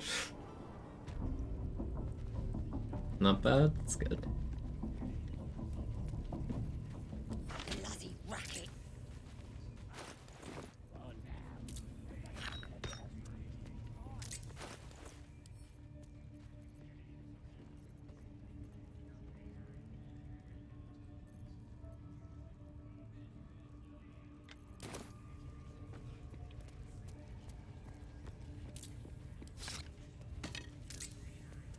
Something's on my mind.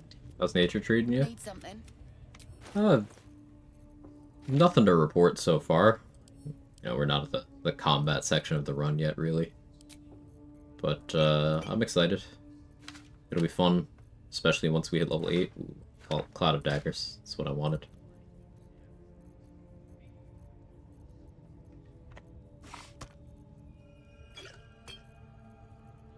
Once we hit level 8, our out-of-combat damage is going to go from good to silly.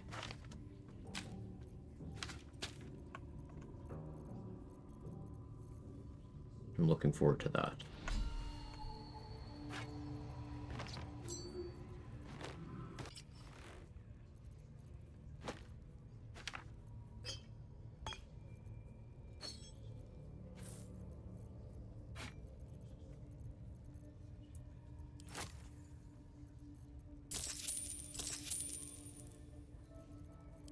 Play.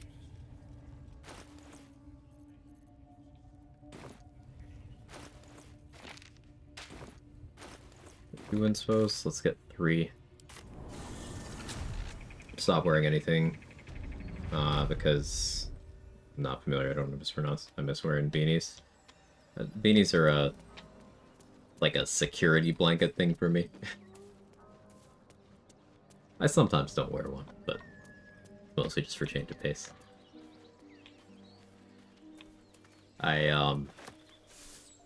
Stress response for me is I cover my head.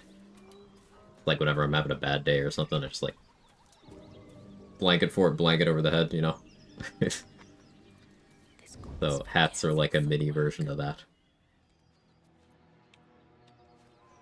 Ever at your cervix.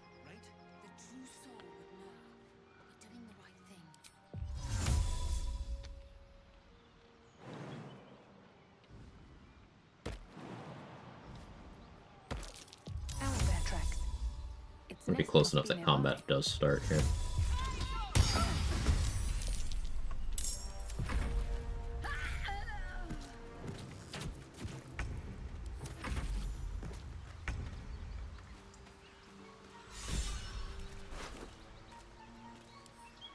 Ever thought of doing a level 2 or 3 run on where you've already done them? Think it'd be hard to commit to something like that and not do one?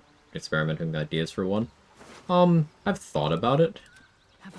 I kind of didn't deem it to be too interesting because, like, if level 1 is very much solved, like, level 2 is just orders of magnitude more powerful once you start including some subclasses that you couldn't get. Like, Wizard subclasses opening up. Wizard was already the first recorded solo honor level 1 clear. Now imagine giving them their subclasses. Like, whoa.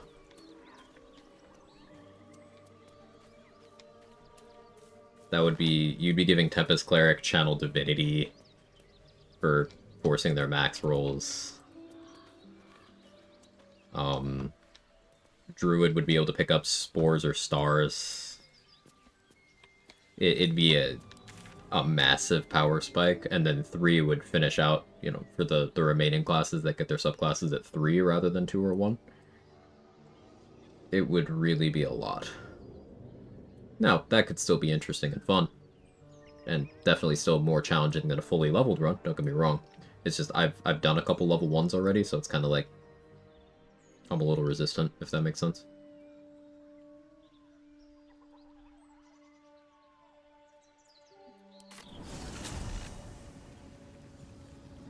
But does Cloud of Daggers not initiate combat if you're far away? That happened to me with Gut recently. I was very confused.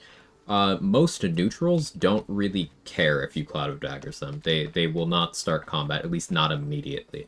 I have noticed that Andric and Brenna are an exception to that. But they are most certainly not the rule. So I try not to open with Cloud of Daggers against many neutrals. Because you do want combat to start away. To start right away. And it doesn't really do that. Have other people done all 12 classes level 1? I assume all classes have been done. Third Monkey did Wizard first. Say did Cleric and Fighter. I did Monk and Warlock. Ranger and Rogue have also been done. I don't know about the others. But, like, I think the hardest level 1 would be Sorcerer or Bard. And a lot of the tech still applies, so...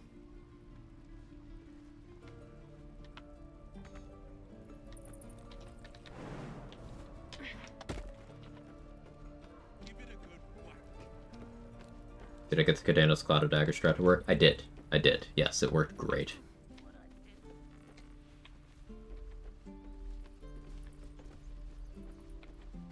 Good work, kids. You're all heroes. What's yuck about it? And everyone. Go on. No. You just have to buy enough time to run. Well, she's out there now, preying on the innocent. Ready?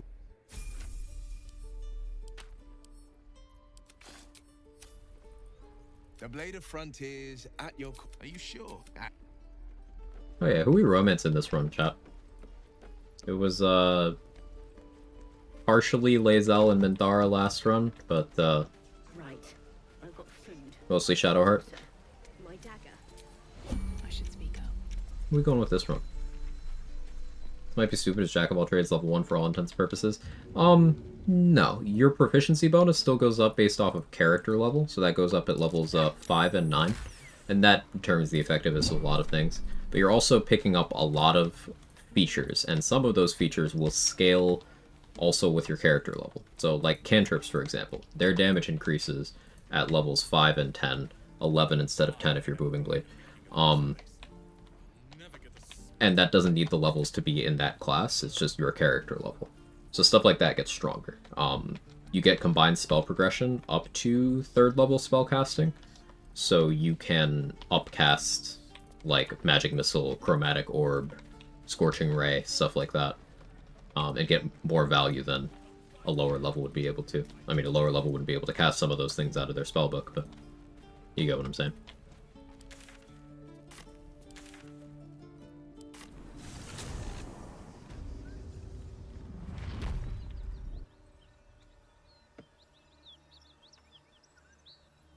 Done 2 runs, never found the Roland spell. Any tips? What am I doing wrong? Roland spell. I don't know which spell you're referring to. Roland does have a bunch of custom spells, but they're only really for him to use. In some runs, we do a AI manipulation in Act 3 to get him to buff us with his version of Mage Armor for a little bit of extra AC, but I don't think that's what you're referring to. Excuse me. Apologies. I'm still looking to shift some supplies. How for myself as a romance option. Riz. But it's more than we can carry.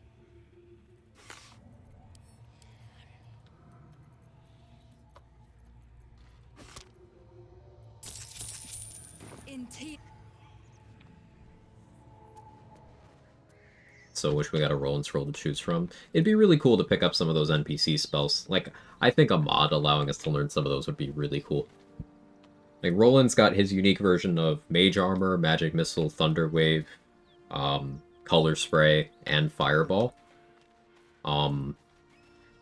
Ethel has her own version of Insect Plague and Ray of Sickness, and Vicious Mockery. Mysticarian has his own Cloud Kill. Ballists have their own Cloud of Daggers.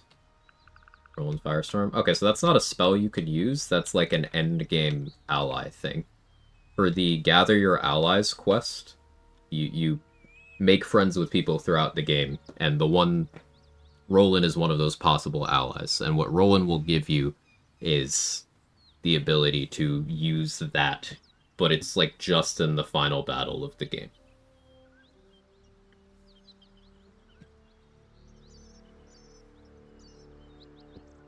Understand, thank you. You're welcome.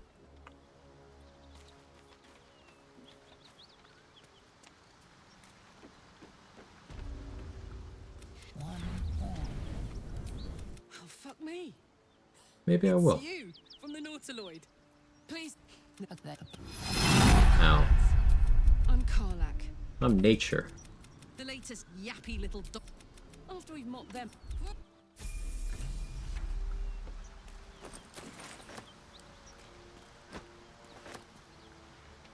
Hey, soldier. Ah, come.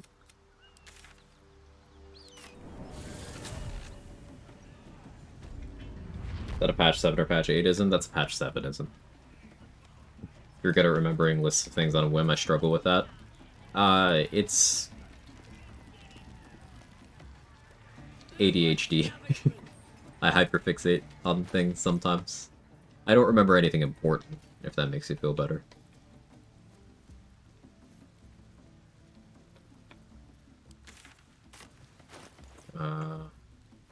Gotta go buy a corrosive flail.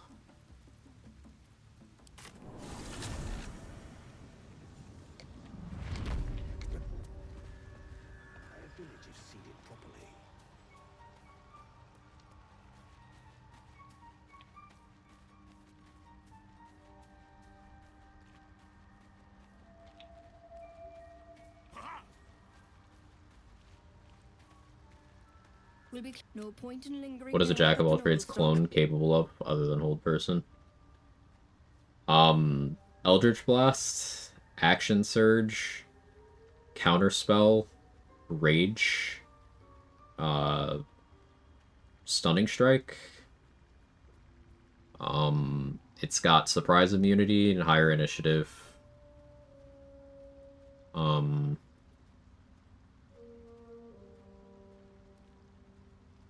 What else does it have? Believe it can Guiding Bolt. It has 2 bonus actions. I think it has Fireball.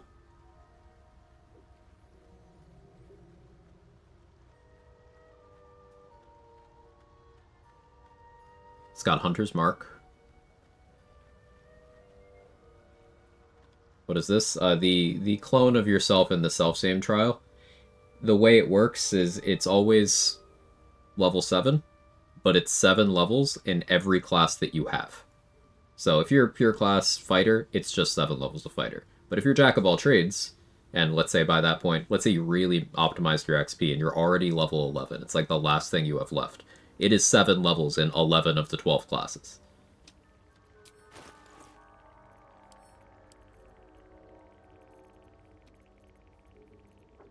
So it gets to be an issue. Oh, and also it gets stats based on how many classes it is, so it can end up at a point where it's got like 20 in every stat as well.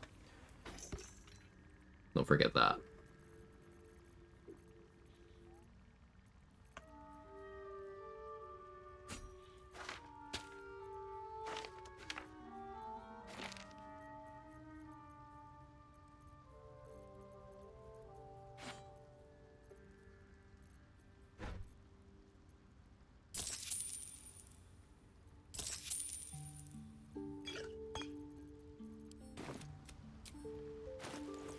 Does it have this?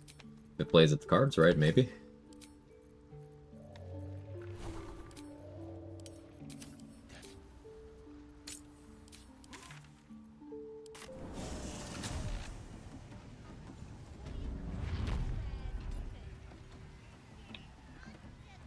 You're making rolls plus accessible to players? Yes, sorry, I wasn't trying to promo. You weren't promoing, Poppy. You're fine. You're fine. Like, I know the difference between, like, people self-promoing and that. That, you did nothing wrong. You're good. It's all good. Nothing to worry about.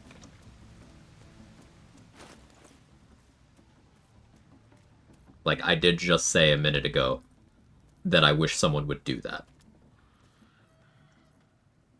And you're like, hey, I'm doing that.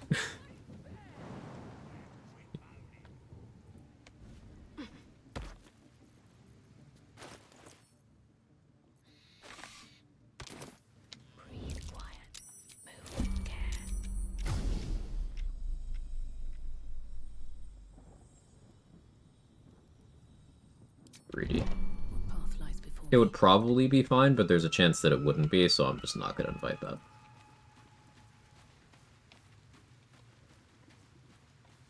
Like, I have good HP, but I had the wrong chest armor on. No crit immunity. They could still kill me. No fire res. Yeah, fire arrow crit with Fury of the Small. Could have put me near death.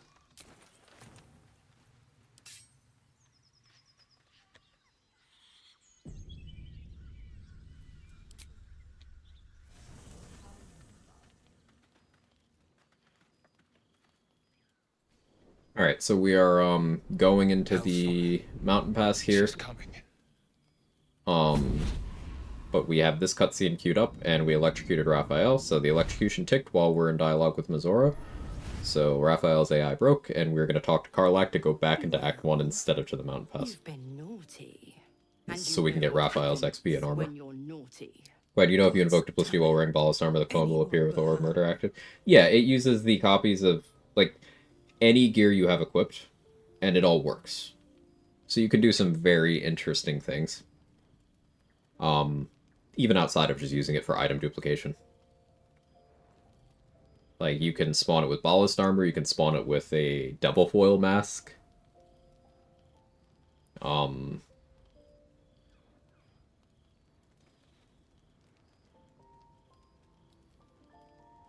Other stuff that I'm sure my 9 hours deep brain is forgetting. Is that the best way to get Raph's Armor Act 1? Never tried? This is my preferred way. There's a couple ways to go about it. I had to do it a different way in the previous run because Karlach was not alive. And then the run before that, I had to do it another way because I was Karlach. But this is the easiest way. Now, call and we have to. That's bizarre. How Karlach meets the criteria. Will. What? I'll. Talk I'm to not willing Karlach. to let. Agreed. Seeing my mechanic. The first time I.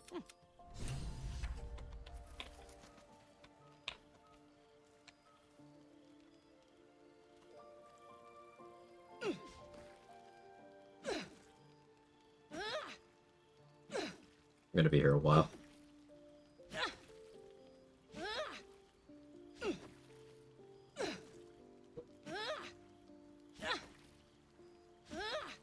Devil Foil is the other thing I was wondering about. So hoping it could cast Sporting Bonds, Lover's Ring, no dice. You do give it an action, the Haste Potion. Do you happen to know, does it move if you give it a movement speed? Like Guardian of Faith? Feats would you pick for 2 Hex 10 Evo? Dual Wielder and Alert. Dual Wielder because that allows you to do Rhapsody plus Marco.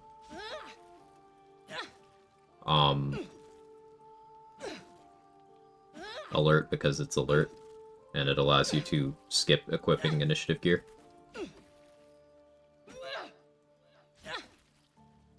It does, yeah, I can move. Nice.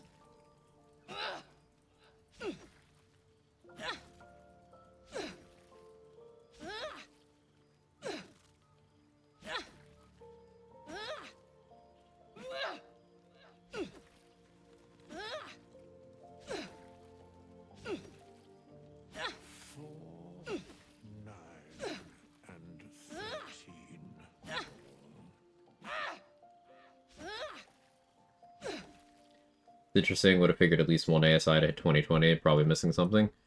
Because opportunity costs. That's all it is, sorry. So, like, think about it this way. Yeah, one ASI, let's say you went in Charisma because it's the one you get the most value out of. In, like, the Eldritch Blast meme setup. Because that's your Agonizing Blast and your Gregarious Caster. So one ASI, you're getting 2 damage. 2 damage per meme. So, 6 total damage at peak. Let's be super disingenuous and assume you're attacking with Forceful. You're getting at most 12 damage out of that ASI. Dual Wielder, allowing you to equip... Let's say you were already using just Rhapsody. But Dual Wielder allowing you to equip Marco gives you access to Lightning Charges, which is going to be an extra 1 damage on each beam. So that's already 3. And then... Every 4th hit, you get a Lightning Burst, which is 1d8 damage, plus the Lightning Charge, so up to 9 damage.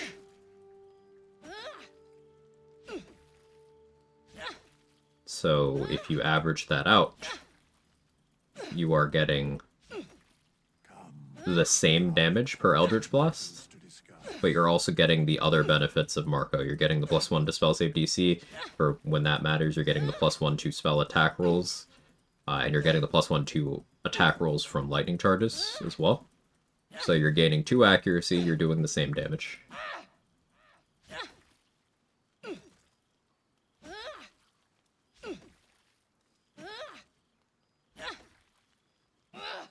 Whereas with Charisma, you are gaining the same damage, but unreasonably, because applying Forceful is harder than others, technically possible. And you're only getting 1 accuracy. ASI is just inefficient. Alright, Helldusk is one of the very few heavy armors that don't give you disadvantage on stealth. Normally that's a downside. In this run where I care about stealth, I'll wear it.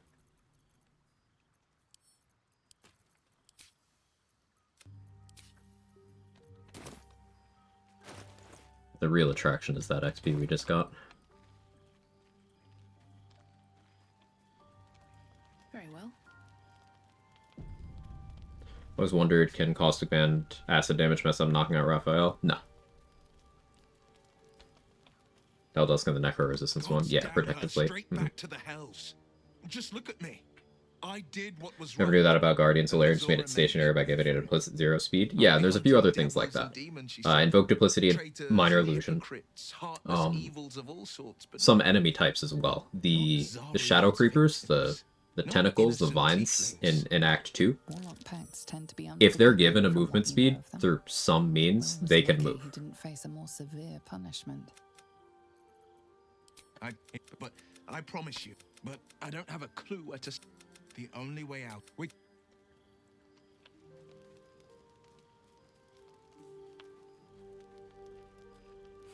Well, it's not every day one meets such Naycher. Booming Blade probably would mess up knocking Raph since it's cantrip. No. Booming Blade wouldn't mess up doing that at all. With Raph, keep in mind, like, if you do something that would not knock him out, it just won't do anything. Like, he'll just be standing there alive on 0 HP. So, you don't have to worry about messing up knocking him out. you can't. As long as you've either broken his AI or silenced him, anything goes. You just need the final hit to be unarmed or melee. Don't think this is well known, but I've been testing stealth with Captain ET. We're pretty sure stealth rolls are always rolled with disadvantage, specifically the rolls to avoid starting combat when attacking while hidden. That's interesting. So it's only the other applications. Can you neutralize that disadvantage? Or...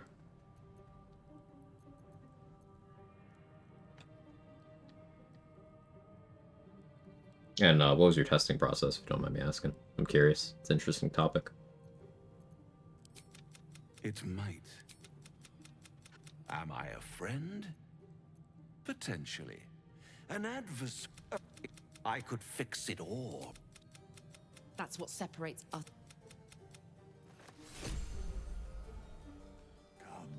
Yes, you can neutralize it. Doesn't seem like you can get advantage. Still value in neutralizing it. That's interesting. I suppose stealth advantage would be applicable for, what, subtle spell and greater invis then?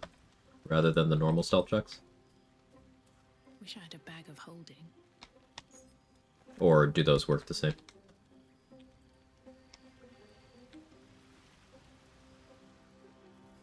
We haven't had a frog wife romance in a minute. I think we'll do that. You next to a dragon, the devil's a gnat. When I am kith, I will ride a red dragon. I could be a red dragon. Try to heavy armor, no heavy armor, within range, not within range, illuminated, not illuminated, even tried within darkness, wouldn't say I'm 100% certain, seems that way. That's the kind of thing I'd like to get more eyes on. It's an interesting topic.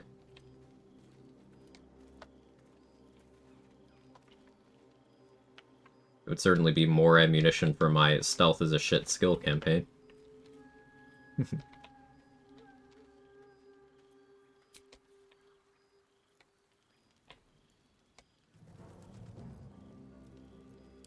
Boomstiff? No, it's just withers.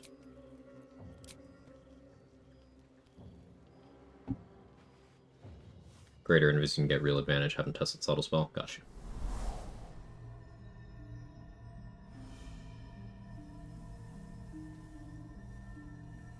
About other NPCs? Other NPCs, yeah, you want to be more careful about what you're using.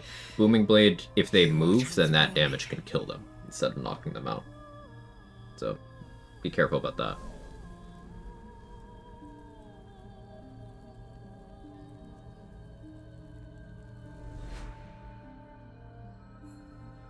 I'm deciding. The hair and eyebrows not matching is what's bothering me right now.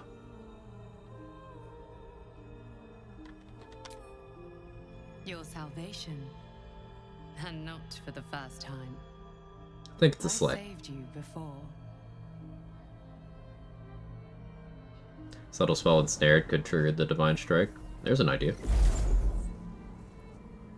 And I'm here to save you again.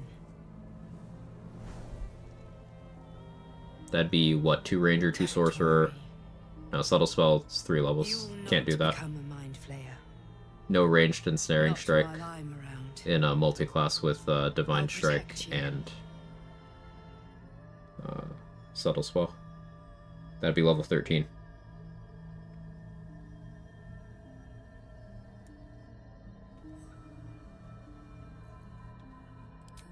Independent. Good.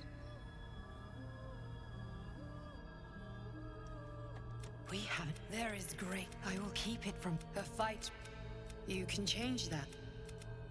Wake. Tonight, you can't. You wonder what Busy she night. looked like as she died. Squirm, your body barely. I followed you, my yeah. dear rotted master. I found you. I cannot wait until your next beach. I'd expect you to still be going. Be back though. Welcome back, Hilo. I shouldn't still be going. I am.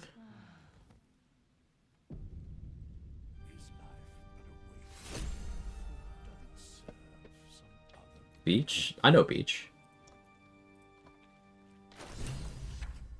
I didn't clear nauseated.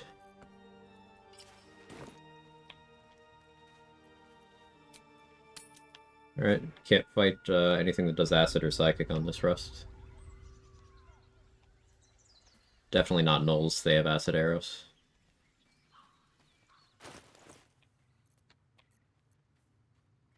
I'm not equipping that. It's more detriment than benefit.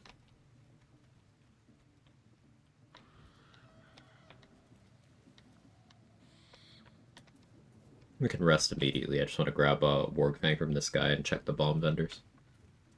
Anything in particular hoping to get from Dirge in this run?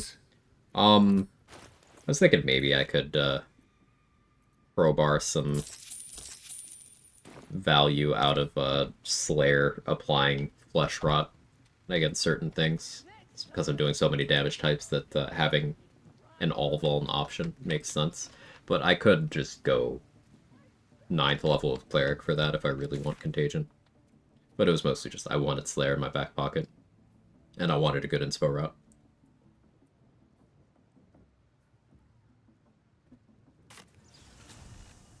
Figured out a better strat for opening the Harper's Chest without combat stealth and subtle spell light. Open with the key. 80 XP instead of 35. Yeah, I did the 80 XP method on my last run. I just waited really late. And I went in with Eversight Ring and Darkness Arrows.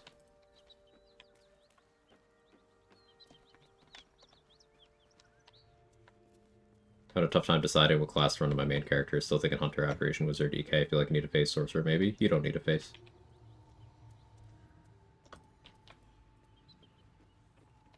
And, like, if you want one, there's no reason you can't take Charisma on one of those other classes. It's more than we can carry.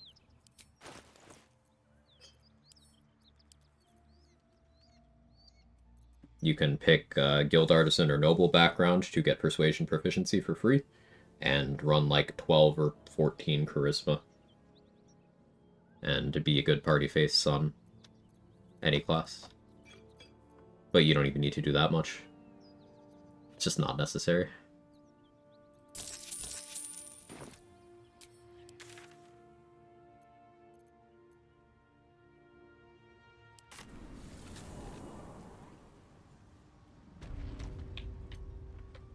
Can't remember what happens if you kill Nightsong. They've only done it once. Does Loro can freak out? No, you tell him and he's like, oh, shit. And that's it. Welcome back.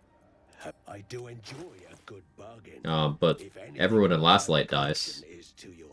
That is, if there is anyone in Last Light. You can move them somewhere else and they won't die, but anyone who is in Last Light who is not Jaheira is immediately killed.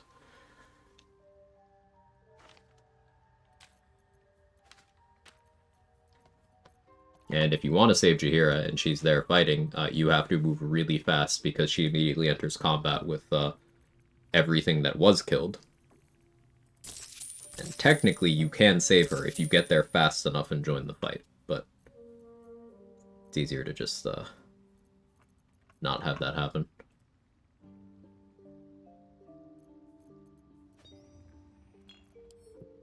So many minds connected. What could they accomplish?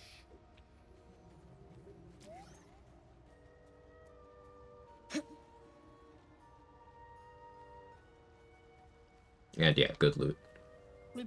The loot that Shar gifts to Shadowheart from doing that is some of the most desirable in the game, particularly the spear and the chest armor.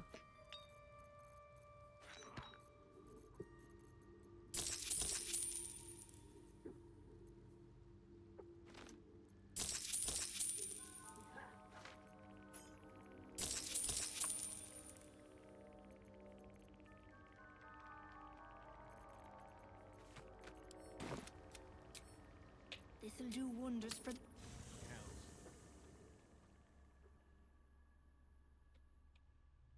A weird interaction in my previous playthrough. We killed Nightsong to here, just showed up somewhere. I just can't shake Yeah, it's possible for her to survive.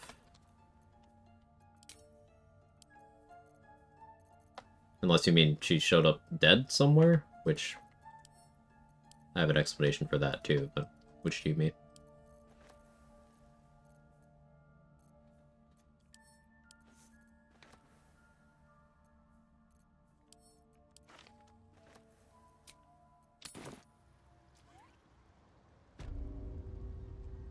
Just looking over my Death Cleric, usually don't do it in my solo runs because we're rolling Cal and Leah. So if you physically move everyone you want to survive out of Last Light and, for example, into the Gauntlet of Shar, where there's no Shadow Curse and they won't try to walk through the Shadow Curse lands to get back to the normal spot, then they won't die.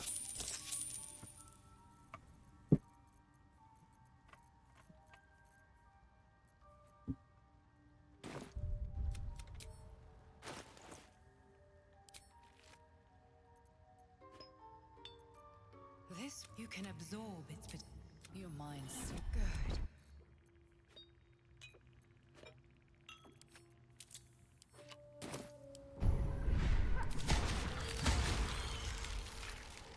Psionic Overload for in combat.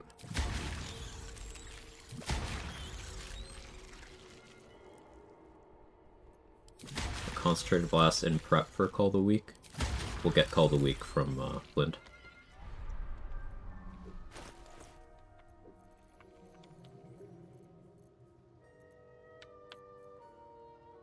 Bilrose next. I guess I could do that. Mostly unprepped, but I'm gonna want the HP actually.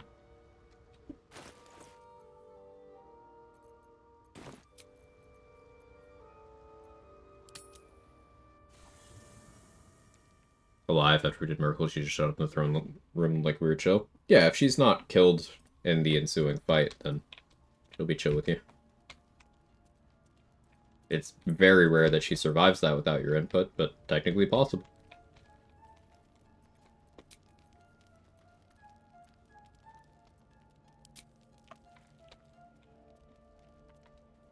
Izzo, you like my sweat stink yet? You do. I thought you witless. And you're hardly bland. Do you?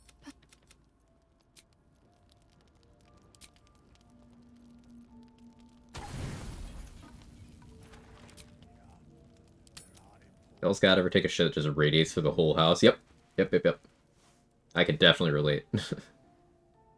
Someone call the Absolute Secret Service this man's counterfeiting tadpoles. You know it. I don't, but you're desperate to be rid of it. Understandable.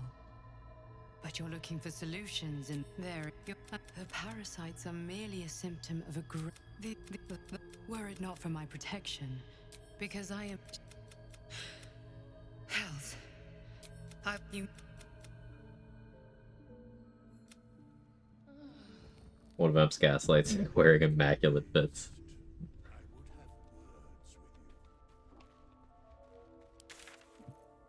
Alright. Let's go over here.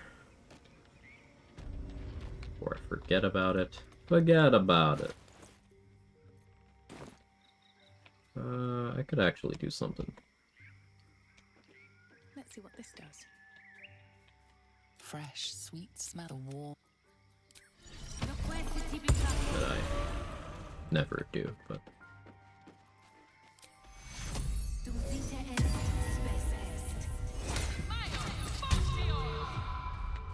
Hey you, come here. Sheep's voice warbles.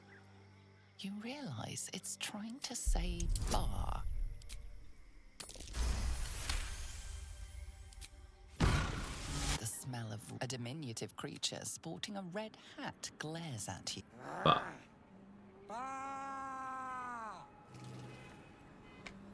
Got the XP that way. Cool.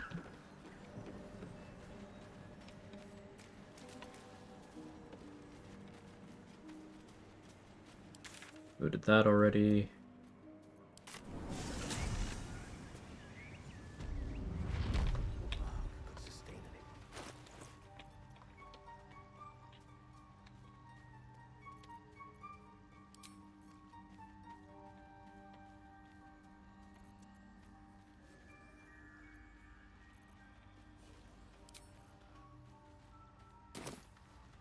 No point in lingering now I've got the noble stock.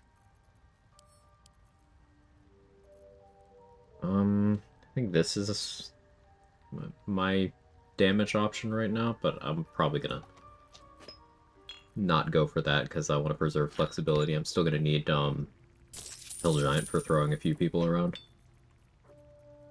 Price check on this. Alright, 1200. Gotta save up.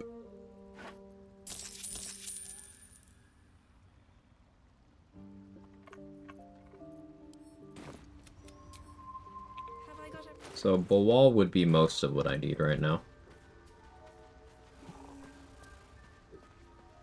Today I learned, thanks Quag. See, I always learn something from watching your stream. Hey, I learn stuff from you regularly too. Excuse me, apologies. A lot of sneezes today.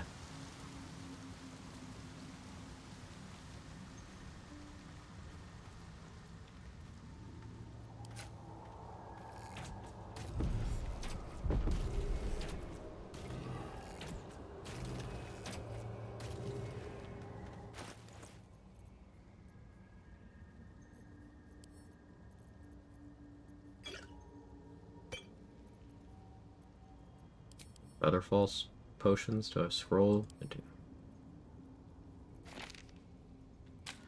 I should use that invis scroll on something else. I'll use the potion here.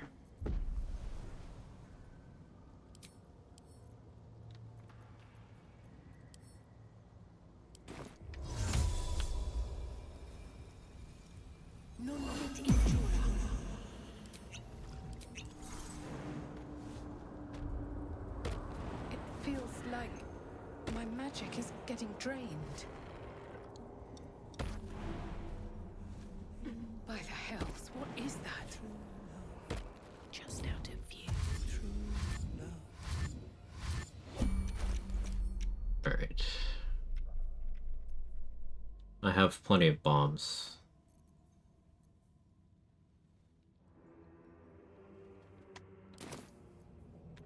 If I Thorn Whip, he can shield.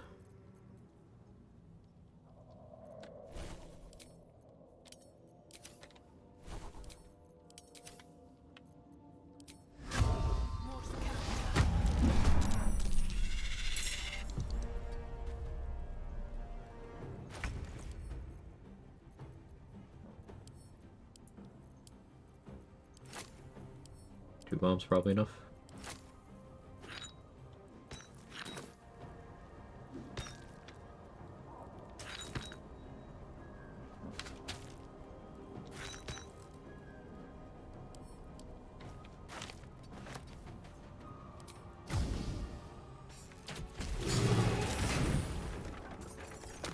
Two bombs was enough.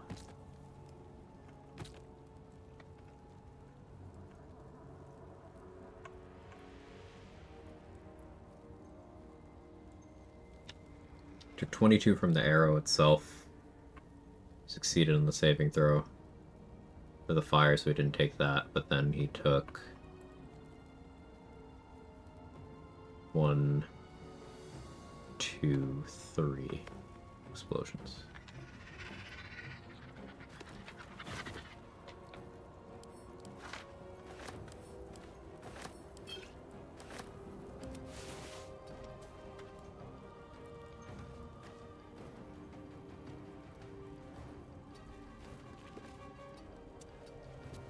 I don't have the right gloves on right now.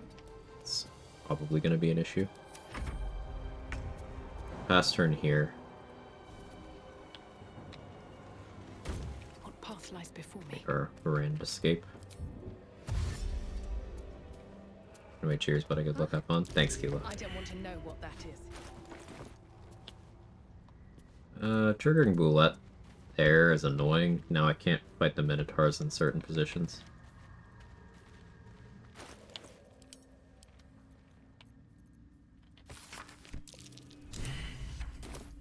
There's an adamantine forge down here. Too bad the rest of the note is pure gibberish.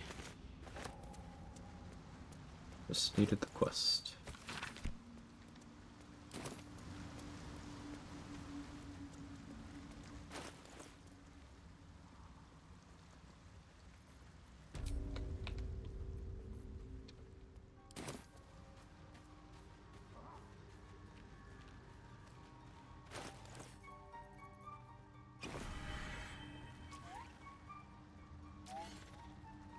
Out of sight, out of mind.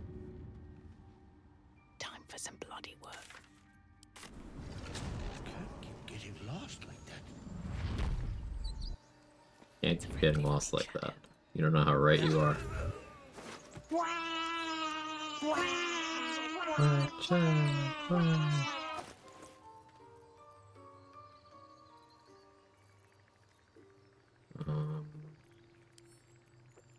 You can have that. What's I doing?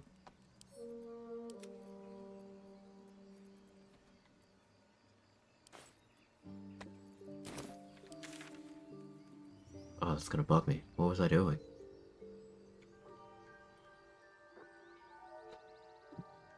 Don't have Cloud of Daggers for Knolls, and I'm also saving money. Do I gamble on Knolls with 3DR and Blade Ward? 42 HP? That's enough to safely fight like 1. 2, really, if I'm being honest.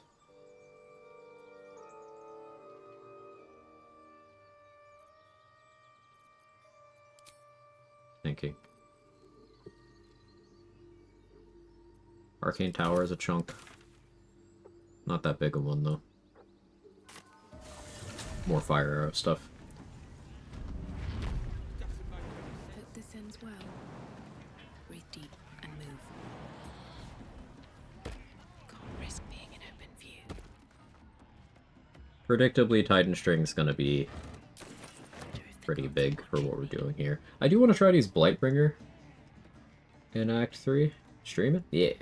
I do want to try to use Blightbringer, especially with like hastening enemies and then inflicting lethargic on them. But that's Act 3. So not worth planning around. Maybe the Jolt Shooter could be pretty good here. I definitely see some value for Spell Sparkler, but like I think the lightning charge thing could be heat. Hey Jaybridge, thank you for the Prime, the 58 months. Appreciate that. So does Kevin. Kevin says hi.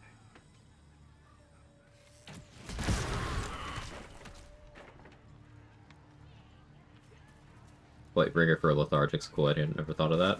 Yeah, the slow permit's interesting, Jor. There's no saving throw for the slow application. It just, you have to crit. There is a saving throw for shaking off the slow. And that's spell save DC. I'd like a big juicy with fries PLZ. How much further can I go? Big juicy with fries. Alright, let me start working on that. I had some fries today. I had burger and fries for lunch.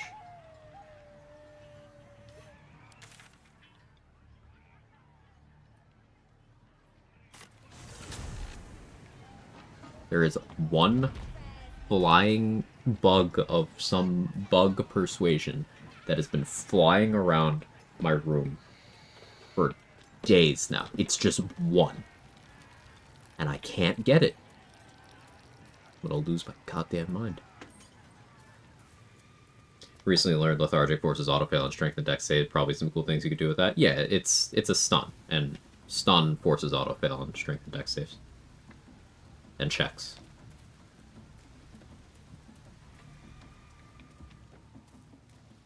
Now, it's a stun that Baldurin doesn't make you immune to, so that means there's 2 that Baldurin doesn't work on, but you get it.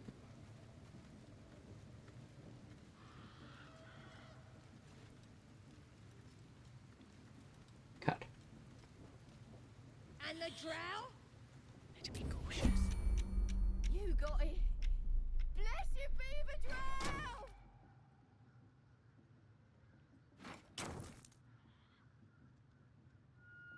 On my way.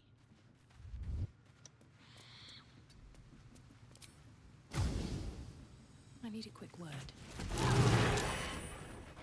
Best be on my way.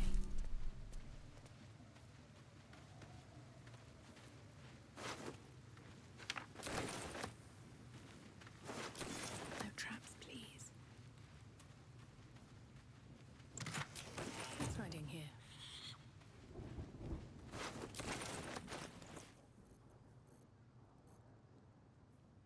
1128.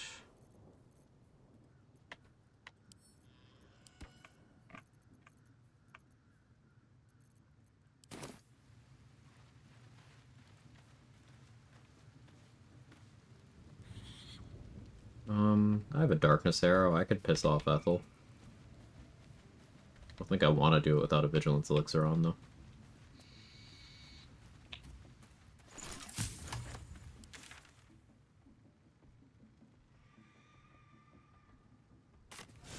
Fight some skellies, so this will be very low value. I'll give it a shot.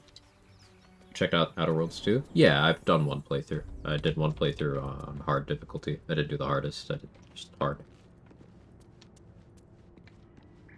I enjoyed it. It's a very, like, rough game, but I still enjoyed it. I don't feel much of a burning desire to do another playthrough, maybe when DLC comes out.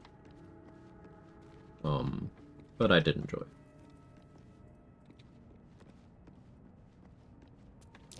That statue. Seems they worship some kind of scholar. So I have no crit immunity, I have no cold resistance.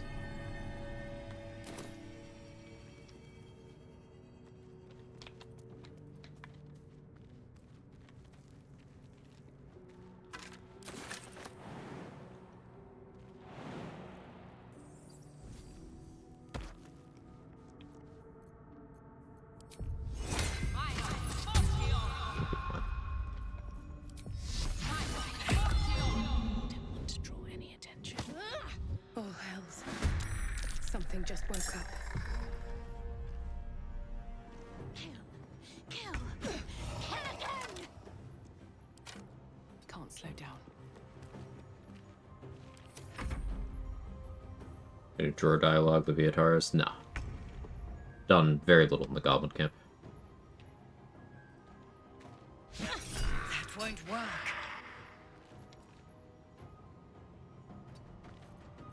I was thinking I'd probably check it out when DLC comes out. Yeah.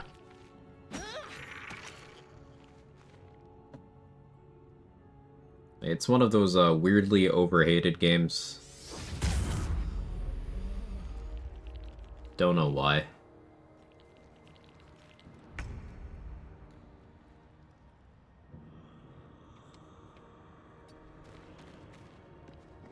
It's certainly flawed. But, weird concentration of hate, you know?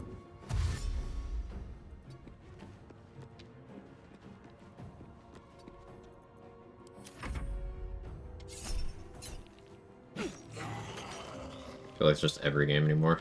Probably.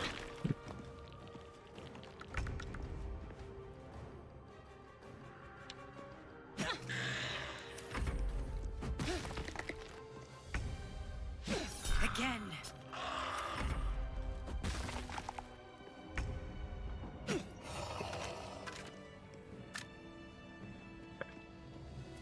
Now you might question why I waited so long to do that, but I have what is a decent amount of AC for this point in the game. I could get up to 25 if I could go get Shield of Faith, I guess. A lot of effort to hide one sarcophagus. Can I wait until I have damage reduction and a good tenacity weapon?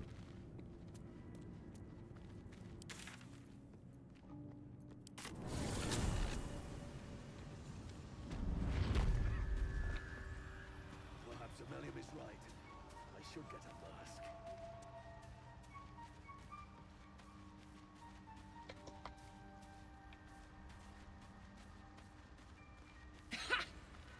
I do that much damage? Those guys are bludgeoning vulnerable. See? That's why I like tenacity there, because it's bludgeoning damage, even if I miss. This'll do wonders for the shop. Been okay? We'll be clearing Not out really. the point in lingering now I've got the nobles But you know, I'm here. How about you?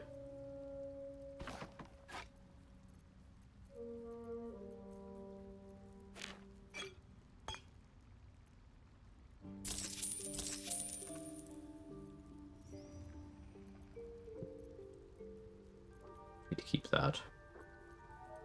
I can sell blindness.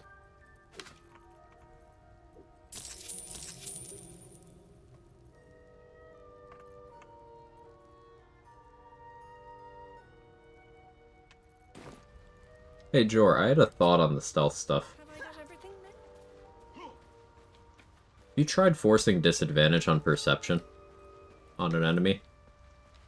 On someone, and then see what happens with stealth? It shouldn't do anything, but like, it was a thought.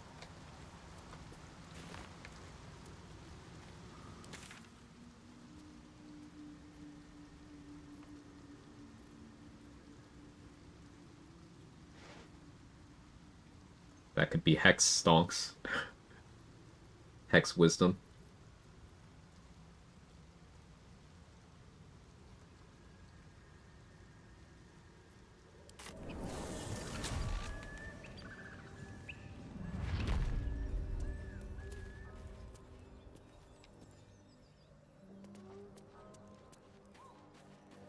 Softer than a whisper.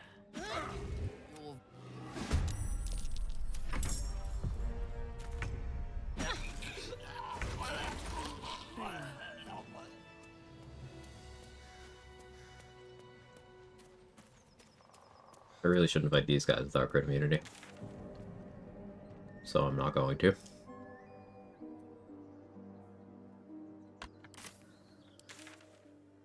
I guess I could do the Flint.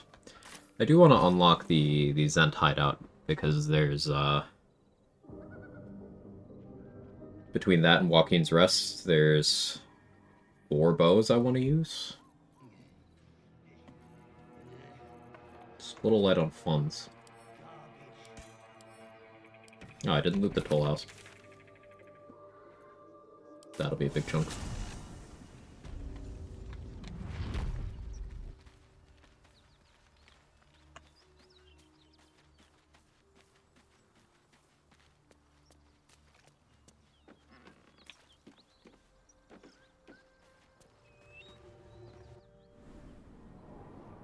Probably cut myself off at about 10.5 hours.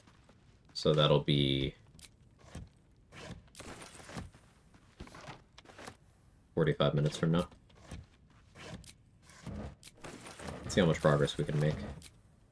Well, we won't be hitting level 6, but we can definitely reasonably hit level 5. I like hitting level 5 or 6 on day 1 of a new run.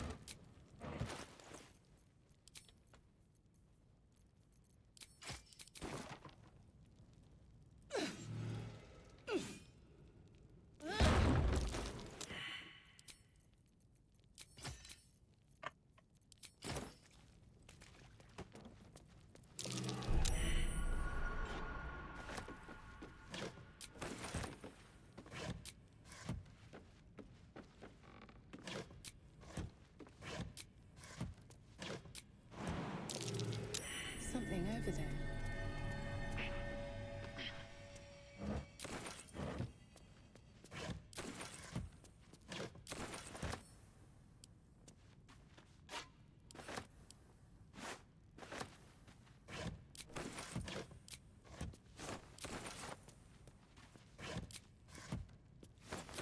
So I do recommend a trip to this toll house early in your runs. Just get assorted consumables and odds and ends. Picking up a light hammer is also really good. You get a great axe +1. You get some, if you're playing a paladin for whatever reason, you get some very good gloves for paladin. But most importantly, picking up everything here and selling everything you're not going to use is a lot of money. Sometimes you get something really good like an Invis Potion or Drow Poison.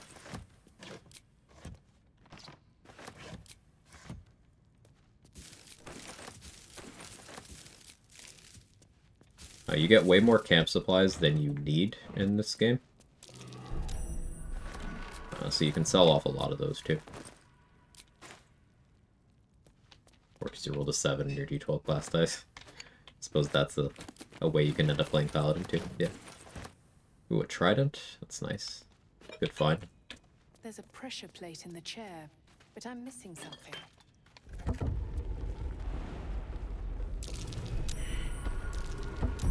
They changed that. You could probably still get out of bounds, but they definitely changed the timing. After level 5, everything feels like gravy. Like, where do you want to go to have fun? Yeah. Level 5 is 3rd level spellcasting, it's extra attack, it's your feat on builds that took a 1 level dip, it's your proficiency bonus increase. It's where us XP optimizers can feel less shit about going to Grimforge and wasting an exploration spot, 2 exploration spots even.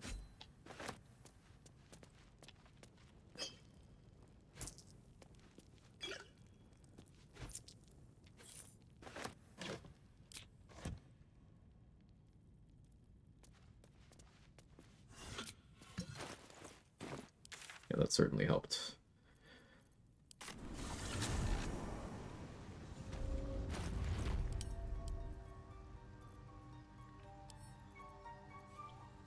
Keep this great axe because I like having one around.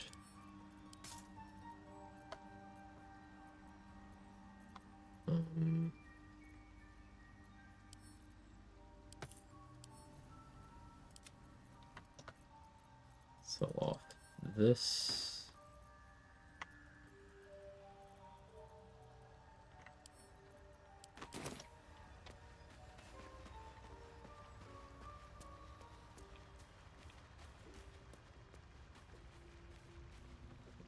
I should really save for the stuff I want from the Zent hideout and not buy the caustic band right now. I'm saying that out loud because I almost just thoughtlessly bought the caustic band, and I need to not be doing that. Maybe I could justify that after I do Arcane Tower.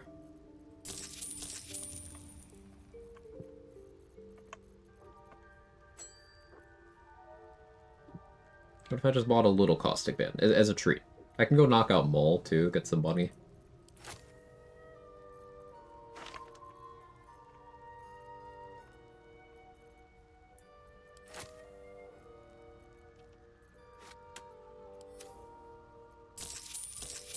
I deserve a treat.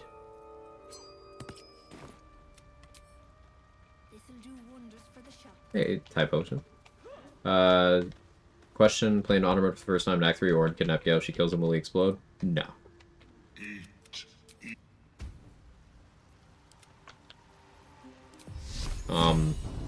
In general, Gale plot deaths are, like, not run-unders once he's talked to Elminster for the first time. In general. That's not always true, but...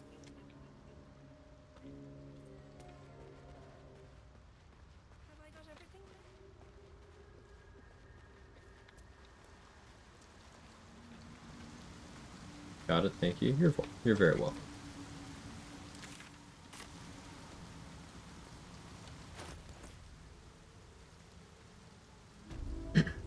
Need water.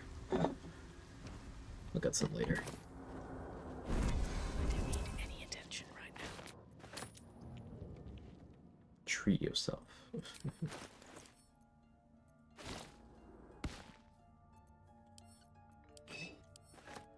I haven't spoken to Scratch. I can go do that now.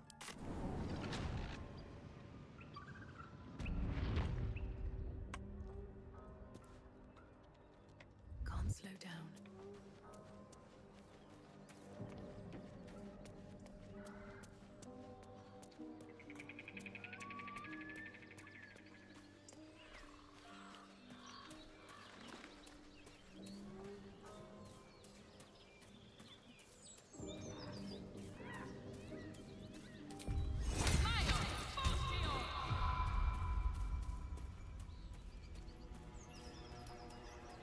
Is the Gale worth keeping around? Yeah. You don't really gain anything meaningful from getting rid of him. I mean, you can kill Elminster for 1000 XP, but there's so much XP in this game, you don't need that. I told you to go.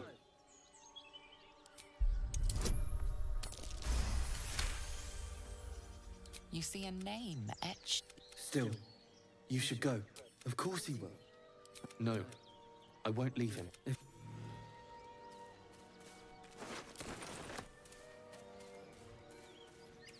Let's have a look.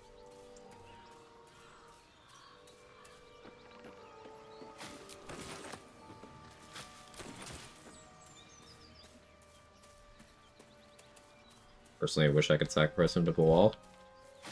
There's better candidates. Like, you don't have to sacrifice anyone to Baal if you want to still get the buff and the XP from that. There's ways around needing to sacrifice anyone. But if you are going to sacrifice someone, there's a bunch of better candidates. Even if Gale was a valid option for that. You know, without putting your game on a timer. There'd be better picks.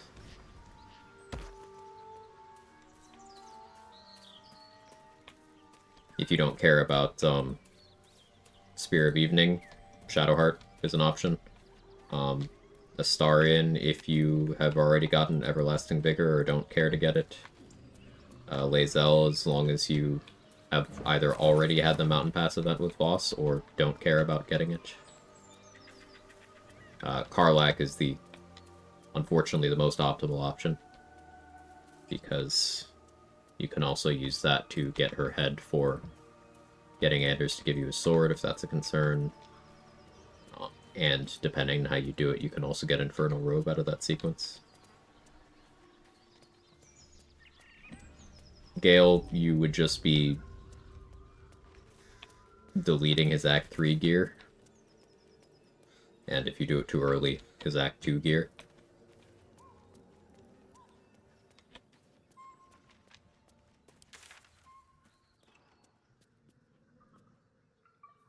Whereas there is no gear tied to Astarion, and there's only one piece of gear tied to Lae'zel.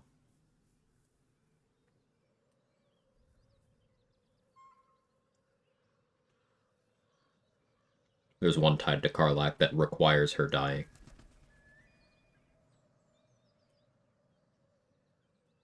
Did you sacrifice Halsin? I wish. I wish.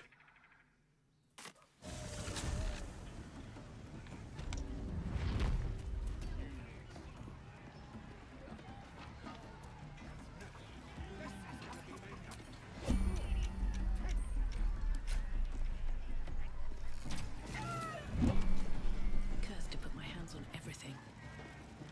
Halsin and Minthara don't really have dialogue options for them specifically in pre-Act 2 maps, because they're kind of not supposed to be there.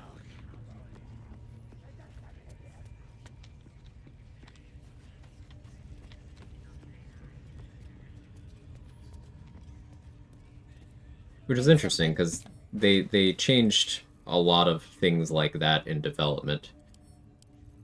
Because Minthara has voice lines on the Nautiloid. And she is fully voiced in the Mountain Pass region.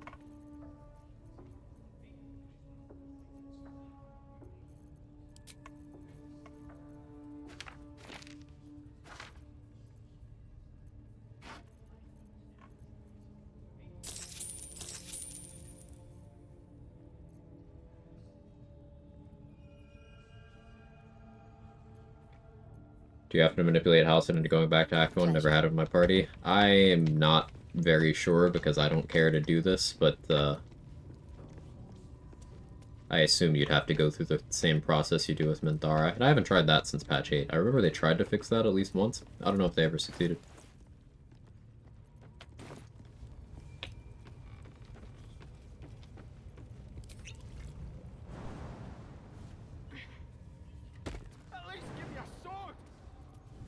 We want you dead. Like using the Invis scroll you get from Balin, because it doesn't have a failure rate the way throwing a potion does. Minor Illusion works here too, it's just I don't have it, and also when I do, I'm bad at lining that up. A scrying eye.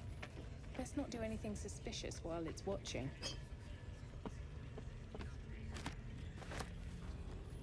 What are we waiting for? Spears are sharp. All eyes are all riled up and ready.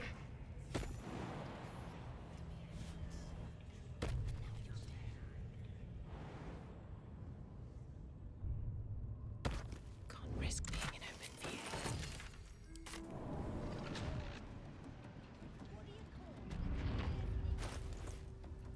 Light on my feet. Not quite the amount that I want, but Zaris will pay me, right? And I can always sell some stuff after doing Joaquin's, but before going in the Zent hideout.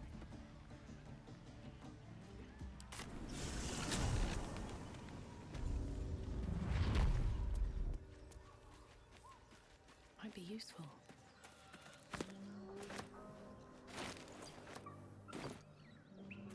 Flynn will get me there.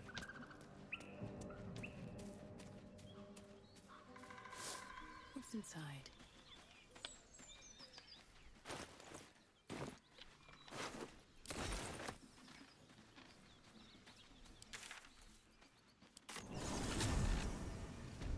Alright.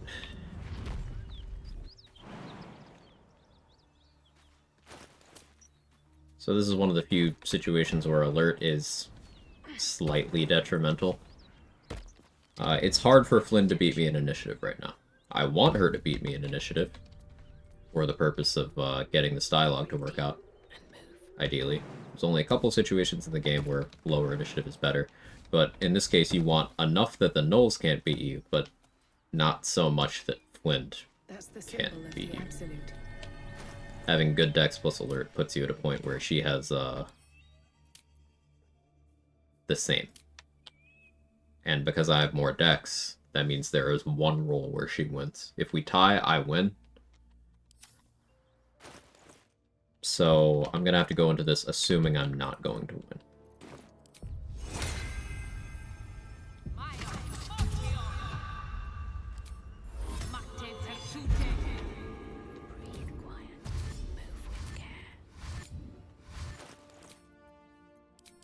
This is more appropriate. Softer than a whisper. Don't waste a step.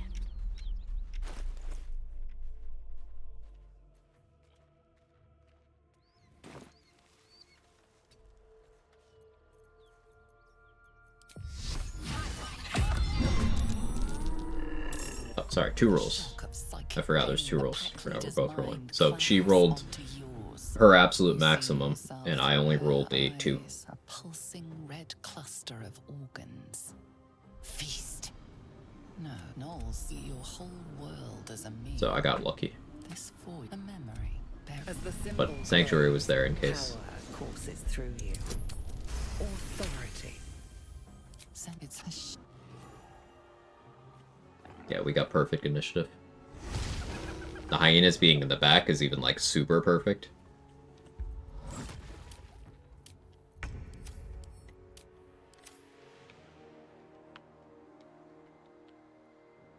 Very well.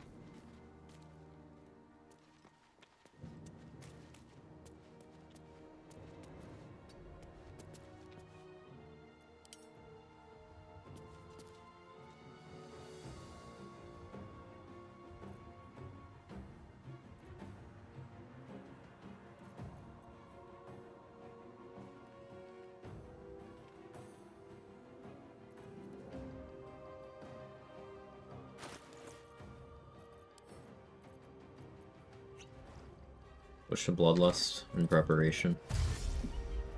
Get lighting charges.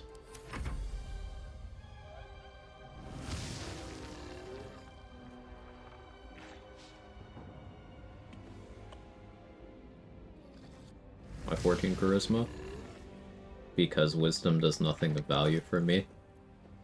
I don't need constitution as much because I have aid to give myself HP. This helps vendor prices. And dialogue checks.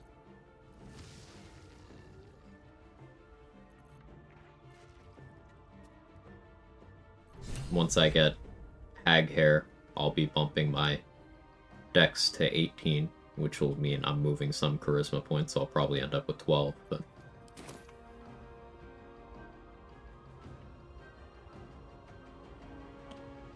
I don't know if it was less transparent than that. Nope, just wisdom's bad, and I don't need it.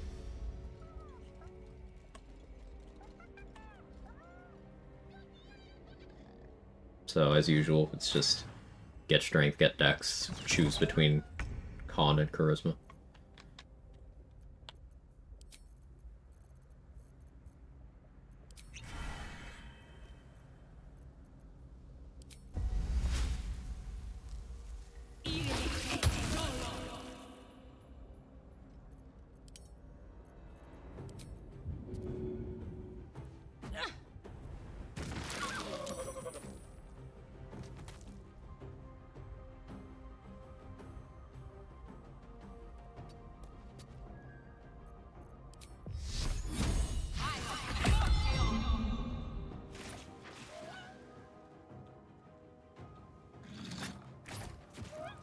Gonna do, Alchemist Fire, but I have Spike Growth, so I figured I'll style.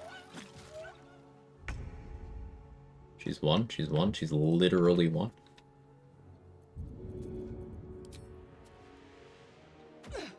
You elaborate on why you don't value Wisdom? It's always one of the stats make sure to have, so your take is interesting. Sure. It doesn't do anything of value that you can't do through other means. So, a lot of people will cite saving throws. Every Wisdom saving throw that matters, you can get immunity. The skills that Wisdom governs, unless you are specifically a Transmutation Wizard doing potion crafting, none of these matter. Animal handling and survival are pointless. Perception is pointless if you already know where things in the game are, which I do. Insight is good, but there's like one insight check in the game that matters. So you can prep for that buff up even without having proficiency or anything. And you even get 2 chances at it. So what does that leave? Casting stat for Cleric? Okay, but like what for Cleric and Druid, but like what spells? Sure, it's the accuracy of my Thorn Whip. Don't really care if my Thorn Whip hits or not. I just need it to happen. Accuracy of Guiding Bolt and Inflict Wounds? Sure, that can matter, but I can mitigate that accuracy problem in other ways. Spell save DC on other things? We have Arcane Acuity. If I really want to stick any of these effects. But things like Silence don't care, Enhance Ability, Spiritual Weapon, it affects the accuracy of your Spiritual Weapon and the damage, but like I only use it for aggro redirection, so I don't care if it hits or not. Sanctuary doesn't care, Aid doesn't care. Protection from Evil and Good doesn't care. Great Water doesn't care. Protection from Poison doesn't care. Lesser Restoration doesn't care. It doesn't affect anything that I do meaningfully. Same is true for Druids. Like, sure, it technically affects Call Lightning and Moonbeam's DC, but even when those fail, they're still insane. So, I never deem Wisdom to be worth the opportunity cost of not taking other stats. Sometimes I'll go up to like 10 on a Druid or Cleric if I want an extra prepared spell, but not usually.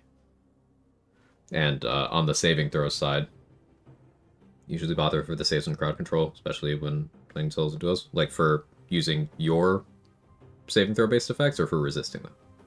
Just for clarity. Whenever I want to stick a control effect, I use Arcane Acuity or I force disadvantage.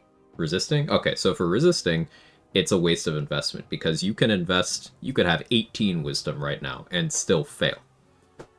So those stat points would have done nothing, but let's say we're talking about fear effects. Protection from Evil and Good is a first level spell that also there are abundant scrolls of, even guaranteed drops of scrolls.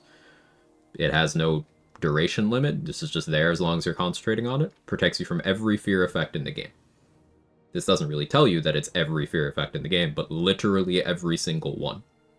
You cannot be afraid while you have this spell on. So that's a big one. If you're talking... There's also an amulet that's in Ethel's Lair that has it. If you're talking Hold Person, get immunity to that. Because are you going to gamble your run on a coin flip, whether you succeed on the saving throw versus that? And like, let's say you're in an encounter against Ethel, for example, and you don't manage her clones well, and she has herself and 4 copies of her all casting Hold Person. Even if you have good wisdom at that point, you are statistically unlikely to succeed on all of those. But if you are completely immune to the effect, something you don't need wisdom to do, then there is a 0% chance of it happening. Outside of those kinds of things, the only wisdom saving throws that like matter are that you can't get immunity to. It's like Stunning Gaze on Ballists in Act 3. But again, that only matters if you're not tanky. And you can get so many saving throw bonuses by the time you're in Act 3 that even with 8 wisdom, you can make it so that you would have to roll extremely low on your dice to fail. Like, I have proficiency, so by that point, I'll be at +4 from proficiency bonus alone, and -1 from wisdom, so that's 3. Anointed in Splendor is +2. Every character can have it. It lasts until the end of the game, even into the Act 3 finale when you get it, so that's +5. Let's say I'm wearing Helm of Baldurin at that point, because I probably will be. It's +6. I could put on Wave Mother's Cloak, that's another +2. I could put on Ring of Protection, that's another +1. I could put on Isabel's gloves, that's another +1. That's what, 9? I could have a permanent bless effect active that's minimum +1, so we'll call it 1. That's 10. And I could be rolling at advantage thanks to Amulet for the Harpers or Face Semblance Amulet. So that's +10 at advantage versus a DC 16. Rapture, let's call that another minimum +1, +11 at advantage. I could wear Viconia's robes and cast Shield of Faith, so that's +13. I'm a cleric, so I could concentrate on resistance. That's minimum +14. And I could wear a chest armor that gives me another +2, so that is +16 an advantage. And again, Stunning Gaze is DC 16. So, what do I need Wisdom for?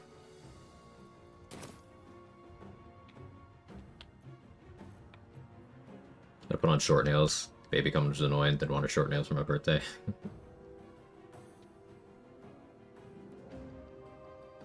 How you doing, Mo?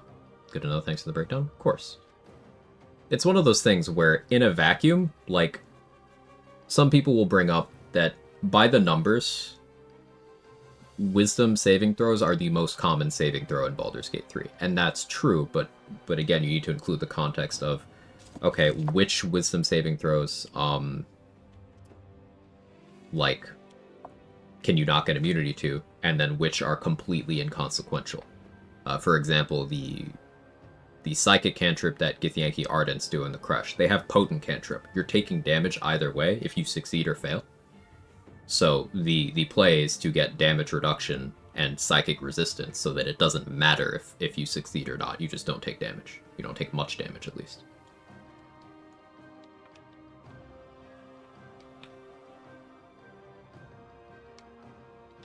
Hi again. Welcome back, Smallville. I don't really want to throw more bombs.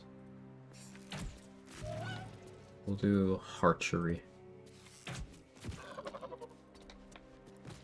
Just a little bit.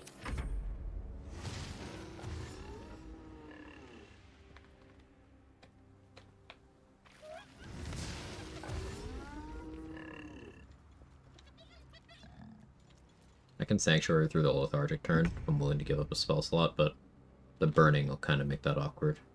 If I kill you, though. Yeah, like that.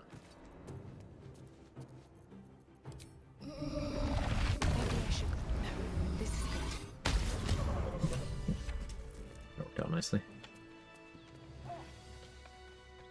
Opted for Concentrated Blast because I was going to have to clear the surface anyway, and it's guaranteed damage. It just happened to roll high.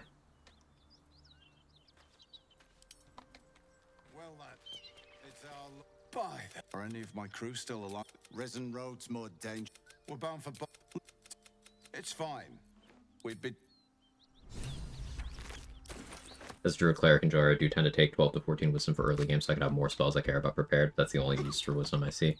Yeah, like if you want more spells prepared and you are not playing certain Druid subclasses or domains, or Cleric domains that get those things already prepared. Like, for example, Land Druid. You get so many just always prepared spells. You don't need to worry about having slots. Depending on your Cleric domain, you'll get some very good ones always prepared. Like, Light domain's popular. You get Scorching Ray in your spell list, and Scorching Ray is a bit of a workhorse. You don't really need much more than Scorching Ray around. But if you're playing Death domain, you get False Life, which is great for your survivability.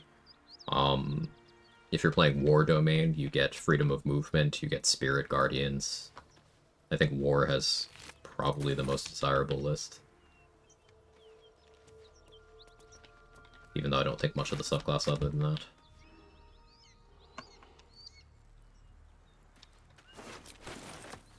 Need first 3 to 4 levels, free specs are allowed by rules, get rid of it immediately. Right. Spider literally took me to 1 HP on Bearheart Carlisle, 3 supporting corpses, then walked to an Alchemist Fire Eric, because I was careless, so I'm out of myself. Rip.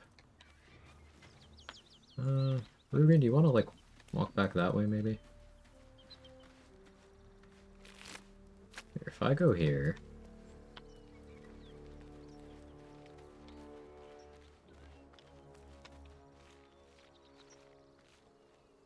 there we go. This calls for careful footwork. You sort of. That's just unlucky. I needed a 5 to hit. Swift as my feet can carry me. Oh well.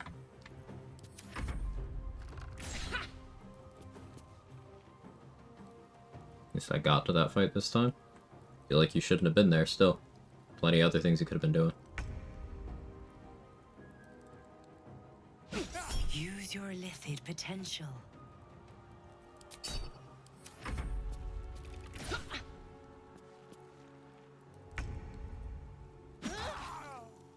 Rugen? Yeah, I don't know what he's doing. Should have been there, told you took a wrong turn. Ah, is that what you meant? So you could have run away. But good job on surviving. This is one of the harder encounters here. Not downplaying that. It's just like, this is an encounter hard enough that you saw me taking a lot of measures to prep for it because I was a little worried about it.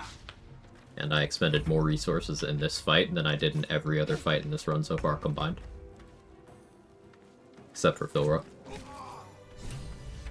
But the reason why I spent so much on Philro is because, hey, he killed me 2 runs ago. 2 characters ago, I should say. So I'm respecting him a little bit more lately. More for me. Something good here, I hope. Just very not prepared. One Knoll Hunter can 1 action you out of the game, and there are 1, 2, 3 of them, plus Flynn, who has all of their abilities, plus her own.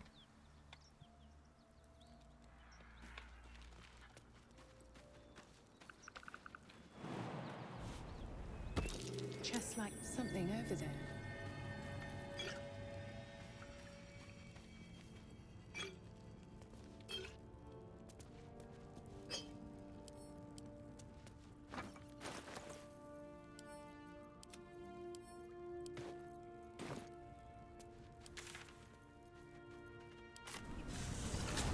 Going for, if not going for Rook and his friend, XP Spike's very doable. Big jump potion, 1 spike growth, and those starting inside. Going for that bit of XP makes it harder and less predictable.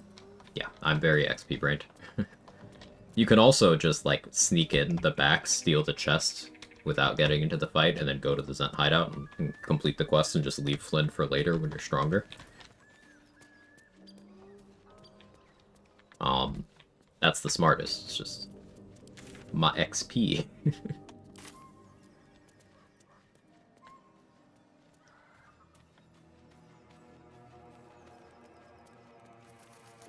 Ah, that's part of the setup for what you're talking about. Yeah, there you go. Want the tadpole to dupe? Yeah, I don't like doing a 3 tadpole dupe instead of a 4, but I just kind of force myself to be okay with it sometimes.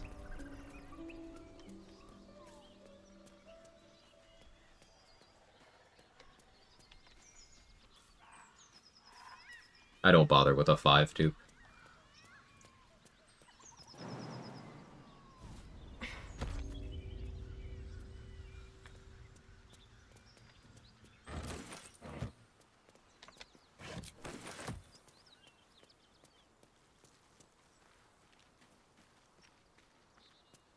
I got 5 bombs. Rare as a fire. Still speedy light feet on. It's pretty doable.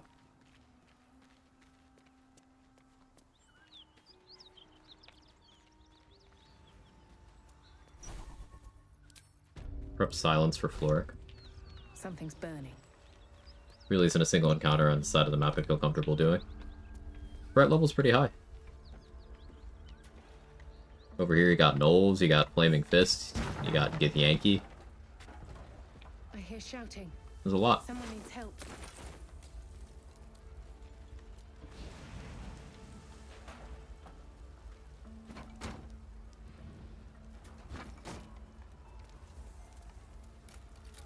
Duke Raven Guard could be inside. Don't just stand there. Push. Like buying Yeva's javelins.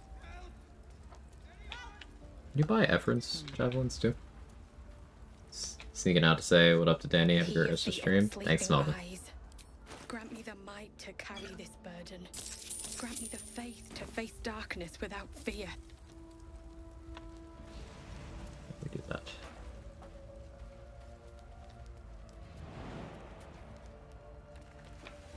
Destroy the ladder so Ephron can't climb that.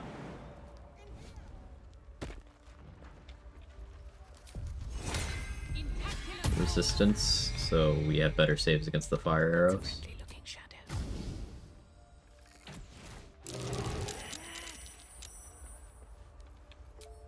Having stealth proficiency be like.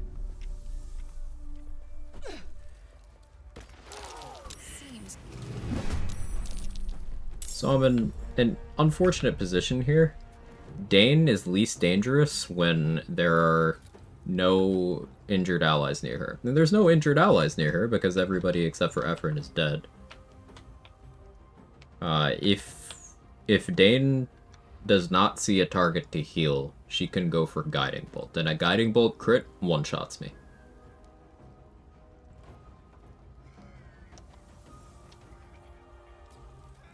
We're gonna play the long game here. I'm gonna hide. Damn it. Nice. Dash for lightning charges. I am willing to use a bomb on just her.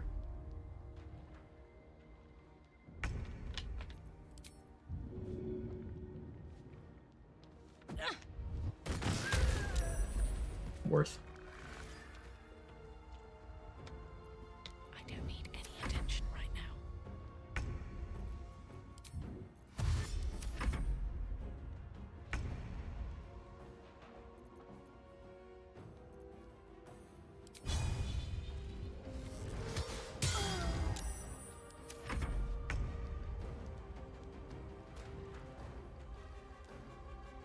Out of sight, out of mind.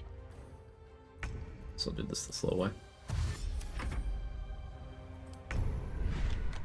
Forgot to take ability drain. That should have been the Flint Tadpole. I'll have to get that from near. Am I killing Minty this run? I could actually just kill Minty like pretty early if I really want a Tadpole.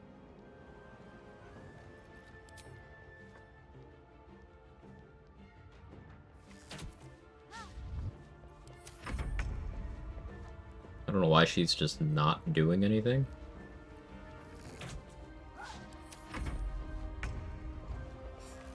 This one's new.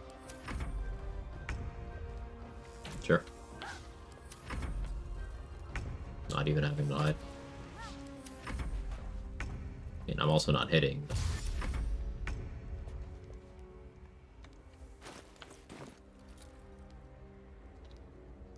Don't want to move.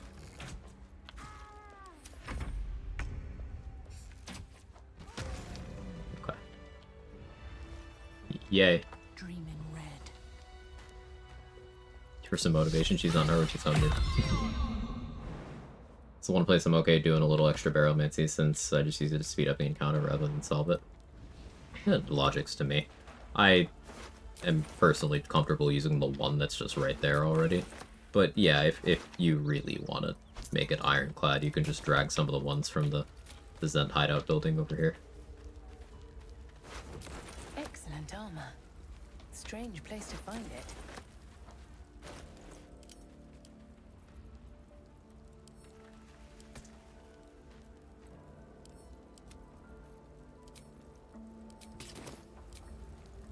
Guys.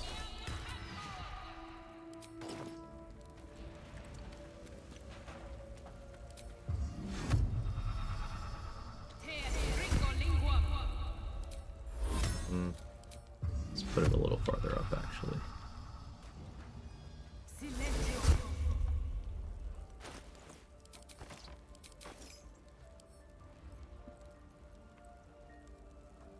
Have one Wizard's Bane oil.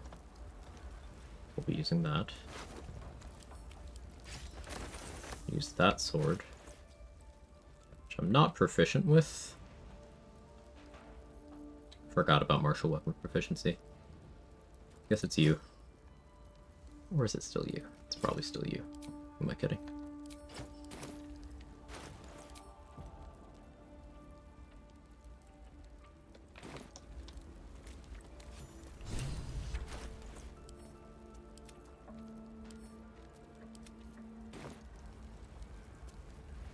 For class warlocks, go as the kids say. I know. What's the most justifiable sorcerer warlock split in your opinion? 6/6 with Hexblade Shadow Sorcerer.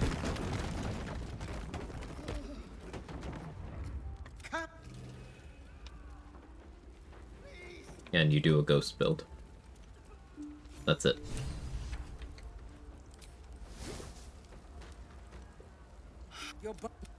Trade special, yeah. Trust you'll see it through.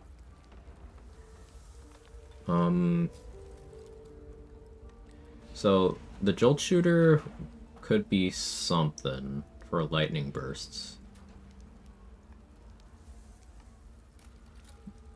But I'm more likely to end up using something else.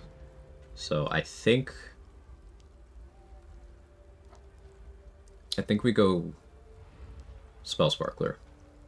Thank you. Just out of view. As she walked into the silence bubble.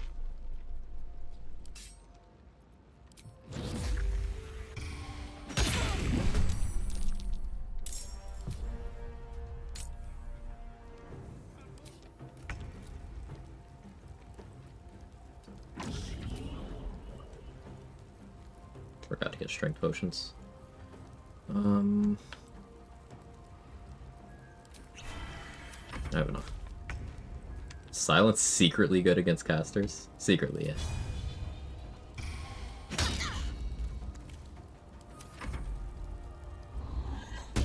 She can still do that one. Oh, fucking Helldusk armor might kill her. Alright, I gotta... I hate this armor. I hate it so much. Have to keep going.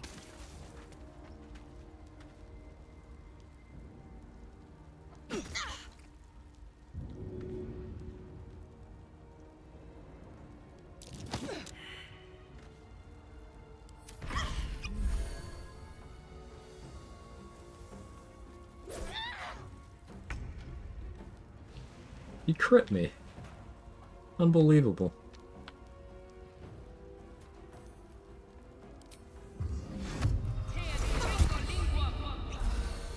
I'll just turn buffer that. Another one? Okay, sure. Do you have another one in you?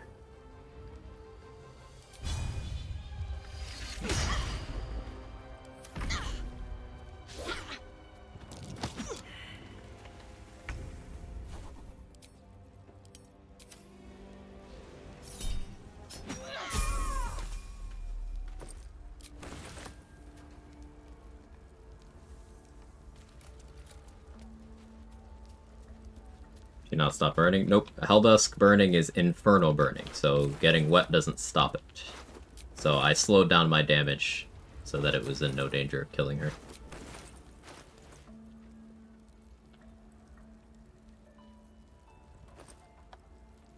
Also, note that Hypnotic Pattern, that was a wisdom save. I didn't need more than 8 wisdom for that. Proficiency. I'm an elf. And I was tanky enough that even getting hypnotized wouldn't really have mattered.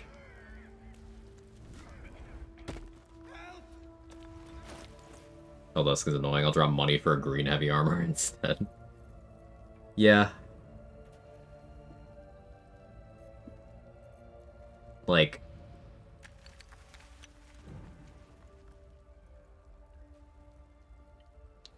because of what Jor mentioned, if we really are always rolling stealth to stay out of combat at disadvantage and you can get advantage to neutralize it, then that means I can just still wear Adamantine Splint as long as I have a source of stealth advantage and, like, it's fine.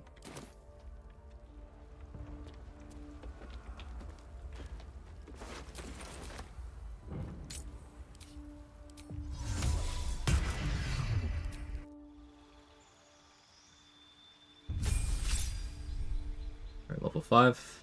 Let's destroy undead. Spirit Guardians, Daylight are the highlights this level. We do get plant growth as well, which is cool.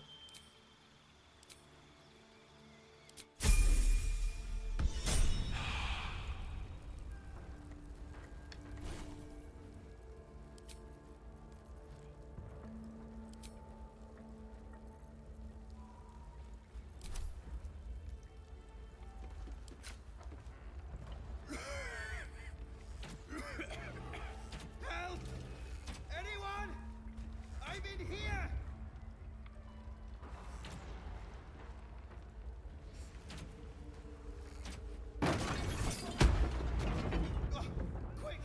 You wanted, can you do Shade Clinger glitch for advantage and adamantine split? Shade Clinger's saving throws, not skill checks. Slaughtered everyone. Mary, you should have stayed. If I just kept my mouth shut about... She said I'd never see her again.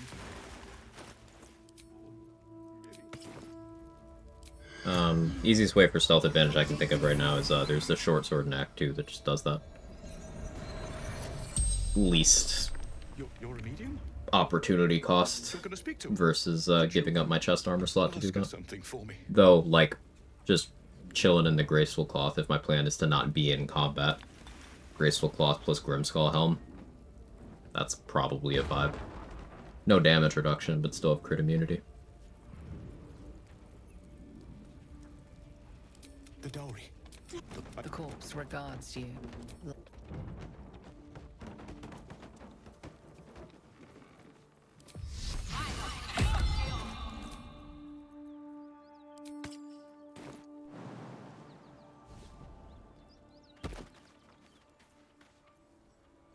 Looks like there's a chest buried in that hay. Axe buff too in some cases. Yeah, I could concentrate on enhance ability, but I think I'm planning to concentrate on Pass Without Trace from the Ring of Shadows for a lot of the run.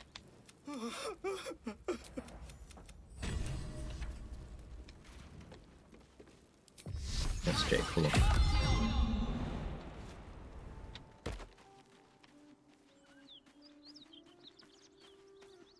I need a quick word. Monsters everywhere. Kill. I have favorable beginnings and proficiency. Ready to run you through. No chance of me failing that unless I rolled a 1. This is the spot Rugen marked. Doesn't look like much. You spot. Bugger! Just learned something. Blade Ward works in falling damage. Falling damage is bludgeoning.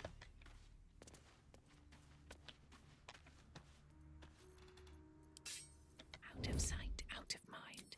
Let's see what you're hiding. He saved on the butt plug solution? It's upsetting. Failed? Oh no, he's gonna color spray me.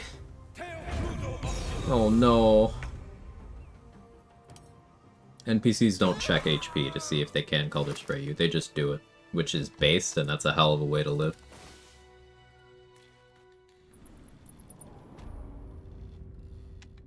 These boots have seen everything.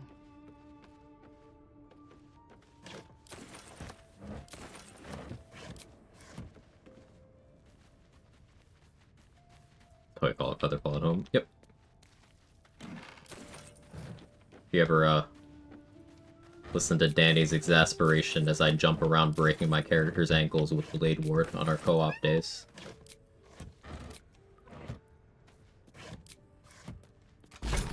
Serious question, does scroll casting AI use color spray? Yes. It's very high priority.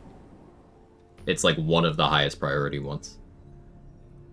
So genuinely, if you want to lock someone down, just sell them a full stack of color spray scrolls and they will fail to blind you every turn forever.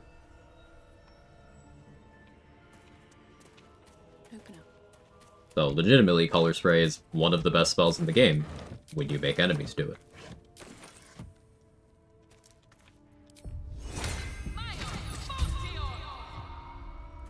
The highest priority that I am aware of, it's color spray for main action, Featherfall for bonus action. I'm not seen anything else supersede those. Although I haven't really been in a habit of selling like 6-level spells to people and then fighting them. Answer But honestly, and maybe we'll kill you clean. That just tells me you've met my people. We've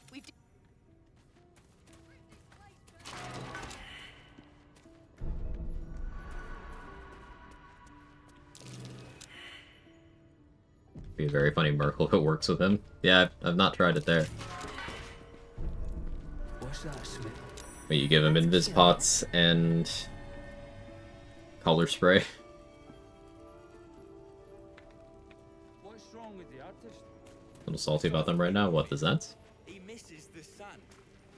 He what?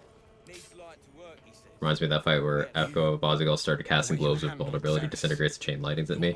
I like selling him globes, because then I can just stand in them.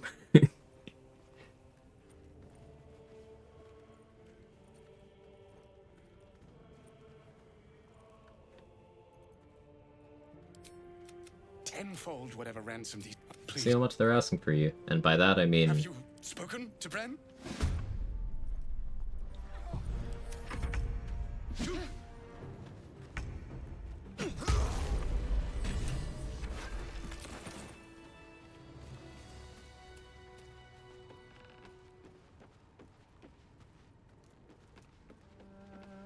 Didn't talk to me when I approached. Ah, unfortunate. You've already brought me. Our trader can show you some of our more exotic items now. But don't delay. This place is likely to be rubble.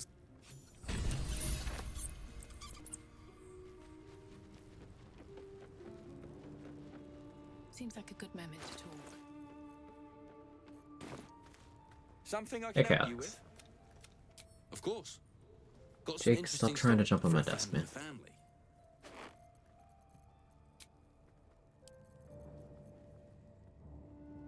I always buy Rupturing Blade, I'd never use it, but this time it'll be different, I swear. Copium. Ooh, I have exactly enough money. Cool. Pleasure. +1 Trident's kind of sexy, but Says he did, yeah. Why? poor. Says his muse made him do it. He didn't draw Quag like one of his French girls. Yep, wrong kind of artist.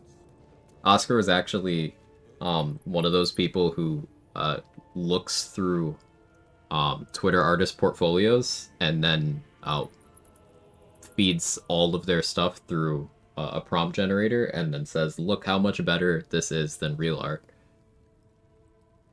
That's Oscar. To be cautious. What do we have here?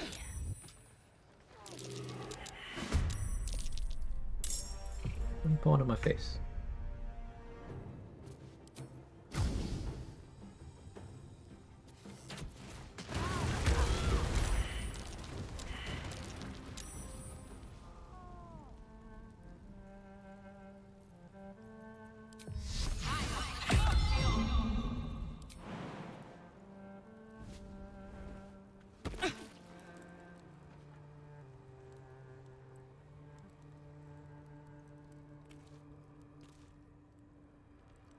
No traps, please. Because I killed her without letting her leave render distance, she still had the strongbox. It hadn't yet had time to teleport to Act 3. Alright, if you're gonna do it, do it. Jake says hi.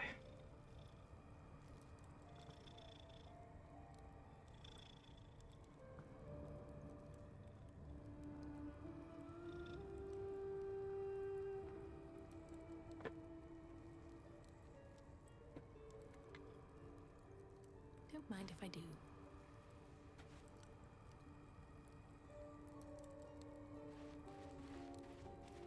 So long. With haste.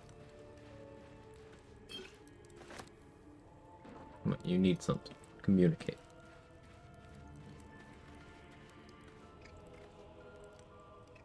There's no way you're hungry. There's no way you went through all that food.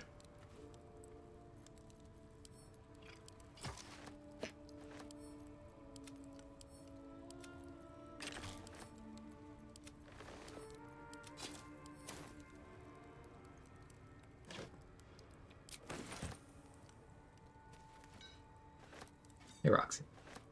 Cat.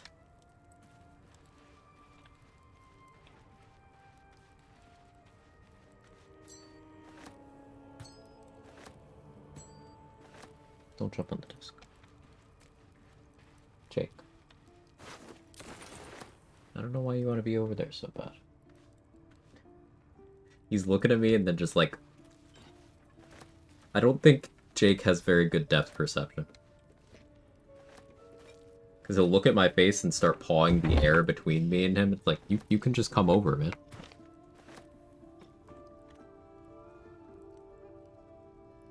Did Ham Glam end in fireworks? Yeah, we won. Got the evil will ending. All went as planned.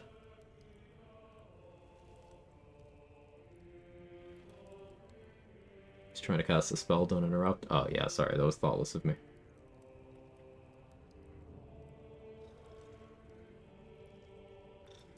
It was a monster, Jake got it away. Thanks, buddy.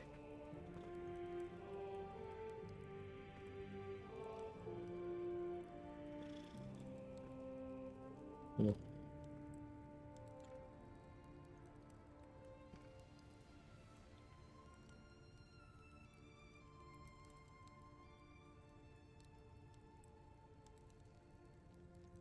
I'm just chilling on my lap. Just don't go on the desk, man.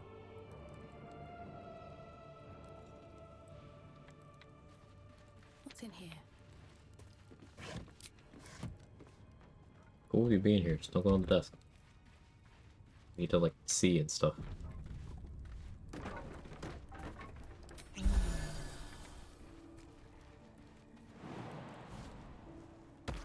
Maybe I should... No, this is good. He's on the desk. Alright, now I'm looking at the other monitor to play through my OBS preview. He's catting on my keyboard. Alright, you can't be doing that part. Sir? Hey, Mark. I told myself I'd stop 7 minutes ago, but I wanna finish this.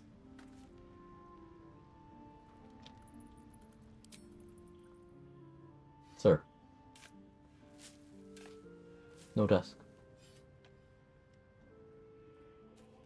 Random questions. Pure Swashbuckler Rogue good? Yes. All flavors of Pure Rogue is good. Alright, time to skulk about. I'm personally most a fan of 11-1, taking 1 level to get heavy armor proficiency, because I love a tanky rogue. But at the end of the day, every rogue is tanky, so you don't need to do that. Or you could use feats for that. Honestly, Swash can most justify that feat progression of moderately armored, heavy armor master, because you get that free initiative. So you're less penalized by not having alert.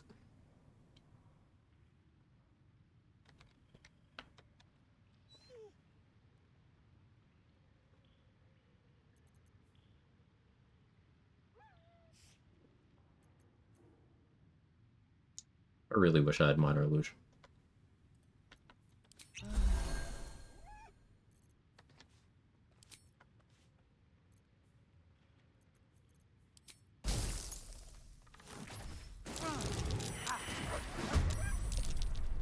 Died from that, so I didn't get the XP. I was worried about that. Tried to use ice to prevent that, but I guess the torch Swashbuckler is such a blast to play. It's really good.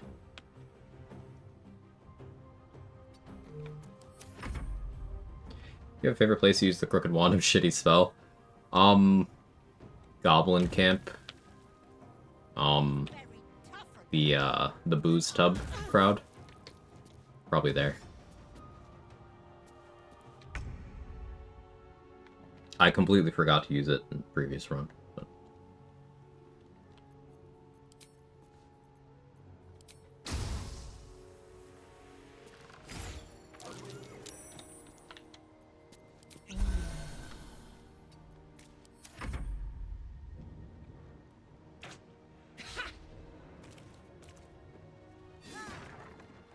Went to Wergar, I have no inherent armor proficiency, so I took moderately armored at 4, at 5, put into fighter, and swapped out the feat for alert. I would recommend not multi-classing into fighter as rogue, because you don't pick up the heavy armor proficiency that way. the progression would be you multi-class from fighter to rogue. The classes that give you heavy armor proficiency for you multiing into them are ranger and cleric. Fighter and paladin require you starting as them.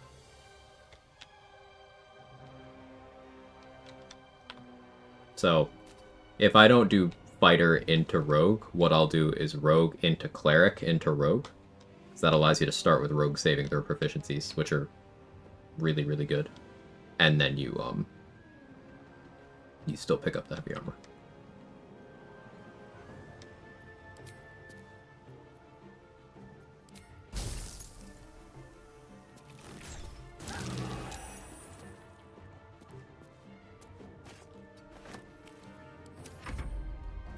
Red is pretty new to BG3 to start a campaign with me. It might make him use the Crooked Wand for teehees.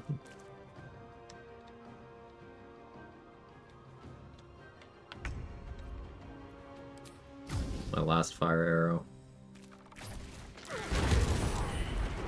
It's worth it. I did delete 80 XP with the blunder at the start of the fight, but oh well.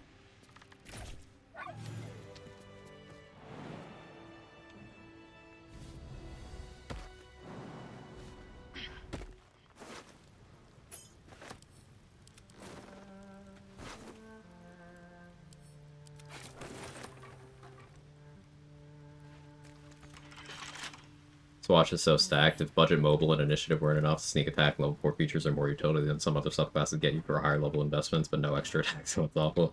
Yeah, that's without even acknowledging Panache. Swatch's most underrated feature.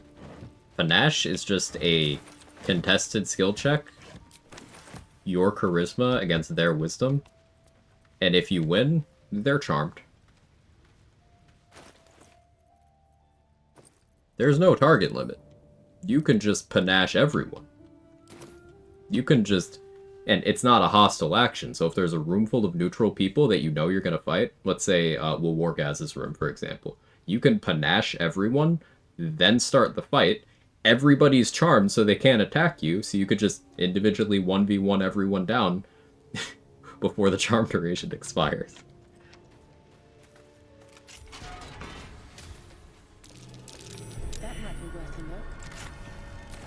A friend of mine played Dirge, not understand what it was, told him talk to the cute squirrel, am I evil, am I IRL Dirge? No. No, I don't really think anything of it. Remember, I'm challenge runner brain more than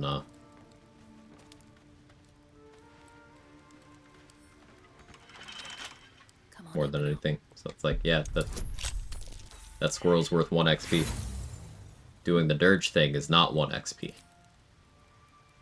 But squirrel 1 XP. Just curious how good Panache is going to be. It's real nice if you use it proactively.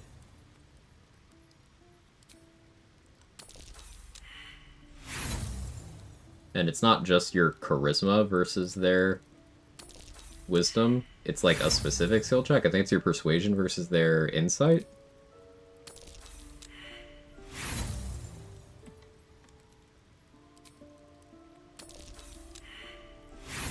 Very good.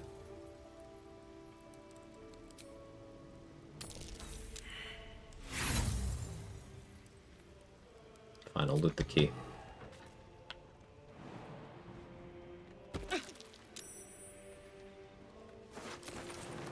But I did that because I wanted to, not because the game told me to.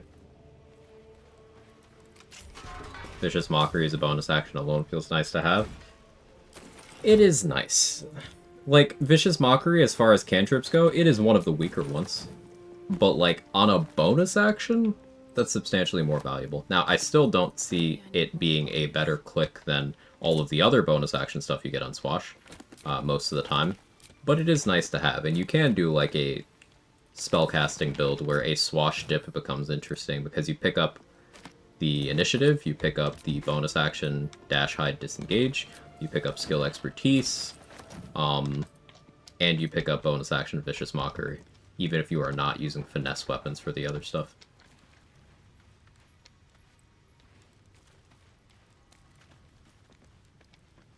It's good, is the short answer. It's good. I really wish I had heavy crossbow proficiency. It's what a ranger dip will be good for, but I won't have that online until level 9. Specifically heavy crossbow because... See how fast I'm shooting now? Not particularly. But if you disguise as a... dwarf, and see what costs you 80 XP, this wolf and this guy died to the barrel, triggering from the torch that was already there. So not my damage. But dwarf crossbow animation. It's fast as fuck. Also, due to a bug, you can't use deflect missiles against heavy crossbow dwarves. So, technically, if you're shooting at a monk, dwarf is optimal. Have butt to reload. I'm trying to reload. I'm reloading.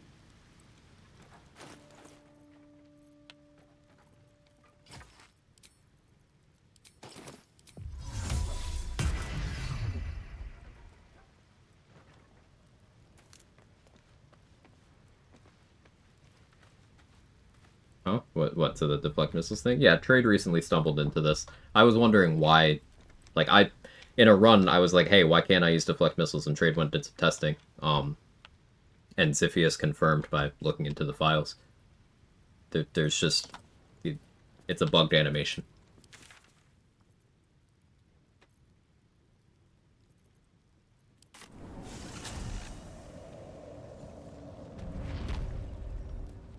But it is coincidentally also the fastest ranged animation I know of. So we will likely be doing, instead of Titan String stuff, we will likely be doing Herald once we get that proficiency. I could Giant Breaker, but Herald a little bit better. Let me actually tell Gek I got the boots.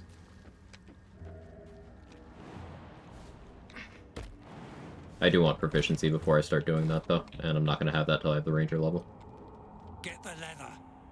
Right. We're using them for Telling Gek you have the boots and asking what's on the other side of the lake is another 20 XP that's missable.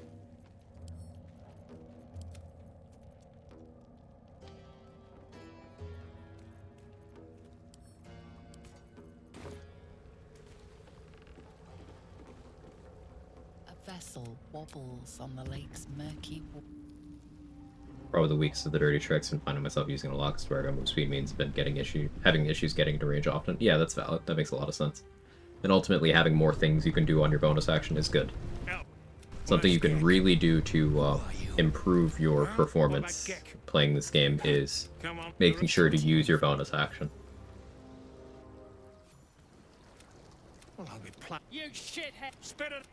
Whether it's making sure you jump so that you have more effective movement speed during the turn, whether it's an offhand crossbow shot, applying a coating, switching elixirs, drinking a healing potion, shoving someone, hex, hunter's mark, offhand attack, like, doesn't matter what it is, get in the habit of doing more bonus action.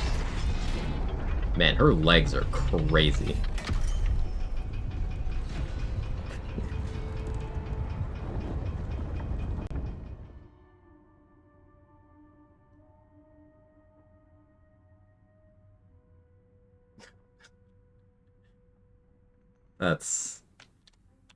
That's wild.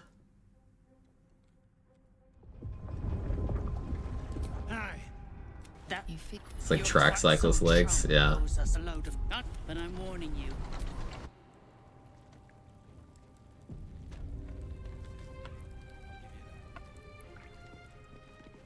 That 20 more XP in addition to the 20 when you show him the brand, tell him you have the boots. Is that the same XP? I believe it's the same XP. I just didn't tell him that I have the boots right away.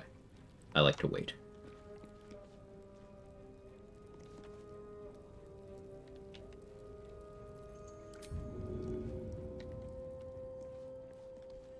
You will die for me, won't you?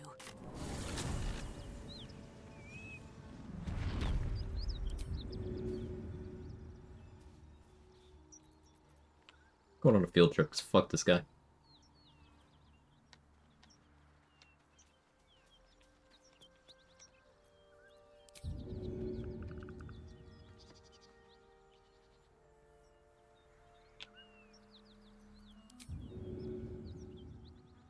I had Minor Illusion, I can move him faster that way, but... Yes, I still refuse to learn the throw cancel, just because it's one of those things that seems like a little... I don't know, this is bad enough. I don't need a better version of this.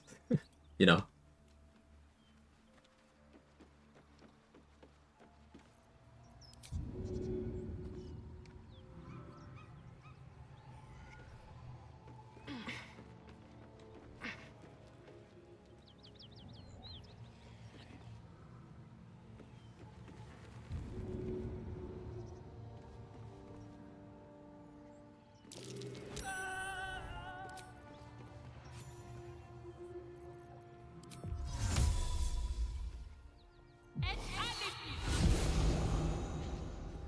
See.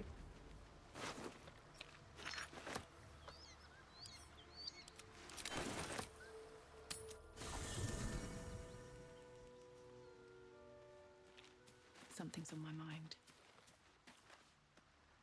I shall be here in thy camp for a mere most willingly.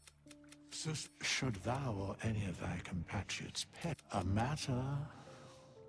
Very well. Origin Mirror Unlock makes this free, and I hate it. But I guess it's technically just the same as if I stole the money back.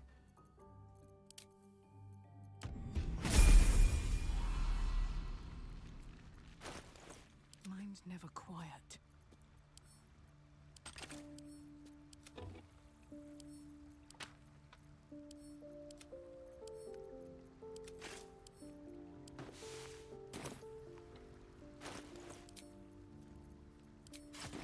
I can do better. I must. This vessel is at thy... Art thou certain? Turn to Feud Plane. Dost thou require a new ally? Very well. Shoo.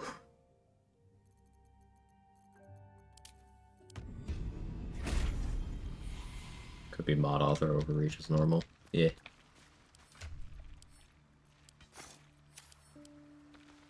This vessel is at thy... Art thou certain? Alright, King's Knife. With Undermount King stats. Need to find a way forward.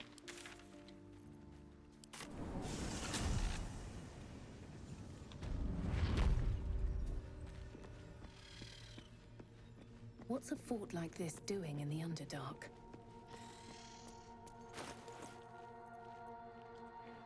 Actually, I think this is a good stopping point. Save with that on. I've been live for just under 11 hours. We finished the previous run about 5 hours in. And we got about 6 hours in of the new run. We hit a good chunk into level 5. We got our Helldust going. We got our King's Knife going. Next session, we'll get our crit immunity. Hit level 6 in pretty short order. Level 8 is where we really start getting the sauce for the build going. There's a lot of gear we'll want in Act 2. I'll want Drake Throw Glaive to put cold damage on my bow. I'll want Snowburst Ring. I'll want Ring of Shadows for Pass Without Trace. Maybe we go Arcane Acuity Hat to improve the DC on that. But yeah, I got plans. You get another Purple King's Knife without duping, or the actually Undermountain Knife. You can get the actual Undermountain. I didn't dupe on my last run, and I was using the King's Knife and the Undermountain together. But thank you very much, everybody. I know I went way over my normal time slot, but I had fun today. I hope you did as well. And thank you again for all of the support. It's quite a lot. Thank you. Danny's still on, so let's go there.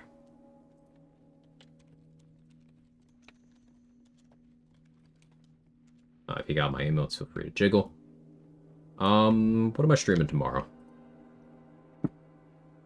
Probably this. I almost played Dragon Age today. I'm gonna try to force myself to play Dragon Age at least one time this week. and try to force myself not to start a new Expedition 33 run because I have self-control. But yeah, say hi to Danny. Thank you again very much, everybody. Have a wonderful rest of your day. Bye-bye.